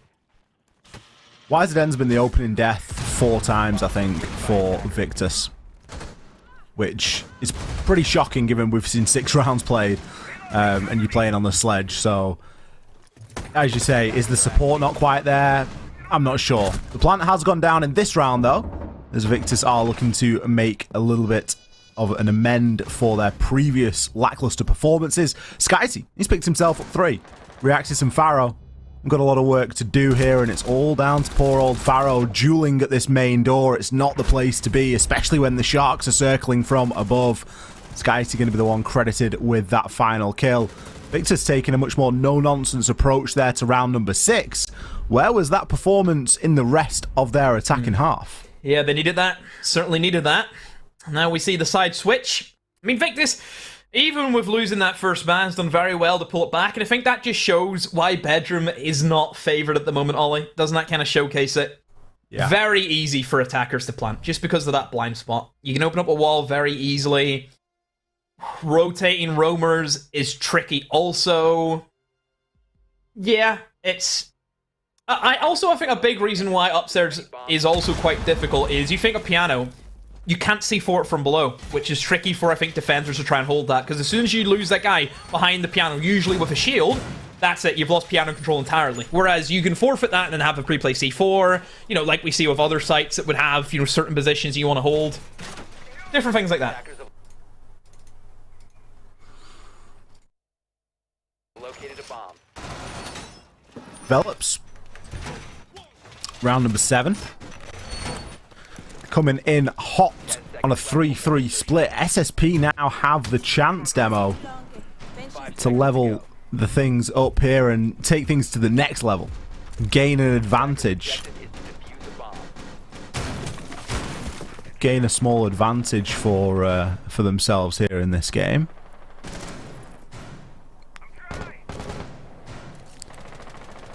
Victus on the flip side, and they're going to have to defend. I see just exactly what's going on here. Oscar looking like he's getting ready to place that Cade Claw, the pesky Cade Claw that you need to try and deal with. It's fairly straightforward. It's not exactly hidden in any way, shape or form. It's just another thing that you've got to tick off that checklist for that snowmobile garage, because that is going to be the first site. I'm liking the double self-destruction from SSP. In case one falls, you have that backup. Always going to be helpful. No Finca, which is probably the most surprising thing of the entire evening, Ollie. A team does not have a Finca. I can't believe I've said that. Is this real? Are you almost costing if you don't bring a Finca? Yes. Whenever something is that good, you're a fool not to bring it. You play to the meta. There's no time, I think, for SSP to start trying to be the next Gandhis of the world and try and innovate Siege. No, you don't want to do that. You want to be playing the most busted stuff you can bring and win your games. That's what you want to do. The Mother Teresa. If you want to, like, if there's something that is blatantly just out of this world, you do that. You do not want, oh, you know what? We're going to try and make Tachanka and Fuse work. We're going to be that team. You don't want to be that team. Well, you don't want him to be that team. Nobody wants to be that team. Because you're a fool. Well, let's see if SSP managed to make this work. I would agree that there is no point not bringing something that is so powerful, but if you look at the lineup, they do still have 6 nades. So they have at least got that going for them. As the utility does start to get chucked in now, Pharaoh tanked the majority of a C4 and managed to keep himself up for the meantime. Reaxis gathers himself a little bit of information on the Gemini clone. Oscar's got a very tricky spot to play here. Usually you'd have a deployable shield in that position, but I believe it has been taken out. As already the nades have started to come through. Any further work on this Maverickin is only going to increase the vulnerability in the site. Southpark going to send the nade nice and deep. Hopefully get it all the way through to connector. A couple of Wamai discs there doing a little bit of work, as you mentioned there, but it's going to be Southpark to kick things off as a flurry of kills ensues. Skyty on the rotation. He's actually on the hatch. He's in the hot seat here. He needs to find the kills, but he too is going to be shut down by the mighty Southpark as the plant has been successful. Nikiru and Southpark to pick those final 2. 3 on the round for South. Great cover of the plant going down there. Yeah, all eyes on Southpark to get that kill on the Skyty upstairs. Skyty had the chance, Ollie. That's on him. That's his job. If he's going for that flank, he needs to stop that defuse going down. In the perfect position, but just, yeah, didn't work out for him. I think Victus, they looked to be in good shape. I think their utility placement was well done. Plenty of Wamai charges being tossed in, catching grenades. The fact that Oscar got that kill into Iana was very, very important. But yeah, just that one moment with Skyty. I'll come back to a point you made. Siege, it's a knife edge. If one engagement goes one way, that's it. If it goes the other way, then it's the other, you know, that would have been Victus winning that round. That's what it comes down to. Fine margins. No, a lot of the margins have been going SSP's way tonight. They're in the lead demo. I did not think that we were going to get to a point where we saw SSP having a lead over Victus here tonight. I don't know what it speaks to more. Does it speak to the changes that SSP have made, or the fact that Victus have had, as we've already mentioned a couple of times, a last-minute roster change, and maybe just don't have that level of synergy and coordination at the moment that they would perhaps like? I just can't believe it. I just, you know, we're dealing with a team who has 22 points against a team that has 6. That's where we're at, and the team that has 6 is winning. I'm no expert, but the maths doesn't add up. It's, yeah, that's just the way I look at it. That's just the way I take things in. And keep in mind, 3 of those 6 points is because of a forfeit. Yeah. Yeah, they got the Navi win, didn't they? Mm-hmm. And it shouldn't be happening. you can't really point any blame at Upor either. He's 5-4, just plodding along, not setting the world on fire, but not playing badly. I think just missing YZN at the moment, I think, has cost them. Yeah, I think those early attacks, him dying very early on. Yeah, but he just needs to upheave himself into this defense. He needs to. He's on the Aruni, an operator that we know can certainly pop off of that DMR. It just depends if anyone from SSP is going to come into his direction, which at the moment doesn't look as if they're interested in him. Most players over towards this library clear out. This upside down angle is very, very strong, Ollie. You can't really challenge anyone from that. Southpark just walked in by himself with nobody to support him. What's going on there? This is where the overconfidence might start to get in a little bit as well, or the sledge curse, one or the other. But Oscar, he's going to find himself too, and regain a little bit of control here in this game. Reaxis currently pushing in through main door. He knows that somebody's over inside a dining, but can he land his shots? No, fluffs it. Skyty, you got a chance to redeem yourself instead. Drops the hatch, makes a rotation, and lives to fight another day. Potentially leaving Reaxis chasing a ghost there, but I think he recognises what's gone on and can just take up position just outside of the site. It's going to be a difficult 3 versus 5 for SSP, and I think really relying on Reaxis to find, honestly, 2 picks. I think at this stage they need him to catch 2 players by surprise, but he can't even find 1 at the moment. Everyone from Victus very, very patient. They know they're in control off the round, and good crossfire being held. YZN pops up, finds Kusik. A double with YZN. That's good to see him back in action, Ollie. And Victus looks to be a lockout round. It's going to be difficult from here on out, isn't it? Poor old Reaxis left dueling on the other side of the map. It's going to be Skyty to finish him off, concluding the engagement that was started earlier on. It's going to be Victus leveling things up here in round number 8. Hopefully their minds have been focused a little bit now, Demo, after suffering a couple of rounds loss that maybe they oughtn't have.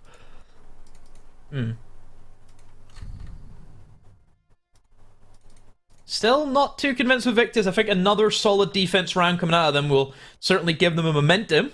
It's only 4-4, and that's Victus' first round in a while. So we'll see what they can do. Moving in to kitchen.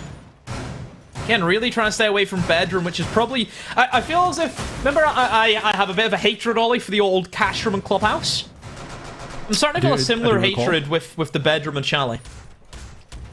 It's just really attacker-sided. Well, let me see if I can find some stats. Let me see. See what I can cook up for you. See what you can get cooking. Victor's going to be defending downstairs this round. They've got the extension up into that top floor, as is the norm. But even though the site is going to be inside a kitchen, it still means that you've got to defend upstairs in and around the bedroom area. It's still a large point of contention. Farrell looks like he's going to get himself in underneath. Buck has a lot of utility from this big garage. You can actually buck through 2 floors down there and really create quite a nice line of sight in onto those solar stairs. Couple that with the pressure that Southpark can look to provide and Reaxis on the solar windows, and you can start to zone out some of these defenders and at least make rotations difficult. This drone there isn't ideal as a nade sent through the drone hole.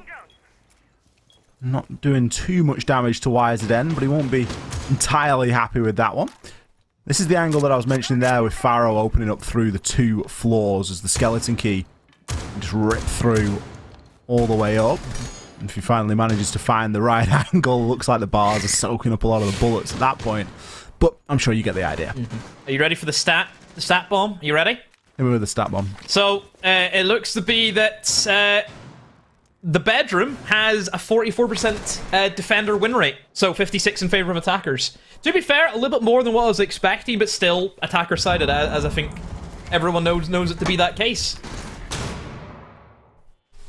Thanks for the guest appearance, Statman. No problem. Over to you, Jeff. I'm Chris. Oh. I'm pitch side looking the other way, and you come back to me and you say, "So what's going on here then, Chris?" Well, Sky's just got an opening kill, hasn't he? I don't know how he's done it, Demo. Well, I did see him get a kill, but I didn't know it was the opening kill. South Park with this last nade, maybe looking to send it through.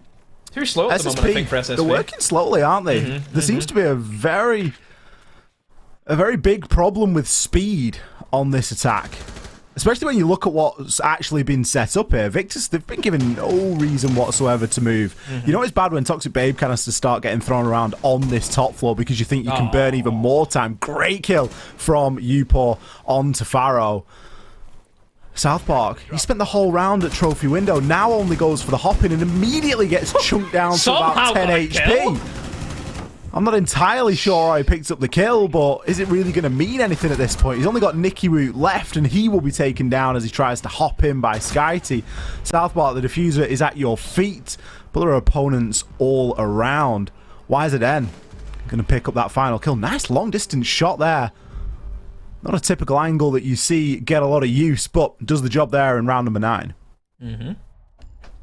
Certainly does. Just too slow, it felt like, from SSP for the majority of that round.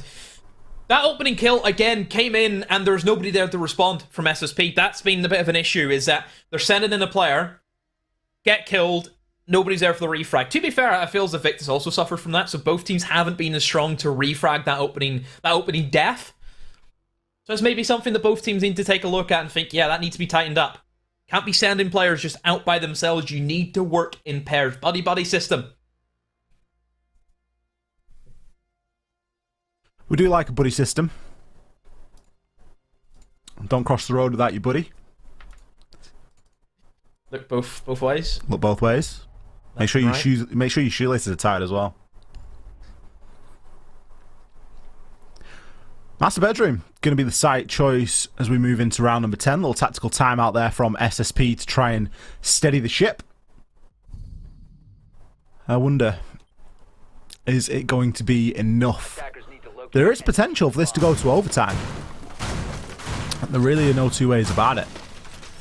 SSP haven't been that far off the pace. I fear a good attack here could see them through. Especially if they can look to build off some of that momentum. And statistically, Demo, Victus are going to the worst site. Yes, they are. But they've also brought in a Capcan, which I think is a game changer here. You get a Capcan kill, the mental from the enemy team is mudded. That's how you win games with Capcan. If anyone can, Capcan. 5 seconds remaining. Who can? Capcan! Also, I believe there's a... I don't know if this was in the patch notes, but according to somebody, apparently that the Capcan placement is quicker. Yeah, I've also heard that, and it is somebody that has... about 20,000 hours in Capcan. Yeah, multiple thousand hours on Capcan. Yeah. Well, not name him. A little head-to-head here, Reaxis versus Oscar. These head-to-heads are game-specific. He's just so solid, isn't he, Oscar? Yeah. Like, what's his overall stats for the season? Do we have that handy production? Can we have Oscar's overall stats? Because it just always seems to be a presence. It's been a while since I've seen Oscar have a bad game, and I think that's always a good sign of a great player. Is who's always there. That's a big reason why I think we were big lovers of Usus inside of CL Ollie, because he's always there. He's always a presence. That's really what you want out of that kind of a player as well, where you don't look at Oscar and immediately think out and out fragger. You look at him and think he's the kind of player that just is in the right place at the right time. And if he needs to clutch, he'll do that. Yeah, as well. He's that kind of player. It's not that he can't get kills. He's not going to go out of his way, but if he has to, he'll do it for it. Yeah. Yeah. And it comes down to positioning, and we've always really praised those players that have that exceptional positioning skill. Ooh, misses the nade onto the shield. May cause them some issues. That shield's very important for Upor. It gives them that vital bit of protection. And keep in mind, because he has a Wamai Ollie, it's only a couple of seconds before another disc will get tossed in, and then that's another bit of utility that needs to be soaked up. South Park still has both of his nades, but he's not in a position to use them against that shield, so I'm slightly worried right now for SSP, because if they cannot get rid of this shield, they're not getting rid of Upor, and they're not getting rid of the top floor hold. Oh, brilliant from Upor! Oh, almost finds the second. Multiple players starting to infringe in his territory, but he's holding strong, Ollie. As I say that, Reaxis is there. Will eliminate him, and Kusik finds Skyty Victus all of a sudden. They're starting to drop like flies. It was looking so good for a time, and now it is looking pretty dire, especially with that nade sailing into YZN. Left with no option but just to watch it come and hope that it didn't detonate a little bit further closer toward him.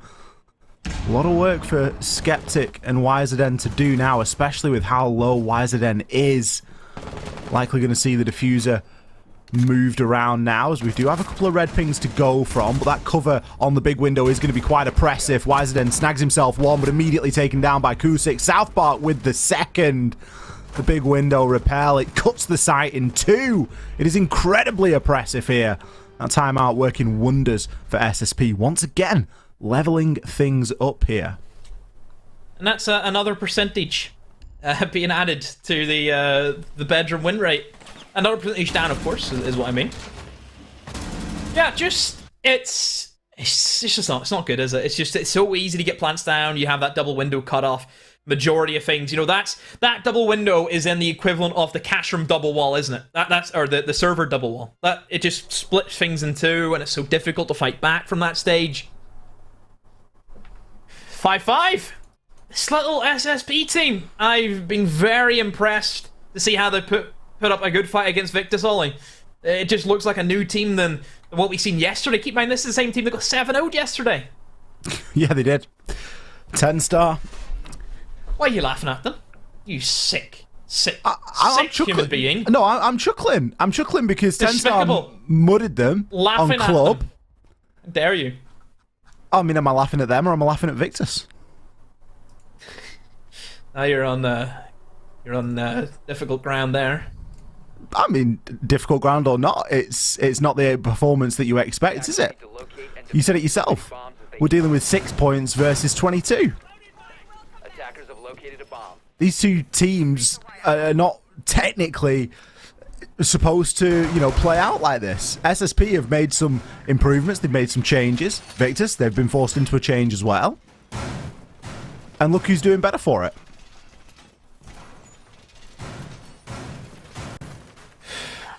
Here we go.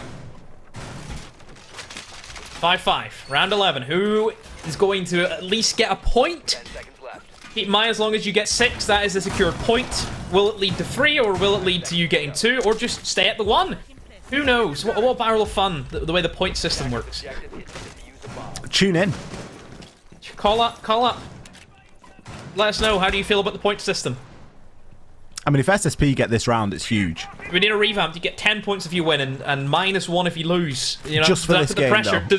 Does that put the pressure on teams if that's the case? If we make that a general universal ruling? Imagine if we just have like a lucky dip game every Playday that is worth. We just we just bring the teams in. They spin a wheel. This is how many points you get if you win. This is how many you get if this is how many you lose if you lose. Ooh, losing points for a loss would be interesting. Ooh. +1 for a victory, -20 for a loss. You'd be beside yourself. Sounds like my elo at the end of the season. That's true. Use the rank system.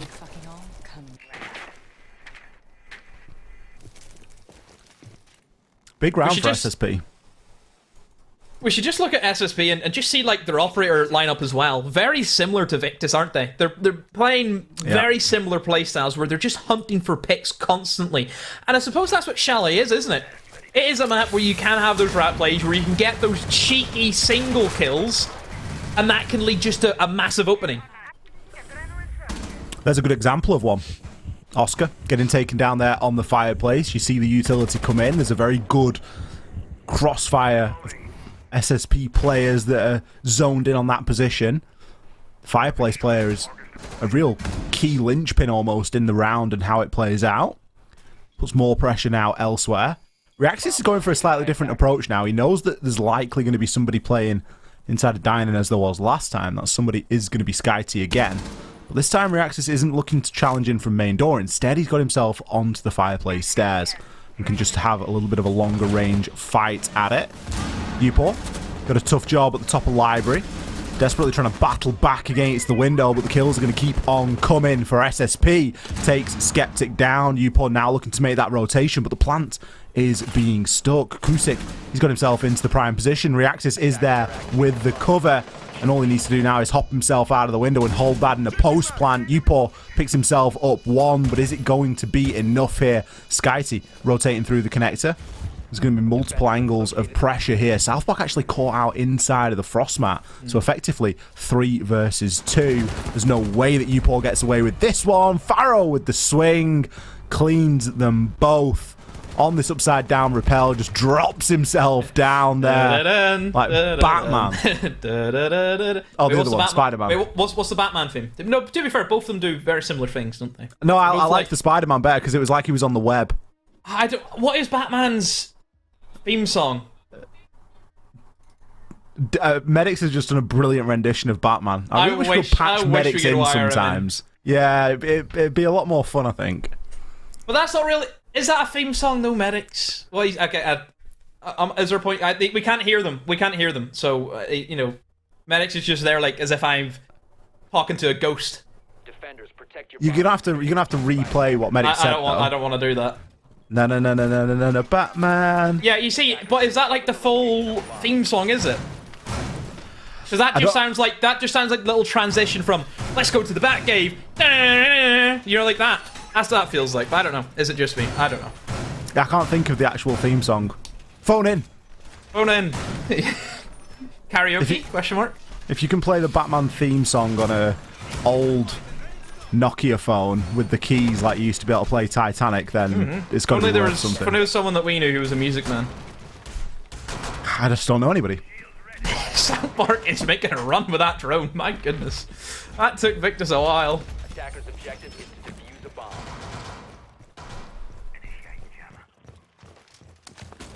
Kitchen hold. Victus. I mean, they dropped the point, Victus. One thing we have to mention, Ollie. Guaranteed drop the point, yeah. Best they can do is 1.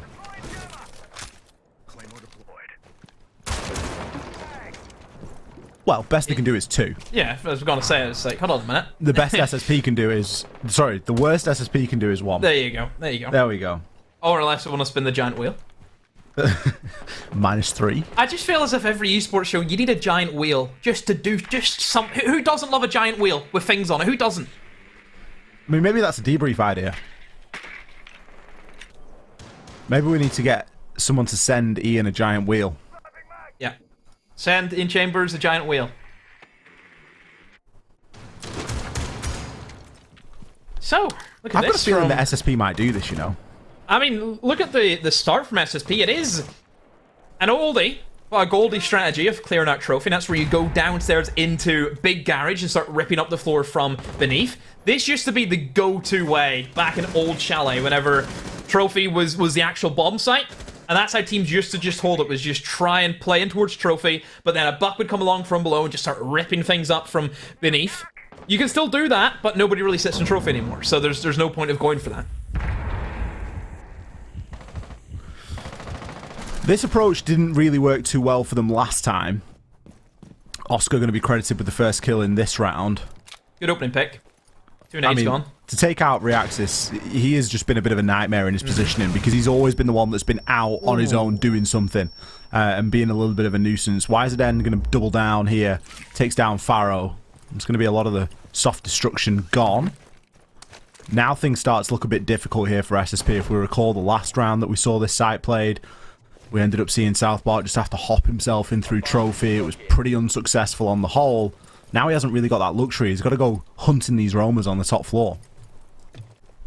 We'll swing in. Has that LMG in hand, is not afraid to take these engagements. But a lot of pressure now on his shoulders, Ollie. He needs to make the play. But we've mentioned before, Victus very patient. Whenever they have that man advantage, Ollie, I think they're great at just sitting on their hands, aren't they? They'll run down the clock. They'll not give a team a sniff. They'll give them absolutely nothing. YZN, he will fall though, as I think Kusik just went for a swing and got the kill. Southpark challenging the with that Melusi on the door, and actually the Diffuser's going to be attempted now. This is where you expect the two players upstairs to come into position now and try and get something happening. Diffuser is going to be planted, but Victus, they have all control, and they just flood, overwhelm SSP, and that will be an easy defuse. It was looking dicey for a time, wasn't it? I don't think that SSP had too many options available to them there with the clock running down and Victus playing very slippery, not really giving themselves up easily. You do worry when the plant's going down. There's 3 Toxic Babes in Smoke's hand and they're on the top floor when the site is on the first. That's usually a little bit of an alarm bell time. Upor not in position to deploy those Toxic Babe canisters and stop the attackers making their way through. But for Victus, it's almost consolation at this point. Leveled it up to 6-6. We now get to go to an overtime. Still a chance for Victus to walk away with a win here. But I think it will be, whichever way it goes, forever remembered as the time that SSP took Victus to an overtime on Chalet. Mm-hmm.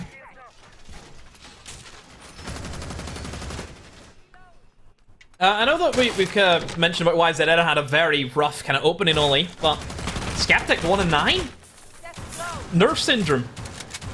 Nerf suffered from the same thing in the last game that we've seen.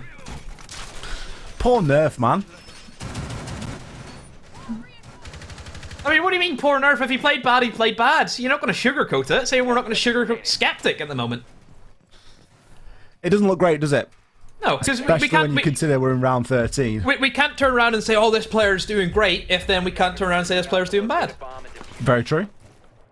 That's just it. I entirely back it. I do. It's a strange one, isn't it? Because I feel like I remember a lot of YZN's deaths because they've looked very crucial at the time. They've either been like opening deaths or something like that. Yeah, but Skeptic just died. Like Skeptic's just. It doesn't seem to be an not been impact there. as well. It doesn't seem to be like an impactful. I don't know if it's just because it's a support and he's done all his job before he's died, but he's just not winning engagements at the moment. 6-6 is where we stand. Oh, what is it? Chalet in overtime. I mean, to be fair, in the first split, Ollie, I was crying out for overtime, wasn't I? In any game. Yeah. And now we're getting a decent amount of overtimes at the moment. It's a good sign, isn't it? That you know the teams have We're made getting competitive. Good changes and finally we're seeing everything level out a little bit. The teams that have been really good in split one have maybe suffering. We didn't get an overtime until Playday 5. Oh, we didn't. It was horrendous. We were getting 6-2s, 7-2s, 7-1s, all sorts of stuff. And now already tonight we've had 2 overtimes. And it's not you wouldn't have built this game as a game that had overtime potential, really, would you?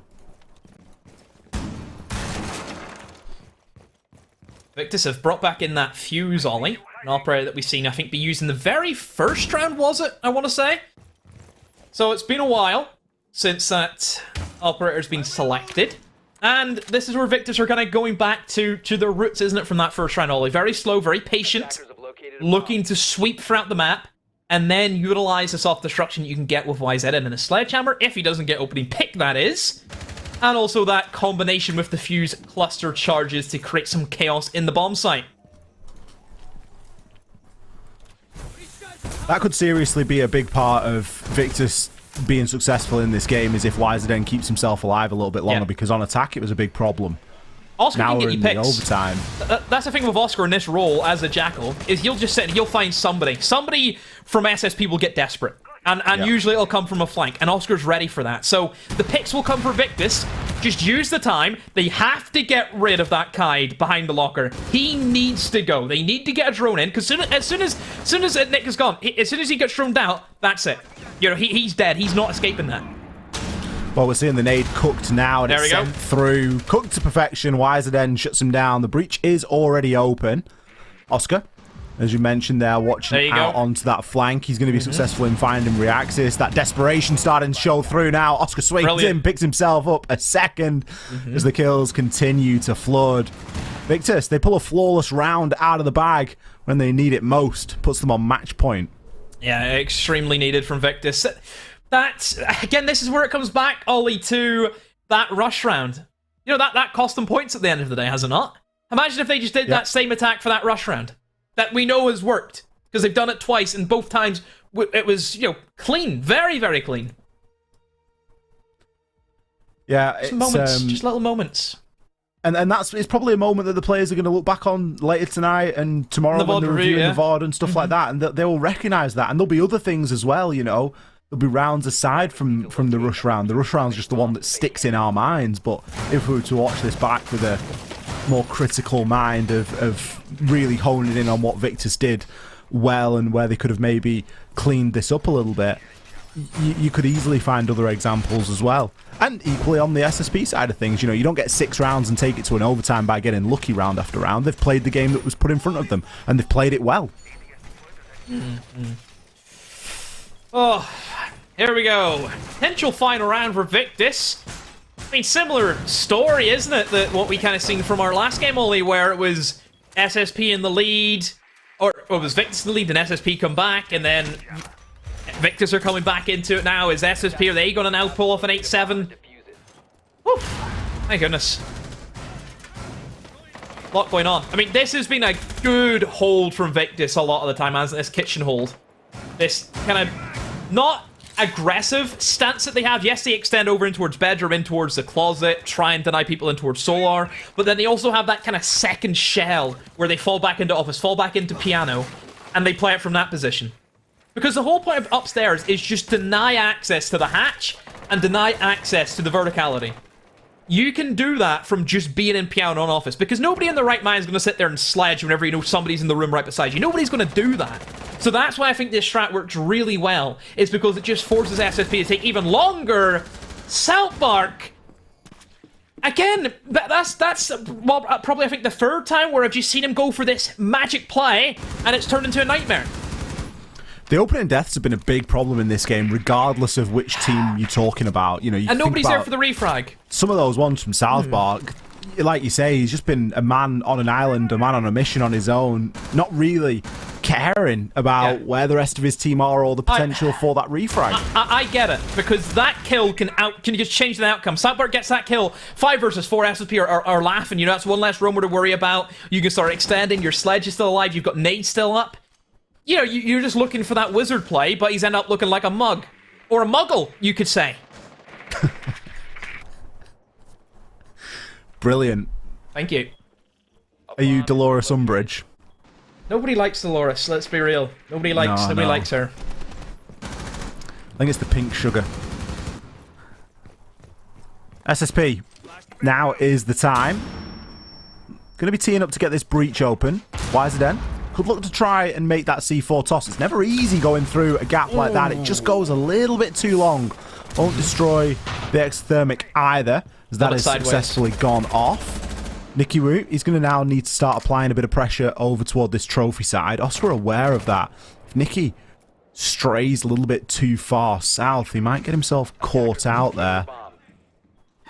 Oh, it's tense. I don't think Ubisoft realizes how many lives they've saved them that they've made that double window so you can't jump out of it. The amount of lives that they've saved is unbelievable. It is. You think about how many times you can jump out that double window and kill somebody. It is ludicrous. Kusik will find you, poor Oscar. Bit of a risky engagement there, but still will win it.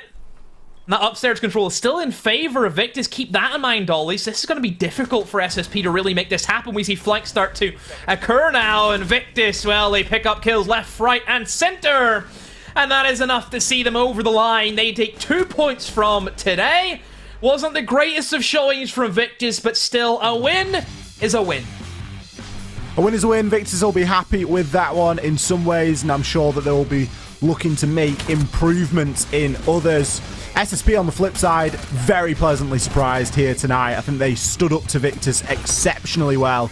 They did a great job of playing the game that was put in front of them. They weren't falling for cheap rush rounds and things of that nature. And when it came down to fighting tooth and nail, they were capable of doing that as well. But Victus, successful on the night. As you mentioned, only 2 points gained though. So it does make things a little bit more interesting at the top of the table. And equally, it's a good little 2 points for SSP as well. It starts to narrow that gap somewhat between them and Coalesce in 7th place above them.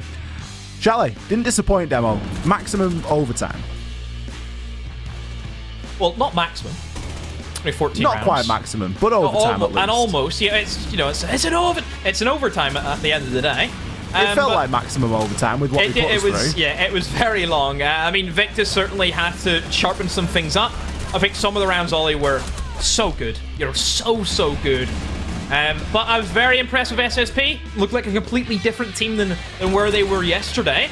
And again, similar to what we said about Coalesce, Ollie, this is a side that they're going to be fighting for relegations. This is where they're in the thick of it, and they just need to, I think, keep that momentum going. Against other sides who maybe aren't as strong as Victus, on a day, SSP can beat them. Certainly, I think with the way SSP they played, they've given us hope, which is something that I don't think we could have said in the first split. You show me now, SSP against, Eminem Academy, Coalesce. Obviously, they suffered against TENSTAR yesterday, but these guys have got rounds in them and they've got success in them. I'm sure of it. So it's going to be good to see how they develop as a side moving forward. That's going to do it for me and Demo on this particular cast. We are going to throw it back over to our desk. Ian, Dino, and Grace are going to break this one down for you. Thank you, X and Demo. Another, toe-to-toe, head-to-head slog that went a very long way here tonight, Dino and Grace. It was enjoyable to watch. We were loving it, Dino. Yeah. I mean, it's not very often that I get to say I'm wrong, because... You're always wrong, bro. Come on. Yeah. What? I'm kidding. We need to have words, Ian. We need to... But, yeah, I mean, that was a great game. I was thinking it was going to be 7-3. Victus would take it comfortably, but, I mean, SSP putting up a great show in there. Yeah, SSP fought hard, and it looked like a different team, different roster pretty much to what we saw yesterday, Grace. Yeah, 100%. I mean, I actually made a tiny white flag just in case any SSP fans come for me. Yeah, you're in trouble with those guys. Initial statements, but yeah, I don't know, that was just really good from them. It was such a different level of team that they decided to turn up with. Again, it's this idea of what kind of work people have put in during that split with roster changes and the scrims and the time that you use and how effective that time was. And certainly on the side of SSP, that was some very effectively used time that they took off. And yeah, I think everyone has to take their hats off them, to be honest, because that was a really good performance from them. Just briefly, Dino, do you think the right team won there? Yeah. Yeah, I do. I think Victus are definitely going to be bigger contenders later on down the season. I think it was a very strong showing from SSP, but I don't think they've quite got the same legs that Victus does. Absolutely. All right, guys, sit tight. We've got an interview ready to go from that winning team. I think we've got Jake lined up.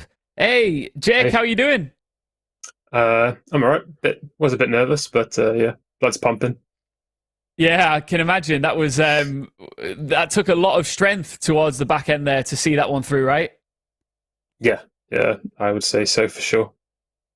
What was the break like for you guys? Obviously, was it a little bit frustrating yesterday seeing all of the other teams resume and get back to action, and you had to sort of sit there and wait for your moment, I guess? Honestly, because we've had to make a change, only I think it's 4 days now, 3 days. The extra day was actually really welcome because we've only managed to get a few practices in between now and when we made a change. So yeah, an extra day was brilliant. Yeah, and we came into that matchup there maybe expecting a little bit less from SSP. I think our analysts thought that you guys might just crush them there. Did they surprise you a little bit there as well? Yeah, I mean, we sort of knew they were going to be good at Chalet. It wasn't going to be the same as yesterday when they played Clubhouse, but at the moment we've just got to focus on what we're comfortable on and what we feel best at, because we had to go back to step one in some aspects. So yeah, we sort of knew they were going to be better, and Joe was saying it all week, but they're still better than we thought they'd be. Yeah, and you say you want to focus on yourselves at the moment, and you're in a wonderful position in the league table. There's still a lot of time to go. And what do you want to specifically improve on between now and the latter stages of this season? Honestly, it's basically doing what we've been doing for the past month, what we were doing with Flexi, but just doing it with UCore. So it's the same sort of thing, whether it's expanding map pool, getting used to the team play, getting the communication up to a good standard. we were working on it obviously for over the break, and then we sort of had to just reel it back in and go from back to step one. Great. Well, Jake, congratulations. That was a hard-fought victory. So whatever you're up to tonight, enjoy the rest of your evening, and I'm sure I'll catch you down the road, brother. Well, thank you very much. Thanks, man. Take care. Good stuff. I mean, I did say the analysts expected less from SSP there, but I was referring to you, Grace. I think you should maybe wave that flag one more time. I'm not quite sure. I mean, it's not... It's falling apart. Sorry, it was like a pencil and a piece of tissue. There we go. Are you happy now? There it is. Yeah, I'm super happy now. Thank you for that. Peace. It's good that they've still got, just briefly before we wrap this up, Dino, that these guys are in a good position, but they've still got things they need to work on now. Yeah, absolutely. I mean, it's always going to be the case. You're never going to be able to bring players in, go from scrims into officials, and be, perfectly A-OK 100%. So it's natural that that's the case. These first two Playdays have been, particularly for SSP, they've been, interesting to see how they can go from being completely slapped by TENSTAR to then putting up a really good fight against Victus. But it's going to be how can they grow, how can they build from that over the next couple of weeks. It's going to be the most important thing. Well, you mentioned TENSTAR there. Can they dish out another slapping here in our game 4? They are taking on Riddle up next after the break. These two will be calling the action for you, so don't go anywhere. We'll see you in a few.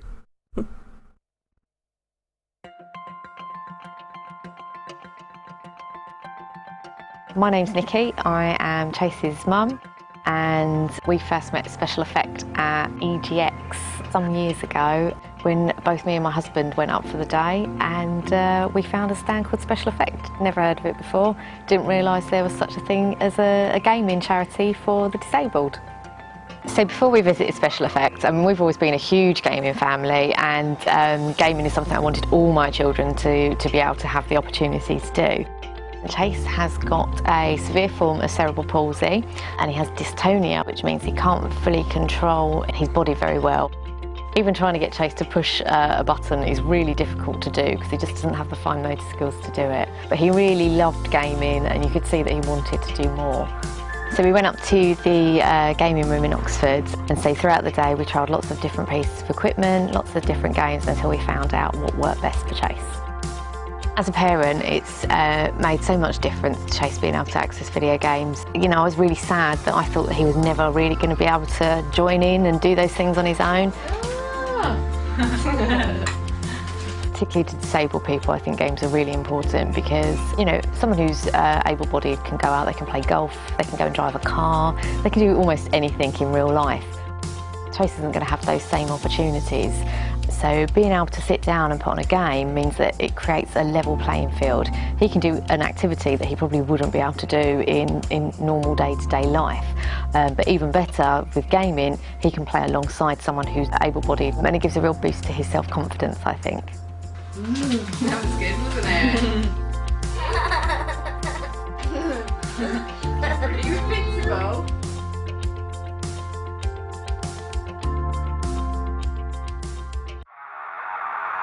In 3 quick kills, 4 quick kills come in. And Slothar just picks them apart. Let's try and put some shots on in, and managing to find the last 2. Oh, but Blur just decimates. Prince steps up huge for ambush. 3 kills.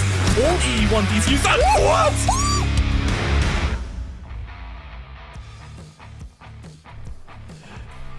Welcome back to the Northern Premier League. We're about to get into our final game of the night. Riddle versus TENSTAR. My name's Ian Chambers, joined on the desk by X and Demo. Yep, you know it's me. I always have to full name check. I didn't know your name. I'm glad you mentioned it. That's why I say it after every break, just to Cheers, pal. make sure everybody knows. Before we go forward, Demo, let's just reflect briefly there. SSP put up more of a fight than you might have expected to, right? Yeah, definitely. Did not expect the SSP, just of how they performed in the first split, and especially after how they performed last night, to go and take a point off Victus. Would never have expected that to happen, so yeah, all credit to SSP. I'm excited to see where they go from here. Yeah, that's the fun thing about this whole thing, X, is that every single Playday that goes by, now after the resumption of this season, we can get excited about these teams a little bit and think, okay, so maybe they do have more to offer. Maybe they have got more in the tank than we thought. And we can start to look forward to seeing more of these clashes in the future. We can start to build further comparisons, can't we? And it's We going can to be indeed. nice to do that because we can say, you know, we can look back and see how SSP performed last time, how Riddle performed last time, how TENSTAR did, and really start to build a bit of a storyline and show whether that's progression or whether it's, you know, a little bit of a decline in performance over time, whichever way it might go. I think there's certainly arguments for both. So moving forward, it's going to be good, and especially when you get a team that's made a couple of small changes, come out there and take Victus to an overtime, it really does make you stop and think, you know, wow, we might be in for a little bit more competition this split. Yeah, it's exciting stuff. Right, finally, Riddle versus TENSTAR. Let's talk about this Riddle roster. Coming off the back of a loss and going up against a very formidable side here, Demo. What do you make of this roster? Well, changes obviously been made by Riddle. A couple of university players making an appearance. So there is going to be new blood in this lineup. Is it going to be enough to take down TENSTAR tonight? I think that's a big ask. I think for Riddle right now, it's just working through the motions. Riddle during the first split, similar to what we said about SSP, did not look to be in good fashion. So it's really, how do they respond? We've seen SSP. Look at how they played during the second split. Look what they did against Victus yesterday. Now this is their chance to kind of do what they did and show us that, yeah, we're not just going to be a team that everyone sees as a freebie. We're actually here to play some Siege. Nobody wants to be a freebie, X. No. No one wants to be the gimme in the league either. We've already got one of those, and it's Navi, because they dropped out. So every team that's here and playing needs to be fighting for these points. And I think that SSP have proved and shown that regardless of performances last split, this is a new split, and you need to come into it with a new mindset. Bringing in a couple of new players, that might be all it takes. Riddle, we didn't necessarily see the best of them yesterday. They weren't really looking too hot. So I would like that to. I would really like that to change now, moving forward. They only managed one round against Coalesce yesterday, and that was, of course, a game where you think Riddle Coalesce should be fairly well matched. This little bit less so well matched, you would say, especially with the form TENSTAR showed us. But we've got to start seeing them doing something. There is extra pressure on Riddle as well, just before we move on to the TENSTAR roster, Demo, because they are sitting slap bang on the bottom of the table in 9th position with 4 points to their name. So unlike a lot of these other teams, even SSP have got a good few more points than these guys. Every single Playday matters for them already at this stage of the split. Yeah, of course it does. And you want to try and avoid that relegation as much as you can. And only 3 points between them and SSP. I think the fact that SSP got a point today is a massive, because then, you know, Riddle, they still have to go up and face against Victus as well. So, it's going to be difficult for Riddle. But this is a good opportunity for them today. TENSTAR, they were able to beat SSP yesterday. So this is where Riddle now can make up points off the back of SSP losing against this same side. Hey, some quick maths from King D there. Right, let's talk about TENSTAR right now, X, because this roster, we hyped them up a lot yesterday. They definitely delivered. They were up against, you know, maybe arguably a team that didn't really match them with quality yesterday with SSP. And it's a similar sort of environment for them here again tonight. Can we see them clapping and slapping once again here? I would imagine so. Honestly, TENSTAR showed us no sort of inkling, no sign that they would be looking to slow down yesterday. It was the most convincing win of the night. It was a 7-0. It was the only one that we had last night. It was done on Clubhouse, and it was a rather short game indeed. You can't go against these boys at the minute. You know, you look at where they've gone and what they've done, and you think, you know, they picked up Zenoxo, they've picked up Yonka. They're two fantastic players in their own right. Jonker is someone that I've got, you know, I know that Jonker's gone on to play on many different teams afterwards, but I've got really fond memories of watching him in the original Eminem squad. And, you know, that's really where we cut our teeth, Demo, as casters. So I think we're always going to have a bit of a soft spot for players that were in and around that time. And it's great to see them back. So I think for me, TENSTAR tonight, they're just going to be looking to make a repeat of last night. Do you have that soft spot as well, Demo? A lot of time for Yonka, a lot of time for him. I think good player, didn't work out for him in G2. Still think he can do it. I still think he has that caliber about him. You look at that TENSTAR lineup that we kind of hyped up during the last split. Did not hit the mark for me personally. I think that's probably been the biggest issue for TENSTAR, is that they didn't deliver to the heights that we expected them to. Yeah. I think you can understand the Rolo change. I think Rolo was certainly struggling through quite a few of their games. So I think Yonka coming in was a great pickup. Losing Savage, not any fault of their own. Savage just went on to EUL, so you can't really do much about that. But they have made the best out of a worse scenario. You know, losing Savage, we know the caliber and the talent that he has. And you've brought in someone who I think still is fairly untested yet inside this league. I wouldn't say that he's going to... I don't even think he's going to get his challenge tonight either, Zanox. So I think against Riddle, I still think we need to see this side go up against bigger opponents inside of the league before I really am convinced that Zanoxo is here to play, because he still is very unknown. You know, we've seen him inside of CL, we've seen him inside of GSA, but we haven't seen him in the best league in the world, which is NPL. Mm-hmm. All right, let's take a look now at the last time these guys faced off against one another. And it was pretty straightforward for TENSTAR. 7-3 victory on Villa X. And by the sound of things, you're expecting a similar sort of vibe here. I would imagine so, yeah. I think there's no real reason why we wouldn't see a somewhat repeat of the previous time that these two faced off. Even if you just look at, you know, what Riddle have gone on to do since that opening week. You know, we know that they've not seen that much success. We know that they sat down at the bottom of the table with 4 points. One of their, 3 of those coming from Navi as a forfeit win. And I think the other one will have been an overtime loss potentially somewhere in the last split. So yeah, for me, I really don't see this changing too much. Good to see that Jegs was top of the pops last time. I think a lot of these stat lines that we're going to see from TENSTAR in coming weeks will include Savage, and obviously with him no longer being there, then it starts to raise a bit of a question of, maybe there was a bit of a reliance on Savage last time. But this is fairly clear cut for me. Clear cut for you as well, D? Yeah, I'm favouring TENSTAR quite heavily. I think they'll come in, do the same job as what they did against SSP yesterday. I think Riddle, they'll find it tough. They really will. It just depends. Can Riddle even get a point? If they get 6 rounds, that's all Riddle need. It's a lot to ask for, I understand that. But yeah, it's difficult whenever you weigh up the odds between both these sides. All right, let's find out where we are going for the final time here tonight. Riddle versus TENSTAR will be played on... Chalet night. Oh, get me out. We're having a chalet night. Demo just said, get me out. Talk us through some of these bands and the final pick there, D. To be fair, Riddle had the choice to go to Skyscraper. Could have maybe mixed things up a bit. That'd be fun. What was it? Let me just see. I think I was mentioning back in the first split, I think it was Arctic versus Riddle that we seen on Skyscraper, and Riddle chose Skyscraper and they just had no idea how to defend it some of the times or attack whoever it was. So I think Riddle, banning Skyscraper probably a good idea.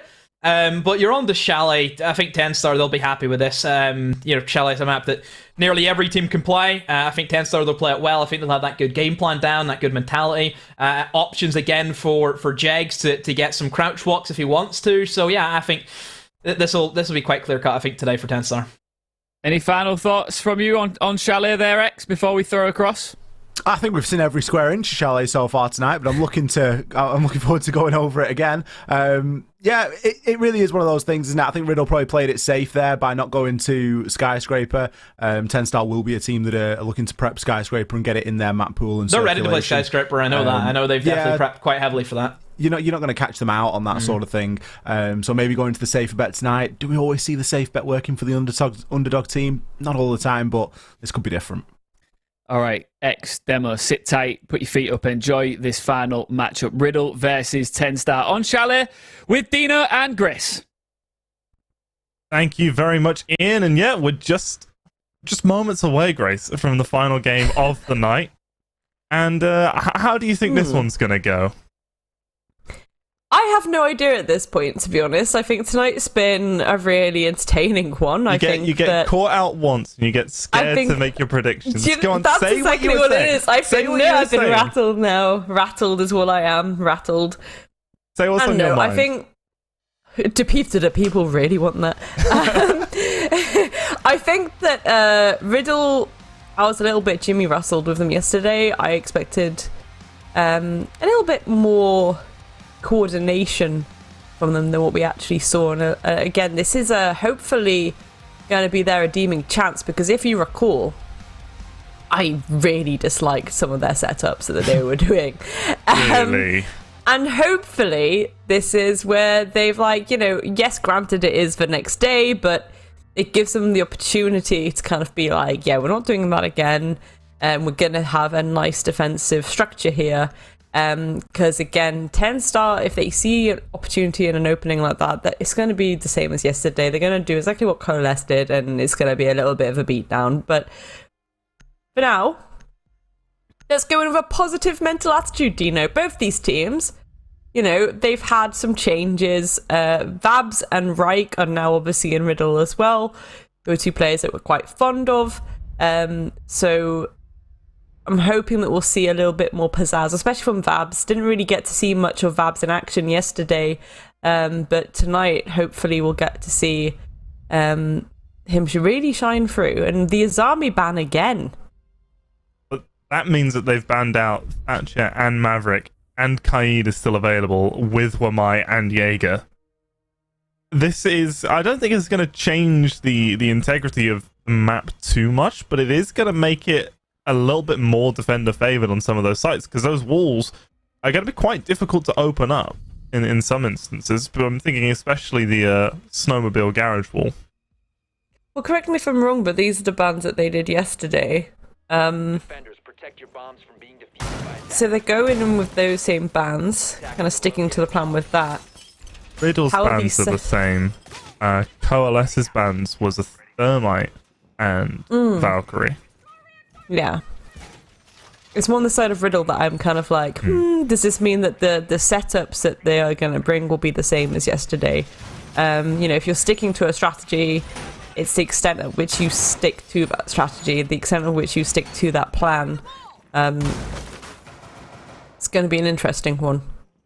Let's see what happens. Of course, also nice utility being plonked down. The Aruni gates as well, certainly going to benefit them, in my opinion. It's going to give them a little bit of an extra utility burn, so no instant rush at least. But let's see what TENSTAR choose to do. TENSTAR choosing to start on the attack. I think this is probably going to be one of, if not the quickest game of the night, as you can already see TENSTAR getting set up around the library and ready to go for an attack. We've seen how effective those Azami courier blades have been in holding down the library, and I know that we've watched many months of people doing it successfully before Azami was available, but I think that teams are going to have an easier time dealing with it, dealing with the setup now. Yeah, 100%. I mean, we saw how powerful Azami can be on this map specifically earlier in the night. We saw how much it was beneficial in that retake as well. And I'm wondering if it's actually, maybe something Riddle might want to start considering using themselves on their defensive rounds for Chalet, because I think that could be quite nice for them, having that little bit of extra cover, that little bit of extra utility burn for them. And even if, things do go a bit pear-shaped, they can at least use that utility to get into a safer position if they have to go for a retake, like we, again, saw earlier in the night. Ooh, Zenoxo, though, getting downed. Opening pick, though, going in favor of TENSTAR, because Kevin is going to get taken out. Jake's able to actually physically res, but it's still going to give the surge after to give that little health top-up to Zenoxo. Reich taking down Azad, though, on a little bit of a flank of Rudy Dino, but Jegs is going to trade that right back. Is what we like to see. The flank can come through, but the cost needs to keep high. Jegs hunting for the player of Katal. But the alibi has been able to run away. Now we've got a bit of a standoff here. Perry wants to go for the run out and is going to get the hip fire onto Leader. Heard him get onto the drones and seize the opportunity at hand. As tied up 3-3 in terms of the player count. Zenoxo's tagged up a fair bit after getting down and revived, but the Finker Booster gradually bumping his health up with each passing one, as Jegs is trying to throw a nade. He seems to be aware that there is a player on the lower half of these stairs, and it's going to force Katal down a little bit, but not enough to get the kill. It's Jegs is getting aggressive on this. He's hungry for it, and that's his third in the round. There is going to be a down going on. Xenoxo spoiling the ace, but a double kill with the pistols to close this one out. Closing it out indeed. Pretty decent round by TENSTAR. I do think that, you know, there's already we're seeing a big difference of the Riddle last night to what the Riddle we're seeing now, in terms of even just like positioning and being able to react to the things that are happening. You know, that flank came through. Yes, it was traded out, but it was coming at the time that it needed to, which was better than yesterday. Of course, yeah, TENSTAR being there and keeping the trades coming through. As soon as any player of TENSTAR was dying, they were trying to get that trade off as soon as possible, and this is going to be interesting, I think. I mean, that round was just Jegs holding down mouse 1 on an LMG walking at people. That was 3 kills from him, and then Xenoxo being able to work his way into the site shows that there are still seams that can be exploited in the defensive setup from Riddle. And they've one of them's already been found just there in that round. So, I mean, how much can you really change in a strategy in 24 hours? How much can you really redevelop a map to cover up all of those weak spots in 24 hours? And that's the question here for Riddle. Because TENSTAR, I mean, we all go on about how much research Kenny does, Kangaroo Kenny. Like, he goes through every single VOD he can find going back to, you know, before the dawn of time, and comes up with a 82-page dossier on how to attack each site for each team. Like, how much can you change to counter that kind of preparation in 24 hours? I mean, I think when you've got a roster like the Riddle, oof, beautiful shot there. Perry being finally taken down by a leader. Now, I think when you've got a team like Riddle where, you know, they're hungry for the experience, you've then just added in Fabs and Reich, who are looking to continue building on their experience too. I think the work's going to be put in, to be honest. I'll be honest. I think they are actually looking for coach, so if any coaches in chat feel like taking the Riddle boys up your sleeve, get in touch with them, I guess. But for the most part, I think I do think as a team they're going to be looking at how they can keep improving, and they're going to be constantly thinking on how to get better and better. And we will probably see hopefully the fruits of that labor as time goes on. Oh, absolutely, but as it is, we've got to get something going quickly, otherwise more and more of these games are going to start to slip away from them. As Tal, he is locked inside of this closet here. The shield is providing protection as the nade comes in. He gets the kill onto Xenoxo. That was the player repelling on the window. The Nomad gone. No more of those air jabs can be deployed, as Jegs is now being a little bit cautious, not just pushing up straight away, holding the angle through piano and making sure that no one from Riddle tries to reaggress. I like this too, though. I like that Reich and Katal were just like, do you know what? We got our one, let's pull back. Oh, beautiful nade there. Even though he did manage to escape, you can't escape that nade. Katal is finally falling. Well, I think that was just a matter of timing, because Katal just got back to site, probably was crouching down by the drone hole to just get on cams for a second, and had a very bad go of it. As now, with 35 seconds left to go, Riddle are in quite a strong position here, but Kevin gets tagged up down to just the smallest amount of HP as Vabs is trying to cover multiple different angles at once, and Jonka full speed swings him, takes his head clean off, and is now inside of the site and ready to go for the plant. The C4 from Kevin doesn't get anything, but the spray through the wall is going to eliminate leader. Now with the diffuser planted, it's a 1 versus 3 as Jonka gets another kill to add to his tally, and it's just Reich left up against the world, and Az is there to clean that one up for TENSTAR.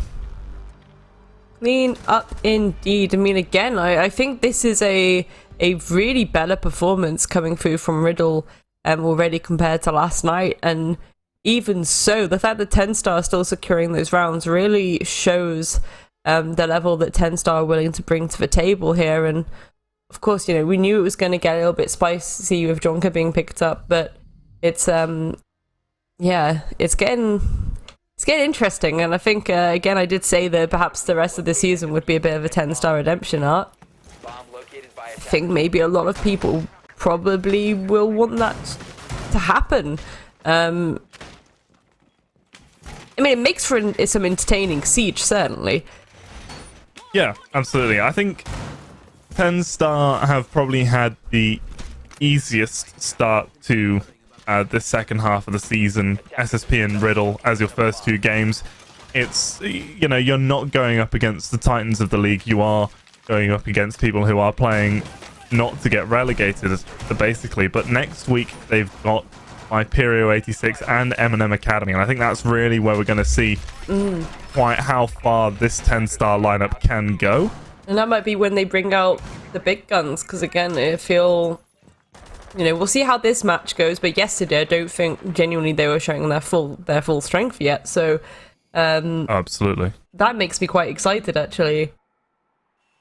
In fact, more than quite excited. That makes me very excited. But for now, it's like Jake's trying to do a little bit of a utility player here, and again, they're going to have to try and get a little bit more of that top floor control just to make sure they can go for a full and safe collapse. But slow and steady wins the race. For now, just making sure they've got the information and the positioning they need to start making their way into the map. Katal actually falling as the opening casualty for this round as you're on the Zofia. Yeah, just entirely free. I think maybe just a yellow ping on a drone and then just spraying through the window, or not entirely sure how that one happened, but that is going to be your alibi gone basically immediately, and Jonka's going to follow up with a frag onto Rab, so they're already going for the plant inside of the objective. Xenoxo flicking back and forth, just trying to find where the angles are going to come from, and perfectly predicts Perry as Kevin is going to trade out Azza.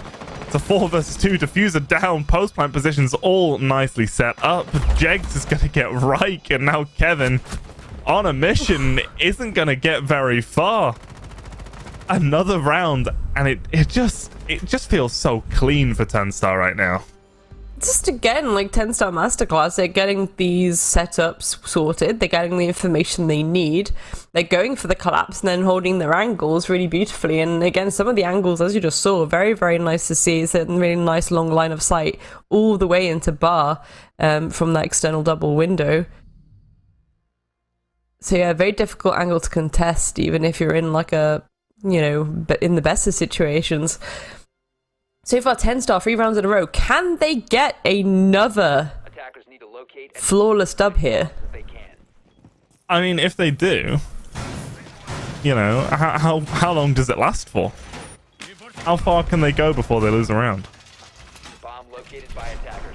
I mean, this is it though. Like, if they are able to go for the first few play days without dropping a round, that's going to get a lot of chitter chatter, isn't it? That's going to get a lot of people talking and a lot of people quite excited. And obviously, at the end of the day, they want to win. I don't think they're thinking like, oh, we want to win and have this round differential.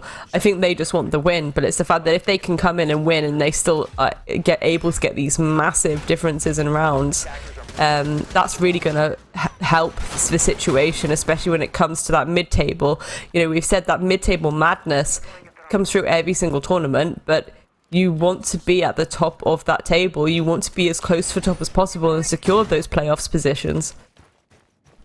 Yeah. Now, just a note, because of TENSTAR's somewhat rocky performance during the opening split, even if they win here today, they are still going to be sitting in 5th, and they'll be 2 points behind Viperio, who will be their opponent on the next Playday, Tuesday next week. So it really is an important match here that TENSTAR need to win to make sure that next week is the opportunity where they can leapfrog Viperio. So they're not going to be messing around with this one. And cool, that's going to be an exciting matchup as well, actually, isn't it? But yeah. For now, we've got this exciting matchup. Jegs getting the pick onto Katal, the alibi falling. Mamma mia. Perry also falling too as Jegs gets a second there. I mean, already Riddle starting to get torn apart a little bit, but look at this. Riddle themselves holding these angles, just waiting for that approach from TENSTAR. It's a lot safer, and it's a nice way to try and play it. It's a lot safer. It's a lot more patient. Leader actually getting down and finally killed there by Babs with the shotgun on the smoke. We love to see it. Flash is coming through, but no pressure immediately into that solar area. Probably just a little bit of a beta Reno to keep them distracted a little bit on one side so they can start to, well, there we go, maybe make their way. Beautiful attempt at a C4, but no cigar. Xenoxo going to escape with their life. But this has given Jegs now the space to work on in, and they're going to be getting this hatch opened up. And with more than a minute to go, 4 versus 3, the setup for TENSTAR needs to start falling into place soon. They've got this hatch open now. They've got control somewhat over these stairs, and Vabs playing in a somewhat aggressive position, able to be seen from all of these windows, and it's going to be Jegs to get yet another kill, a triple kill in the round. And he's sitting at 8-0 so far for the game. It's just been a stellar performance from him here so far. And there's still a lot more of the game left to go. As 35 seconds, Kevin is in a position to deny the drop when it comes through. As Reich is a little isolated from the site. The stun's going to come on through as the jump-in happens, as it is going to fall. But Reich not really in a position to re-aggress, as Jonker is going to be sticking the plant. Jegs is above on the hatch, watching that push-in, and is going to be here to secure the post-plant. This Reich has to be the difference maker, but it doesn't make a difference at all. Jegs and Xenoxo, or Jonker and Xenoxo even, just clean up shop. Clean up shop indeed. I mean, again, dominant performance so far by TENSTAR, 4 rounds in a row. If they can secure 2 more, pressure's going to start getting to Riddle. Pressure probably already on Riddle, to be honest. Although, again, you could say, I think Riddle were probably quite excited to go against TENSTAR, especially after their performance yesterday, TENSTAR's performance.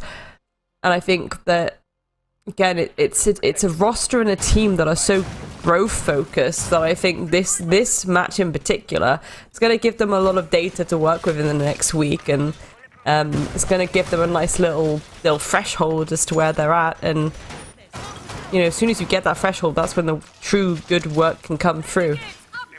Again, Riddle currently looking for coach. If you are interested, please get in touch with them. Are you on sponsorship or something? Do you have like a minimum I'm just trying to help. You have like a minimum word requirement. It's like every 500 words you have to throw in another ad break or something.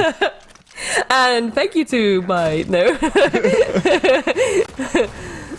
Yes, brought to you by other organisations also available. But no, seriously, Riddle are looking for a coach. So if you are interested, get in touch. Let's get stuck in then. Round number 5, Dino. 2 more to go before TENSTAR go on for defense themselves. And already Jake's falling. Kevin getting spicy. Whoever is able to run it. What was that shot? Oh my goodness me. Zeno able to shut down Kevin before he can even escape. Immediately trading that one out, not letting Jegs' sacrifice go in vain, as that will be the first time Jegs has died so far. Just what a start really from him, as TENSTAR are looking to get set up here, attacking onto the master bedroom, but applying pressure all the way through from the basement, making sure that the entire map is clear, as this is a really nice bit of droning coming through from Jonker. Lots of valuable intel being gathered as well, and not being spotted. Able to get into a nice safe position as well.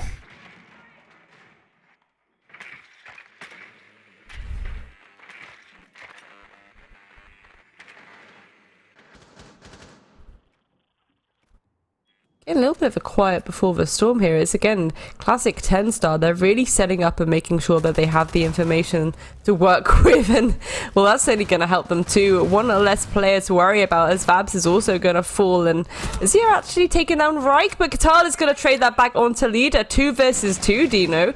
This is looking like, you know, better for Riddle right now. They have maybe a fighting chance if they can just hold off these two new Goliaths on the side of TENSTAR for 1 minute longer. They might be able to get around on the table. Jonker coming through with the drones, getting that intel. Zenoxo trying to bait for these kills, but Riddle being ever so patient, Dino. The patience of Saints, they're not going to fall for it. They're just like, you come to us, that's fine. We'll just hold these ankles. We need to get these ones the best we can, and we know who we're up against. Yeah, and that's good amounts of growth from what we saw yesterday. As this is really not giving TENSTAR an easy avenue on in, as now the 30 seconds left to go. They're just going to have to take these fights. They've burned up most of their utility, but Jonker is still trying to go for the plant. Can't really get into a position to cover is Zenox, so he's going to get traded out, and immediately Jonker gets the kill back. But with 20 seconds left, it is a 1 versus 1, and Perry with the rotation is able to secure that. And that's the first round going the way of Riddle, or the first round for Riddle there. And I mean, we were talking about TENSTAR, how far can they go before they lose a round? The answer is 11 rounds in a row, and then they lose one. And that's still pretty good going, though. That's still really good going. And I think the Riddle themselves, you know, they played that so well. They did exactly what they should have done in that situation, where it's like, they still have to collapse in and try and stick that diffuser. They might try and hunt us down. They're trying to bait us by doing these little spray and prays. Like, I am just going to sit here, hold my angle, and wait for a bit more information if they are trying to push in. And, you know, it came down to the 1v1, and ultimately that can only go, you know, one of two ways. They're going to feel happy about that. I think even if, you know, this next round doesn't go too well, they're going to be glad that they at least got, you know, one round on this defense in their pocket. Yeah, absolutely. I mean, obviously they're going to look for more, but it is, you know, baby steps. Day by day. Day by day. This is the thing. Like, again, to be honest, I really love it when there's a lot of work for a team to do, because you get to see that a lot clearer, and it makes me excited. And oh, that makes me excited too. With the SMG-11? Long SMG-11!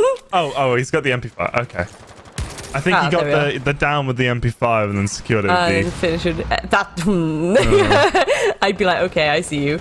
No, that guy had me a bit confused. I was like, oh my goodness, okay. But no, first casualty going in favour for Riddle as you're falling. That's all that's off here, utility taken away, so any potential to try and get rid of some things. Look at this, you had to use the X-Kairos to get rid of the Aruni barrier. Perry waiting patiently for them to come in this window. I don't think... Ooh, there we go. Yeah, dropping down save. This is what they keep doing, Dino, and it's so good. Yeah, I mean, burning the util and running away, but it didn't exactly catch TENSTAR off guard. There were no nades thrown, so it seems to me that they at least had some information that the rotation had come on through. Now, they are going to have to spend a little bit of time re-droning this and understanding what's clear and what isn't, but now that they understand most of this library area is available for them to take, as long as they can kill that player on the balcony, and that is good going for them. And I think Jex has done just that as soon as I mention it. 100%. Again, I'm just this is like a completely different Riddle from yesterday. And that makes me really happy. I think they've certainly, you know, and that, take your hats off to them. Within 24 hours, they've learned from their mistakes from yesterday and made these changes. And, you know, they're utilizing them. Jegs, beautiful pick there onto Kevin, but Rug's going to trade it back out and once again immediately kind of skip away. And it's this very safe style of playing where you get your one and then you leave that area. You don't want to contest that. You don't want to give them the opportunity for the refrag.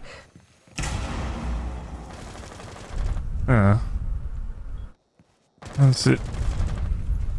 Well, there's only 35 seconds now left in the round. 3 versus 3 yet again. It's the Riddle do very well during the early round stage, but they lose it a bit towards the end, or they're not quite able to close these rounds out As most of these 3v3, 4v4s have gone the way of TENSTAR thus far, but time is really getting down on this one, and Jonk is just going to have to go for a drop. He's able to get the kill onto Perry, but the trade comes through immediately. Vab's in a prime position to get that one back. Leader is there for the trade onto one, and now it's a 1 versus 1, and there is just no time. He's too far away, and that is going to be Riddle getting their second round there. And this is exactly it. It's knowing when to run away. It's knowing, like, okay, diffuser's down. The time is ticking. I can just saunter down now and get to safety. They are going to try and kill me because that's the only way they can win now. If I go on a jolly, they can't do that. Really well played by Riddle there. Obviously, yeah, the first half going in TENSTAR's favor, but again, Riddle are playing this so much better.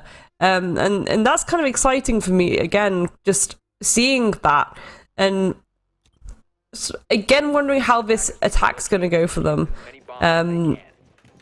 But at least that was a lot better than yesterday, you know? And I think that shows progress, and I think that shows a willingness to adapt and, you know, not just kind of be stubborn about it and be like, oh no, we'll just keep doing it because maybe it was just a fluke. They've realized that they had to make changes. They've realized that they had to play differently, and that's exactly what they did, and I think that's really good going for them. TENSTAR, you know, Jeg's currently going 10 to 2, Dino.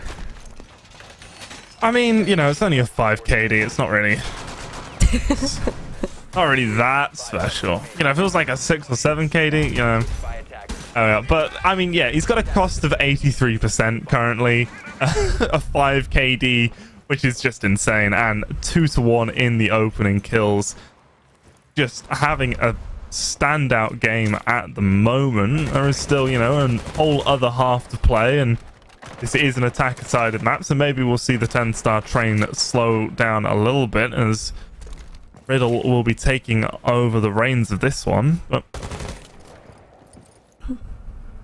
I can't imagine Riddle getting too many more rounds here. We'll see what happens for now. Just holding these angles patiently. I think trying to wait for someone to get a bit cheeky with it. Azir, however, getting the first kill of this defense firmly in the pockets of TENSTAR. Katal falling, and that's all that Ayana utility off the board, which Riddle would probably really appreciate having going against TENSTAR. That information to know where people are, know what utility they're up against. It's all gone. They have to rely on good old-fashioned droning now. And the nades is going to try and work people out of their positions, but doesn't catch anything this time around, and Leader just runs right back to where he was, throws out another one my disc and goes, all right, you've used both your nades, go again, as Jeg is going to add to that kill total and get another one on the board. Reich will finally get Leader out of that little rat spot he was playing in inside the library, as Vab's coming up to this window is potentially in a position to catch anyone if they try and go for a retreat, but isn't going to hold it for too much longer. Instead, essentially opting to jump on into Piano, try and support his team, as the nade, the timing, showing up right underneath Jeg's feet as soon as he walks over that bit of the floor. The timing indeed. I mean, that's got to feel pretty good, pretty lucky right now. Babs on the approach, trying to again maybe go in for a little bit of a pinch with Reich to clears and Noxo right now, but time is of the essence. 50 seconds on the clock. Need to make a move. I think they are aware that Zenoxo is still lurking around at the top of the stairs, but again, you're going to have to contest against that shield, the classic shield setup. Azir actually falling to Dino. Kevin getting the pick there, and another one down to Zenoxo. It's all left down to Jonker now, and you know, the lads of TENSTAR. Well, there we go. There we go. Riddle, their first attacking round, firmly in their pockets. Jeez. That kill, I believe it was Kevin on the sledge jumping on in through the fluke window. Yeah, judging from Katal, it must be Kev.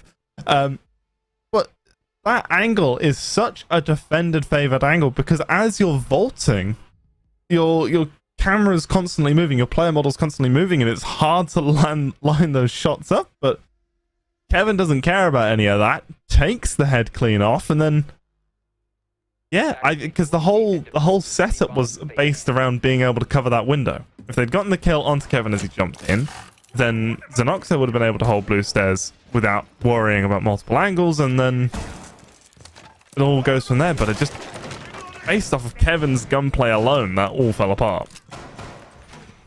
I mean, I bet they're going absolutely wild in the comms right now for Kevin. That's certainly going to put the spring in their step, bringing them ever closer to trying to even this out against TENSTAR. It's quite an interesting one, actually. I personally, I think whatever Riddle are doing, or whatever kind of words that they had with themselves last night, it certainly worked. That's for sure. They probably did have some firm words to say to themselves. Yeah, I mean, being able to reevaluate your performances and make the necessary adjustments is like a very high level skill. Especially once you start throwing in the, you've only got 24 hours to do it in, and you've got to go up against a team that just 7-0'd someone else, the day before. It's quite a task, not only to do in practicality, but just in terms of the psychology of being able to do it and do it effectively.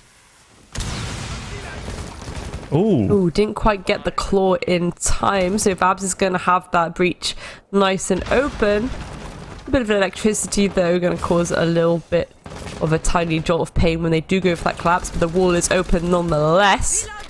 Jake's getting a bit bolshy with it around this front lobby, but Riddle in Riddle fashion, not willing to contest that gunfight just yet. They're going to change their positioning. Go for plan B yet again.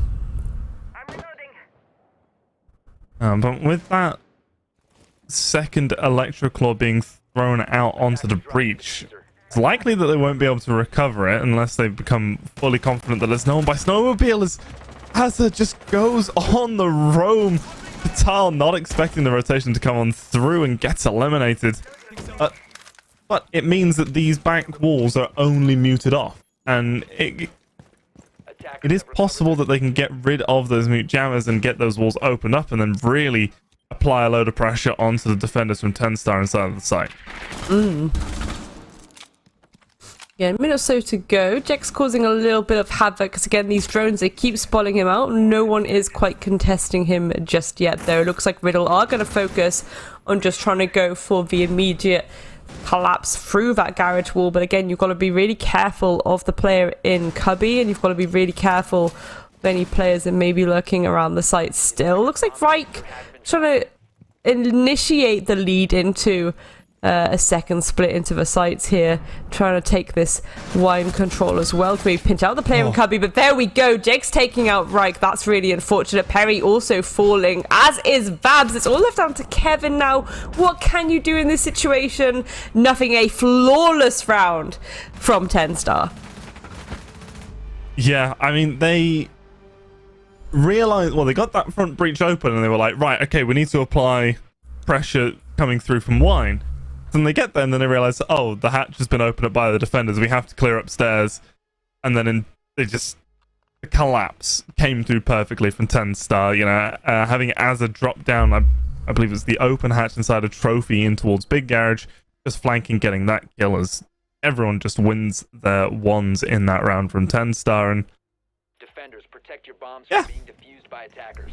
Simple as, really. Just do that twice more and TENSTAR wins the game. Or if you're Riddle, do that 4 times and you win the game.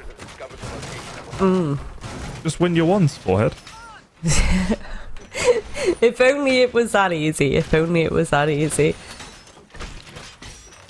Little setup coming through, some classicos as well. We've got that little shield situation.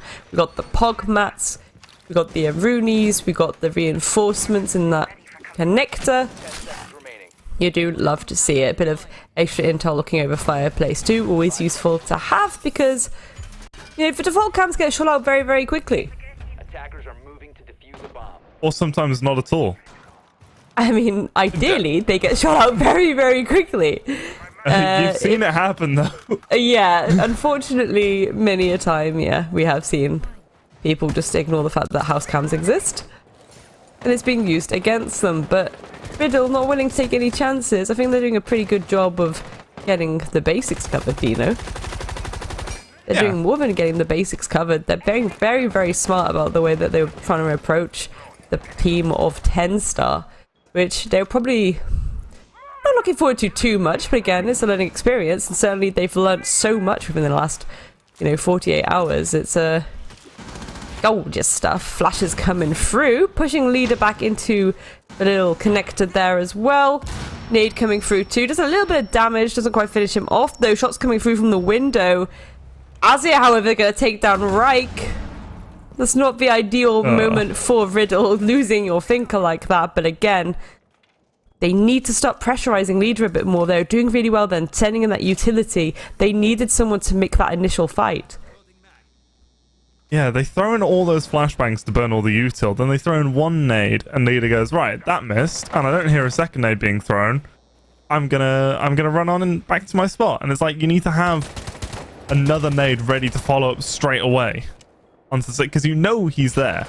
If it's a 50-50 call and you're not sure where he is, then yeah, you kind of throw one. But you've thrown 3 flashbangs and a nade. You obviously know where he is. But you're just not willing to commit the utility to secure that kill. It looks like. I mean, unless I missed the first frag nade that got thrown on through, that's definitely what that seemed like to me. Certainly so. And again, just a little bit of a standstill. This is what I mean. Riddle, that safety sometimes can be too much. You need to make the initial engagement and go and try and take some of these fights.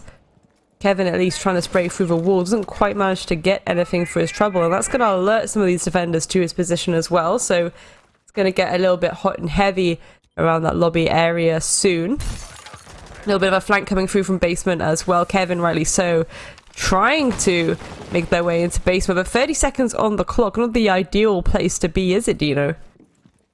No, not at all. Player down. Very few inroads that you could possibly use to exploit, and as are well aware to all of your shenanigans there, Kevin.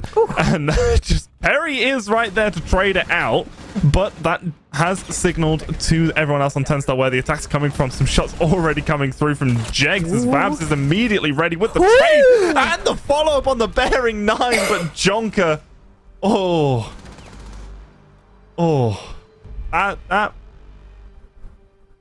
this is what I mean. Like, sometimes Riddle can get themselves set up very, very well, and then it comes to that last 30 seconds, both defending and attacking, and it's not quite there. It's not quite there yet.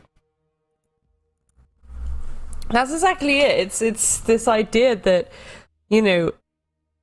especially given yesterday, like, I think that it's good that they were so proactive, and it's good that if they were feeling a bit bad yesterday, good, because it's made them put the pedal to the metal here and bring a different kind of roster, a different kind of play style. And as we say, as you just perfectly said, Dino, you can see things starting to work. That really could have gone, if they had the site control, they were getting ready for the plant. Vabs was winning his ones. It's just the fact that then, Double J coming through and getting those final picks. So there's processes here that need to continue happening, but already we're seeing a almost vertical spike in performance improvement from Riddle. Match point, however, not exactly ideal for the mental, but we move. TENSTAR, feeling pretty happy that they finally managed to get this to match point. So let's see how this goes. They have decided to go to kitchen dining. So again, the ideal thing to do is try and get as much of this upstairs as possible, because that's where majority of the defense is focused. Looks like Perry, however, has a few other thoughts going in through Mudroom. Maybe try to take a bit more of a direct approach to give the old razzle-dazzle and cause a little bit of confusion for the side of TENSTAR, so maybe they actually leave the upstairs. Qatar actually getting the pick onto Jegs, so Dino, that's a really good start. Jegs falling off, his 5 KD gone. Now it's only at a meager 3.5 KD for the game so far. If the game does indeed end here, as Riddle, that's a very good start for them, and they've already been able to, off the back of that, secure some control over lobby. They do have to contend with these defenders who are still upstairs, but with thermite charges going off, that's going to give them a lot of control over office, and a little bit of pressure onto piano is going to set them up very nicely for the execute itself. as Leader's really the only one inside of the site at the moment. If they're able to isolate him, if Riddle are able to eliminate that smoke before the time starts to whittle down too much, then this could be a very different round, and we could be looking at this game continuing on even further. Certainly so. Dining wall getting nice and open though. That's going to give a lot of breathing room to the side of Riddle, because TENSTAR are now kind of almost forced away from Dining at least. They do still have the long lines of sight, but those do work both ways. Again, though, we have seen some of these players hit some nuts angles before, so potentially could still be a little bit of a cause for concern for Riddle, that there are still players remaining alive on the board. Maybe get 1 or 2 more picks before this collapse comes through. They do have the time to work with, about a minute or so, Dino. Toxic Babes coming through, though. It's going to delay any approach that they want to make. Kevin, this could be huge, Dino, going on the flank, looking for these defenders upstairs. Can he make a move? Only time will tell. Azir, look, they're all distracted. They're distracted. They think this collapse is coming through the horizontal. They aren't aware of the position of Kevin. Yeah, but Kevin can't leave it too late, because if Az is able to secure this kill, then it all goes pear-shaped. That nade comes through, but isn't enough, and that's going to be the diffuser dropped deep inside of the objective. Smoke canisters can continue to come on through and keep this round in favor of TENSTAR, as the kills, they get traded back and forth so quickly, and now we're back into a 2-on-2. Diffuser is, as I say, dropped inside of the site, and Kevin's going to get that kill onto Zanox, so it's just 1 versus 1. The shotgun comes on through. He has to secure the kill, but it's going to be a trade. A trade comes through, but because the diffuser wasn't planted, it goes the way of the defenders. That is going to be TENSTAR with what is probably the closest individual round that we've seen today, securing that final kill at the end of regulation to get that win in the books for them.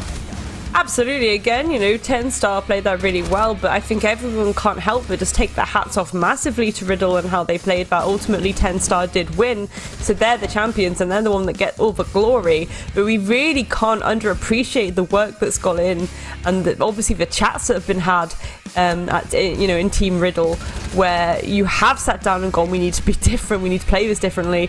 This is why I was really excited to see Ryke and Vabs in the mix with Riddle, because I was like, we're probably going to see a completely different team now, and I think already we are. Yesterday I was disappointed, but certainly this has the fire under my feet for sure, and TENSTAR, another victory in their pocket, so they're going to be happy. Once again, the TENSTAR redemption arc is in full swing.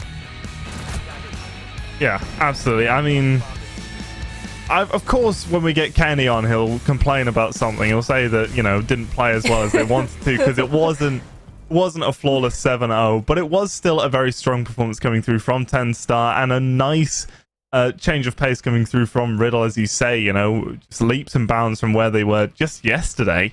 Very strong showing from them. Hopefully we continue to see all these teams grow and develop throughout the course of the rest of the season. Yeah, absolutely. And that's one thing I really love about, Siege and even tournaments like this. Like, it is the growth that you see even at, the T3 and above, to be honest, in general. Like, we think about how many different rosters within the UK scene have gone eventually to T1, and it's about that constant progress, and it just makes me so excited when you see moments like that. And it is on such a small scale compared to, people going to T1, but it's the fact that they have made that progress. It's the fact that Riddle's made that progress. TENSTAR have carried on their redemption arc. That makes me so excited, both of these things.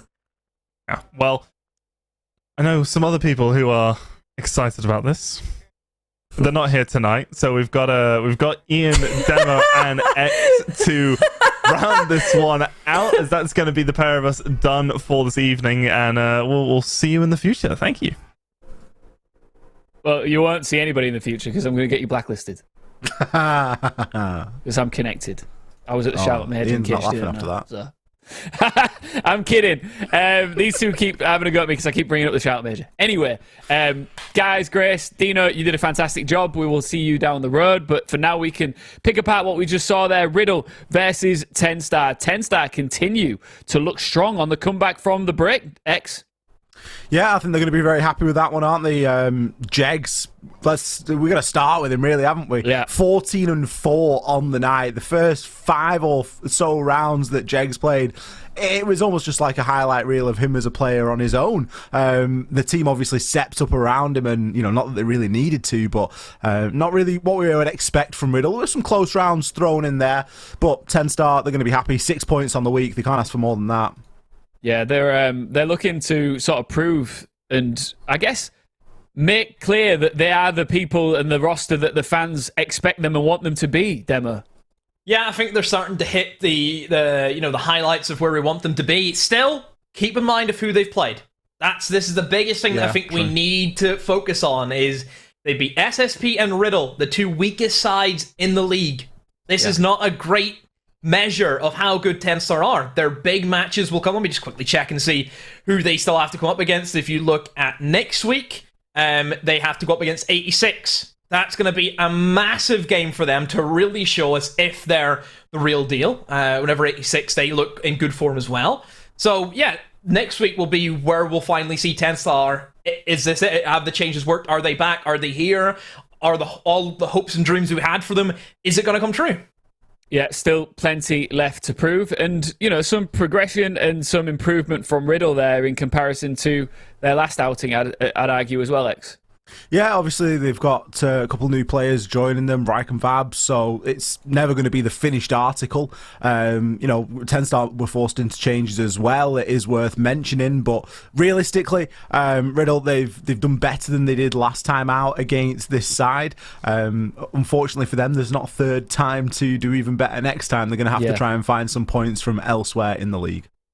Right, you two sit tight, and you mentioned Ryke there. He actually will be joining us on the post show in Debrief, who I'm really excited to talk to. And I'm also very excited to talk to Zenoxa of TENSTAR fame. One of the latest signings for this incredible roster. Zenoxa, welcome to the show. You got a big smile on your face. You must be feeling delighted with that result, right? Absolutely. Well, yesterday, I think everybody was really excited about you because you put in a really strong performance as part of TENSTAR. How much early on here do you feel like you're fitting in with this team? I actually feel like I'm fitting perfectly in this team. I think in general, everybody of us actually complements each other. So we actually saw that today very big time with, for example, Jackson Ezra, we're stepping up big time for the team. And me, Leader, and Yonka, were the backbone of the team the whole time. Yeah, and it feels like there's a nice energy and synergy between you guys. Just tell us briefly how the move to TENSTAR came about for you. So Kangaroo Kenny also previously, previous interview, he already said back then in October I was already training with TENSTAR, but I decided to join Ovation. And just now, I don't know, a couple of weeks ago, they approached us, and then I decided to try for TENSTAR because I had a good feeling about them before, and it just fit perfectly, and I was like, yeah, let's do the move. I'm very excited. Great, I can tell. Do you feel the positive, I guess, feedback from fans and the expectations surrounding your roster to become one of the best teams in this league and beyond? Do you feel that? Yeah, absolutely. I mean, our ambition is obviously change the league and beyond, and I feel like we're actually on the right way right now. And it's just very nice that a lot of people support us. It feels absolutely insane. Yeah, absolutely. I mean, the last 2 opponents that you've taken down are towards the bottom end of this league table. But, going forward, you are going to face some stiff and some tough opposition, the likes of Heroic, Ambush, Victus, Viperio 86. Do you think you've got what it takes to see some of those fixtures through? Because the hardest challenges are still ahead of you, right? Mm-hmm. Absolutely. I think we actually yesterday was the game how we planned it to be. Today we kind of struggled a bit more, but I think we're gonna be game ready for the next Playdays against the more stronger teams or better placed in the table itself. Cool. Zenoxa, should we fist bump virtually? Are you in? Come on, let's go. Boom. Let's go. Cheers, brother. Nice to meet you, and congratulations on your win tonight. Thank you very much. Thanks, man. Take care. What a lovely character. What a lovely man. Lovely character. That's the first time I've actually chatted with him, and you could just sense that his positive energy. That's the sort of player you want in your team as well, because that can be really infectious, X. Yeah, it can. I mean, I think you bring it out of people, Ian. I'm going to be honest with you. You've got a good habit of that. But yeah, certainly, you could see even before he came into the interview, he was obviously beaming, pleased to be there. Nice to see that Kangaroo's letting the interview reins a little bit looser this stage and then giving that opportunity over to other players. But always good to get to speak to one of the new faces as well. Yeah, I guess we've already touched on, the hardest part of their journey is still yet to come. But Demo, do you have faith in them? You know, you've been around the UK scene for a long time. You've been, UK, now in the Northern Premier League. Before that, all the different iterations of what we've seen when it comes to the different Siege leagues. Do you think they have the potential to be one of those rosters where we go, these guys they're coming up quick? Yeah, I think they've had that potential since Christmas time. I think that's where they've been at. We've seen them in the Rumble. I think and they were great. Most famously, I think that's whenever we got a real taste for them. Obviously, going into the season, first split didn't work out, I think, the way that people expected, the way they expected, and, they get hit hard. I think whenever you have a transfer happen, which isn't it's not your fault to see Savage go, which I think was a big, a big hit to them. Savage is top tier. But yeah, they've been able to make the best out of the worst scenario that they've had. Just my biggest worry is they need to hold on to Jegs as well. As much as we talk about Savage, equally Jegs, I could see a team fish for him in the future. So I would say just make sure you're winning. And yeah, certainly for TENSTAR, I think CL's a necessity, because if they don't get CL this year, then other players may be looking for other options. Yeah, do you sense that pressure as well, X, just briefly before we take a look at the end of the Playday results? I think there's a pressure that's probably there for a lot of different teams, not just TENSTAR. Yeah. You look at teams and you think, if teams and players are being sort of kept an eye on and scouted out of NPL, and players like Savage are going into, T1 teams, then that all of a sudden makes it possible for that to be a switch for everyone. Mm-hmm. Yeah, exactly. It speaks to the quality that we've got inside of NPL. I think it's very high. But individually, obviously, that team is then going to suffer because they've lost their talisman player or their star player. So it's always a fine balance to find, because you can't resent the player for wanting to go and achieve that dream of playing in T1. But equally, if you want to get there as a team and you want to bring 5 players up and support staff, it takes a lot more of a journey to do so. But, if NPL is going to be the breeding ground for new talent, then so be it. Wait, listen, if you just joined us, what were you thinking? You just missed a great night of Siege here in the NPL. But let's just recap some of the results in case you missed it.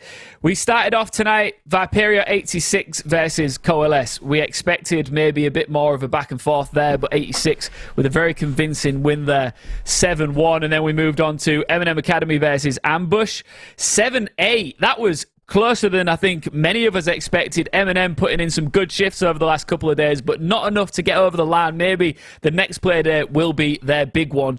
SSP, after getting slammed 7-0 yesterday by TENSTAR, put in a good performance, 6 rounds for them, but it wasn't enough. Victus make their comeback after a month out and take the result 8-6 there. And finally, as you just saw, TENSTAR versus Riddle, another convincing win for TENSTAR, 7-3. Your MVP, Brody, this time round, Emma. Yeah, that's one hell of a shift for an 8-7. 2.38 KDR, winning his opening engagement. Solid cost, 87%. Also, one thing, most picked operator, Finka. Ban Finka. Please. She's just ban her. Just do it. Just do it. Just do it.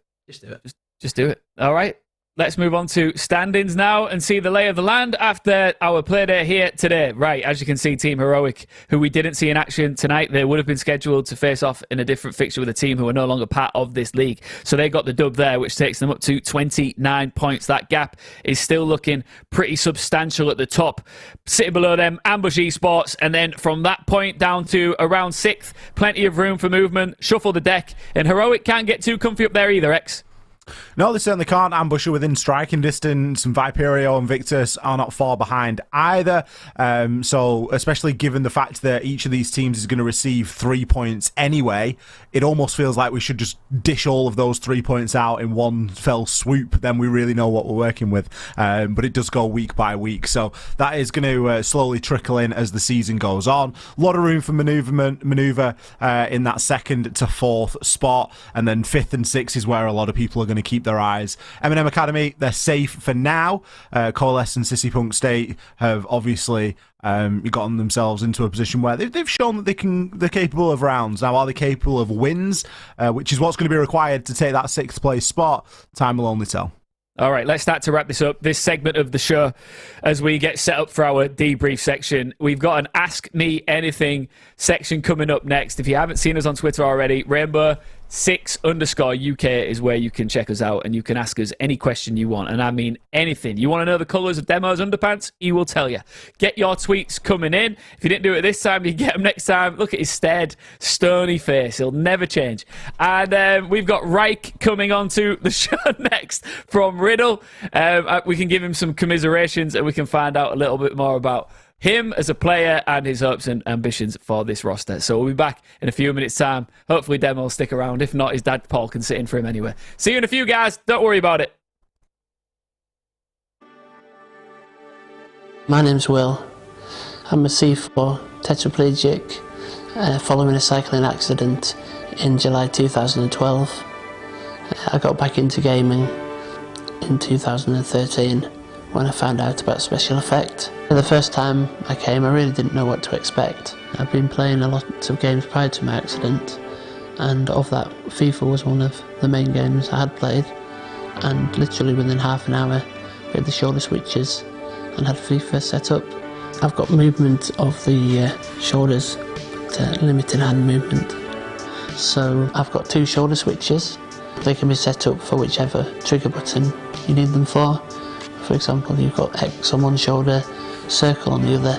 So for FIFA, that's 2 button modes and chin control, like the one I use for my chair, on the analog stick to control the ball. I was quite fortunate that after being to visit Special Effect the first time, I took all the equipment home with me, and it gave me a couple of months to actually get to grips with, whether it's something that I was going to enjoy and something that was going to be suitable for my needs, and it certainly was. And then got the links to purchasing the right equipment. Games are another aspect of the life that I had prior to my accident, and a real social occasion. Great to be competitive with friends or just to pass time myself. When I was in hospital, I was seeking advice as to what would still be possible, and I had been told that I wouldn't be able to play games like FIFA again. I'm just really grateful I managed to find out about Special Effect, that I've had this opportunity to get back into gaming, and I wouldn't have been able to do it without Special Effect. And I would recommend it to anyone else in a similar position.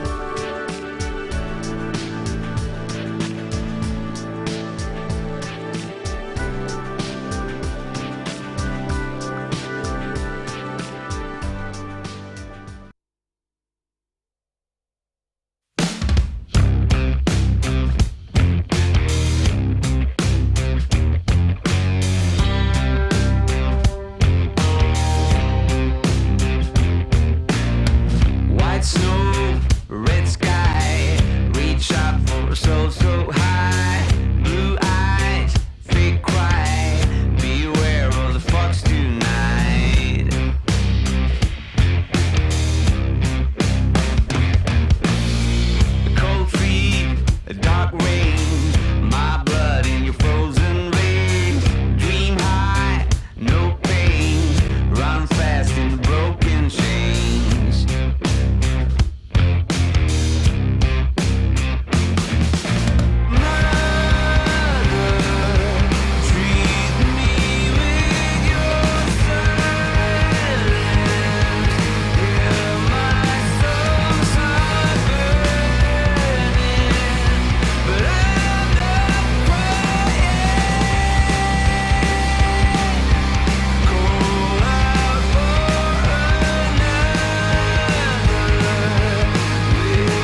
3 quick kills, 4 quick kills coming. And Slothar just picks them apart. Let's try and put some shots on in and managing to find the last 2. Oh, but Blur just decimates. Chris steps up huge for ambush. 3 kills. All E1 DCs. What?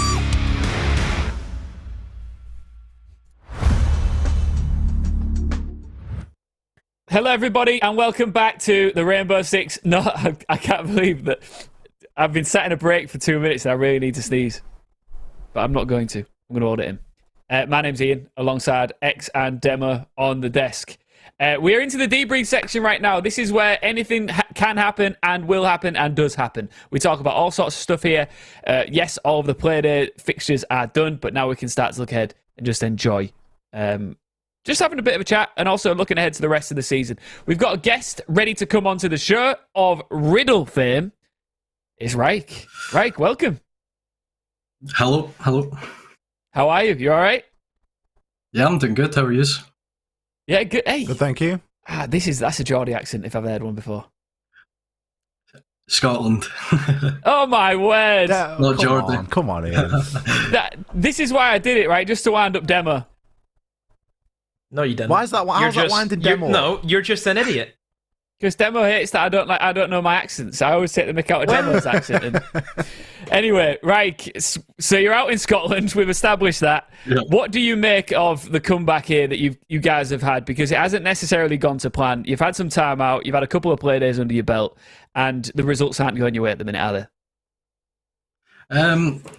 Yeah, that's correct. It's a tough one because obviously me and Vabs are coming into a structure which is different to what we're used to with our previous team.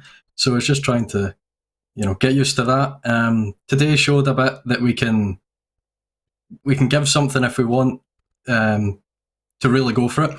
Because when we were 4-0 down, we just said, look, what we're doing is not working. Let's go play a bit of ranked. And we've got the gun skill to do that. We've got 3 rounds on the trot. So we just need to take that confidence going forward, keep working, and we'll be in a better position. Yeah, I think that's an accurate description, and I think that what we actually were saying just before you came on there, Reich, and X, I'm sure that you can attest to this, is that we did see a better side, a better showing from Riddle here today. Yeah. It's an improvement on yesterday. I think yesterday it was a lot of first game day nerves, back off the split, new team, or new players within the team. Everybody was a bit nervous going into it, but today we were a lot calmer and it worked out well. Yeah, I think just touching on that sort of new team mentality and stuff, right? Obviously, you're a name that I recognise from various different things. A lot of it is circling around sort of the Newell and uni leagues and things like that. As sort of, coming into something like NPL, how much have you had to adjust sort of thing to get used to the different level of play that you're going to be going up against now? Obviously, in a league with Heroic in it and all these sort of bigger names, that it might become a little bit daunting, and that like little new team mentality could be something that's quite difficult to get across. What do you do to sort of get across that, or have you felt it? It's kind of an answer that everybody kind of gives, but genuinely with me, I don't really care who I'm playing against. If it's, like you're saying, uni players, or if it's Heroic, they're just another person in the server. That's the way I look at it. It's not really a challenge, or it's a challenge, but it's not like the name that makes it a challenge. Yeah, for sure. But as a team, it's going to be difficult going against those more refined rosters, and we'll see when we come to it, should I say? Demo, you want to jump in? What do I do? What do you do? Usually we ask a question, Demo. Just how you feeling? I'm feeling great. Yeah. No, right. Like Ollie said, you've been kicking around for a while. Ollie says he kind of from Newell. I know you as one of Titan's minions. I think that's probably the best way to describe, because Titan has this little you're one of them, and then the rest is, you know what I mean. And like you getting this step up into NPL for your first time. whenever you kind of got that offer and said, hey, we're looking for new players, looking for that trial, you go into the trial, it works well for you, you're in the team, what kind of motivation does that give you for someone who's been kind of striving to get to this level for quite a while? Yeah, it's great motivation. As you alluded to, with Neil, we were together for like a year or two.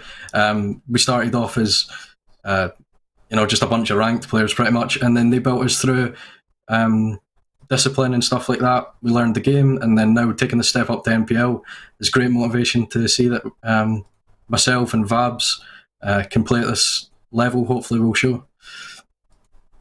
All right, well, good stuff, and I'm looking forward to seeing you guys in action more, right? I think there's a lot of potential there, and I know that ourselves and our other analysts are hoping for the best for you guys, so let's hope that some of the results in the coming play days go your way. But for now, it is time for, my pleasure, Ask Us Anything. So us four, right, we're going to be answering questions that have been tweeted to us at Rainbow6_UK on Twitter, of course, because that's where you did the tweeting. And I'm a little bit nervous. I always get a little bit nervous because I never know what these questions are going to be. Sometimes they're serious, sometimes they're the opposite. So let's get into it. The first question that was sent in is, we'll start Demo or X, Dino or Grace or Ian and a cactus. Okay, so what does this question even mean? So who's in charge of Rainbow6_UK tonight? Because what does this question even mean? It means I think that Reich has to pick either Demo or X, Dino or Grace, or me and one of these cactuses behind me. Well, I heard last night that you licked one, so if you lick it again, I guess I'll choose you. Oh, goodness. We've been through this already. I'll tell we you got what, in trouble Reich, for that, to be fair. Reich, you fit right in. Oh, okay. The fact that you've asked me to lick a cactus means you can come again. However, not tonight. So I'm gonna give it to Demo or X. Demo and X, you happy with that, Reich? Yeah. Okay, good. That's what I wanted to hear. All right, next. Oh, it was 3 questions. Sam tweeted it. It was, I get it now. Demo or X. Okay. Or Dean or Grace. Right has to pick. Right has to pick out of those. It's 3 questions and 1 question. It's 3 questions and 1 question. Oh, this is tough, Reich. Oh, God. You won't offend either me or Demo. Don't worry. I think I'll have to choose Demo because I played a couple of ranked games with him. Right, I'm gone. He's got the passion. It's been a great evening, guys. Boom, shakalaka. See you all later. Sorry, X. Dean or Grace? That's a tough one because they've always supported us. I guess it's got to go to Grace. She's always got our backs. And finally, and I guess me up. Has to go to Ian, obviously. I'm about to turn my camera off then. I'm glad you made the right decision there, Reich. And even that's after I called you a Geordie as well, so I appreciate that. All right, let's move on to the next question. Here we go. What's it going to be? Hopefully it's something to Demo. This from JR. Which giant wheel would you rather have? A giant wheel of suggestions, a giant wheel of Stilton, or a giant hamster wheel? I'm coming to you, X. We did actually ask for this on that last Chalet game that we did Demo. We said that we need to get a giant wheel for Ian to spin, and we could decide how many points teams would get for a win or lose. How has the wheel of cheese came into this? We never mentioned anything about wheel of cheese. You mentioned wheel, and wheel of cheese is usually the first thing off people's lips, isn't it? I'm not a big fan of Stilton though. Yeah, what? No, I actually went to the wheel of it. Right, I went. It's in the Midlands. I actually went to the place where Stilton is made, the OG Stilton. And did you do like a little tour? Yeah, it was a tour. It was like a really long process, and at the end, it's like Charlie in the Chocolate Factory, right? I could eat as much cheese as I wanted, but I'm full after a little bit of Stilton. Anyway, there's my cheese story. This is my point. You see, I don't want a giant wheel of Stilton. I think maybe we need to upgrade the hamster wheel in Nixon's PC, so maybe we go giant hamster wheel, because that was what was keeping him going tonight, wasn't it? His PC was on the go slow. There we go. We'll go with giant hamster wheel. Good answer. Let's move on to the next question. Who knows what it could be, but we're about to find out. Here it comes. The next question. I'm going to direct this to Demo, specifically for Demo. Why do you hate Fuse so much?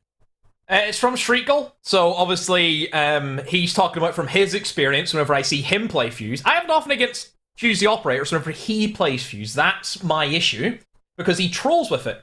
The amount of times that man has killed me, and I'm on his team, and he's killed me with that Operator, is insane. and I'm not having it.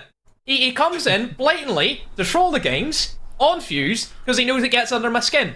So that's why, because he's a troll. Okay, fine. From one troll to another, because we played Connect 4 earlier and you were trolling me hard. Let's move on to the next tweet. Reich, can you explain the offside rule? That is from Vaz. That's from a teammate. If he means in football, I can, but except from that, I don't know what he's on about. I think that's what he means. I think he means in footy. Well, you know, your strikers, your attackers can't be beyond the defenders when the ball's played. Do you know what? That is the most concise version of the offside It's a good explanation. Rule. Normally, I need like salt and pepper and like a coin and things. You explain the meaning behind that question, Rick. Why has he asked you that? What did you do to warrant that big question being asked, or is that like what happened? That's just vibes for you, mate. He'll just ask random stuff. Okay, good stuff. Good. It's a bit odd like that. I can't give you a sensible answer. Babs, feel free to keep tweeting in. I like these questions. Let's move on to the next one. This is from Jakey Boy Pro. Extraordinarily good producer is what I was trying to say. What is the key to a long-lasting, loving relationship like the one that X and Demo have? Time and space. Yeah. Me and Demo will go days without talking, and that's just Weeks, the way sometimes. I like it. Weeks. Weeks, you mean? Yeah, weeks. Mm-hmm. And there's that. I mean, the thing is, I'm glad that it looks like we've got a loving relationship because we've not. It's a facade, homies. To be fair, like, I seen that Ollie was playing ranked last night, and I got on the stack, and I would just feel his soul leave his body because I was with him. Yeah, it did. That's the experience that we're at. Okay, well, I think it's a really lovely relationship you two have got. Let's move on to the next one.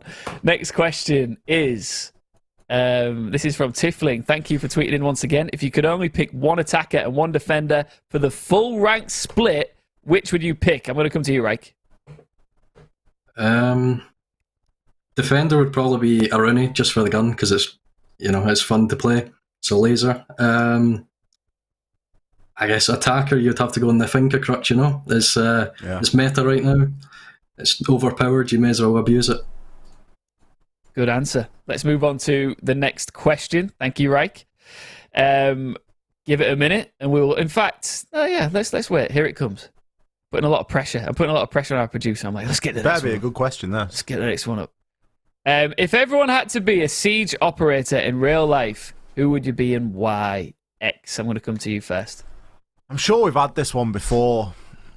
No, I think it was like, who would you look like?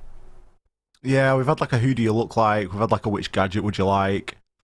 Who would I want to be in real life? Is this where we get like hello Laurie and we go like, I want to be Thatcher because he's works in a shipyard or something, or maybe it's Sledge that works in a shipyard, I don't know. I would like to be... I feel like Mozzie lives quite a cool life. Yep.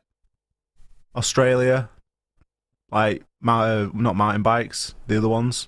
Motorbikes. You can tell I'd fit right in. I'd want to be Colin McKinley. Who the hell's Colin McKinley? That's Warden's real name. Come on, guys, get with it. I'd want to be just for the mustache. He's got like that Tom Selleck. Why have you? Who told you that? Who's told you? Nobody told me that. You don't know this stuff. Yes, I know that Warden's real name, the man with the Tom Selleck mustache, is actually Colin McKinley. Why? Google it. Why? But why do you know this? Because he was born on March 18th, 48 years old. He's from Louisville, Kentucky. Just for the audience, Ian, what is his gadget called?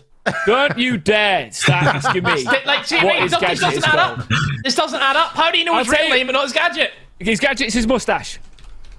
It can in your face. There's nothing you can do about it. Demo, who would you be?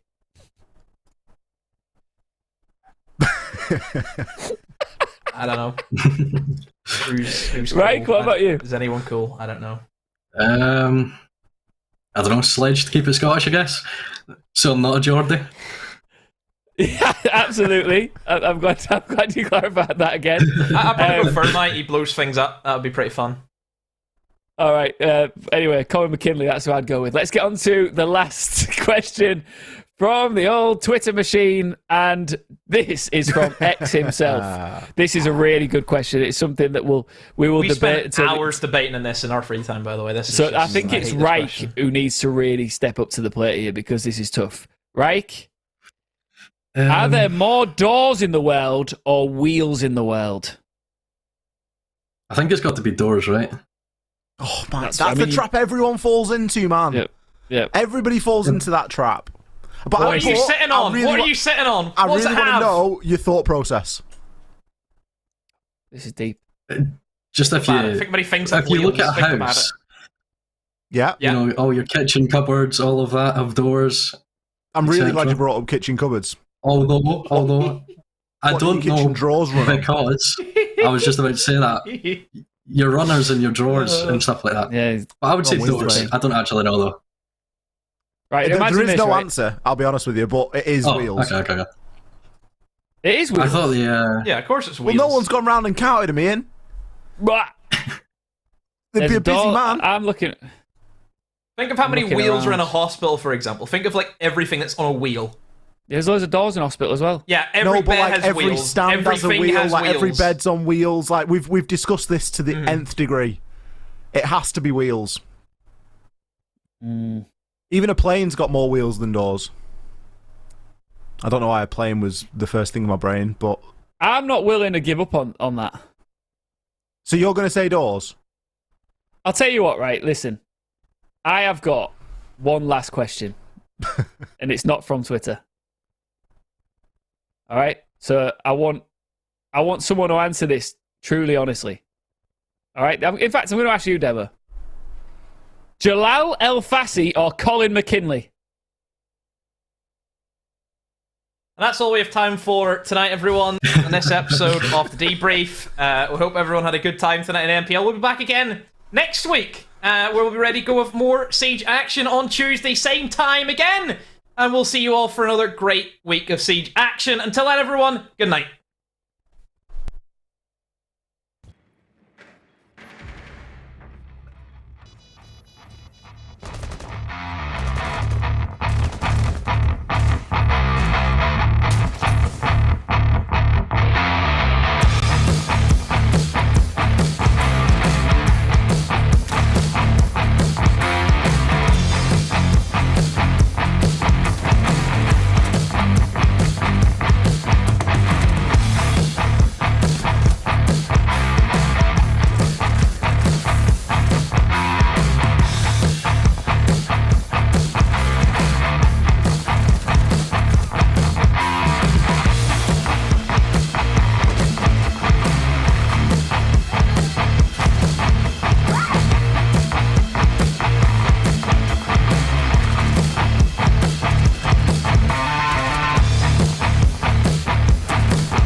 way to the lineup. 1, 2. Oh, Doki! What a play! That is why he is one of the best players in the world right now.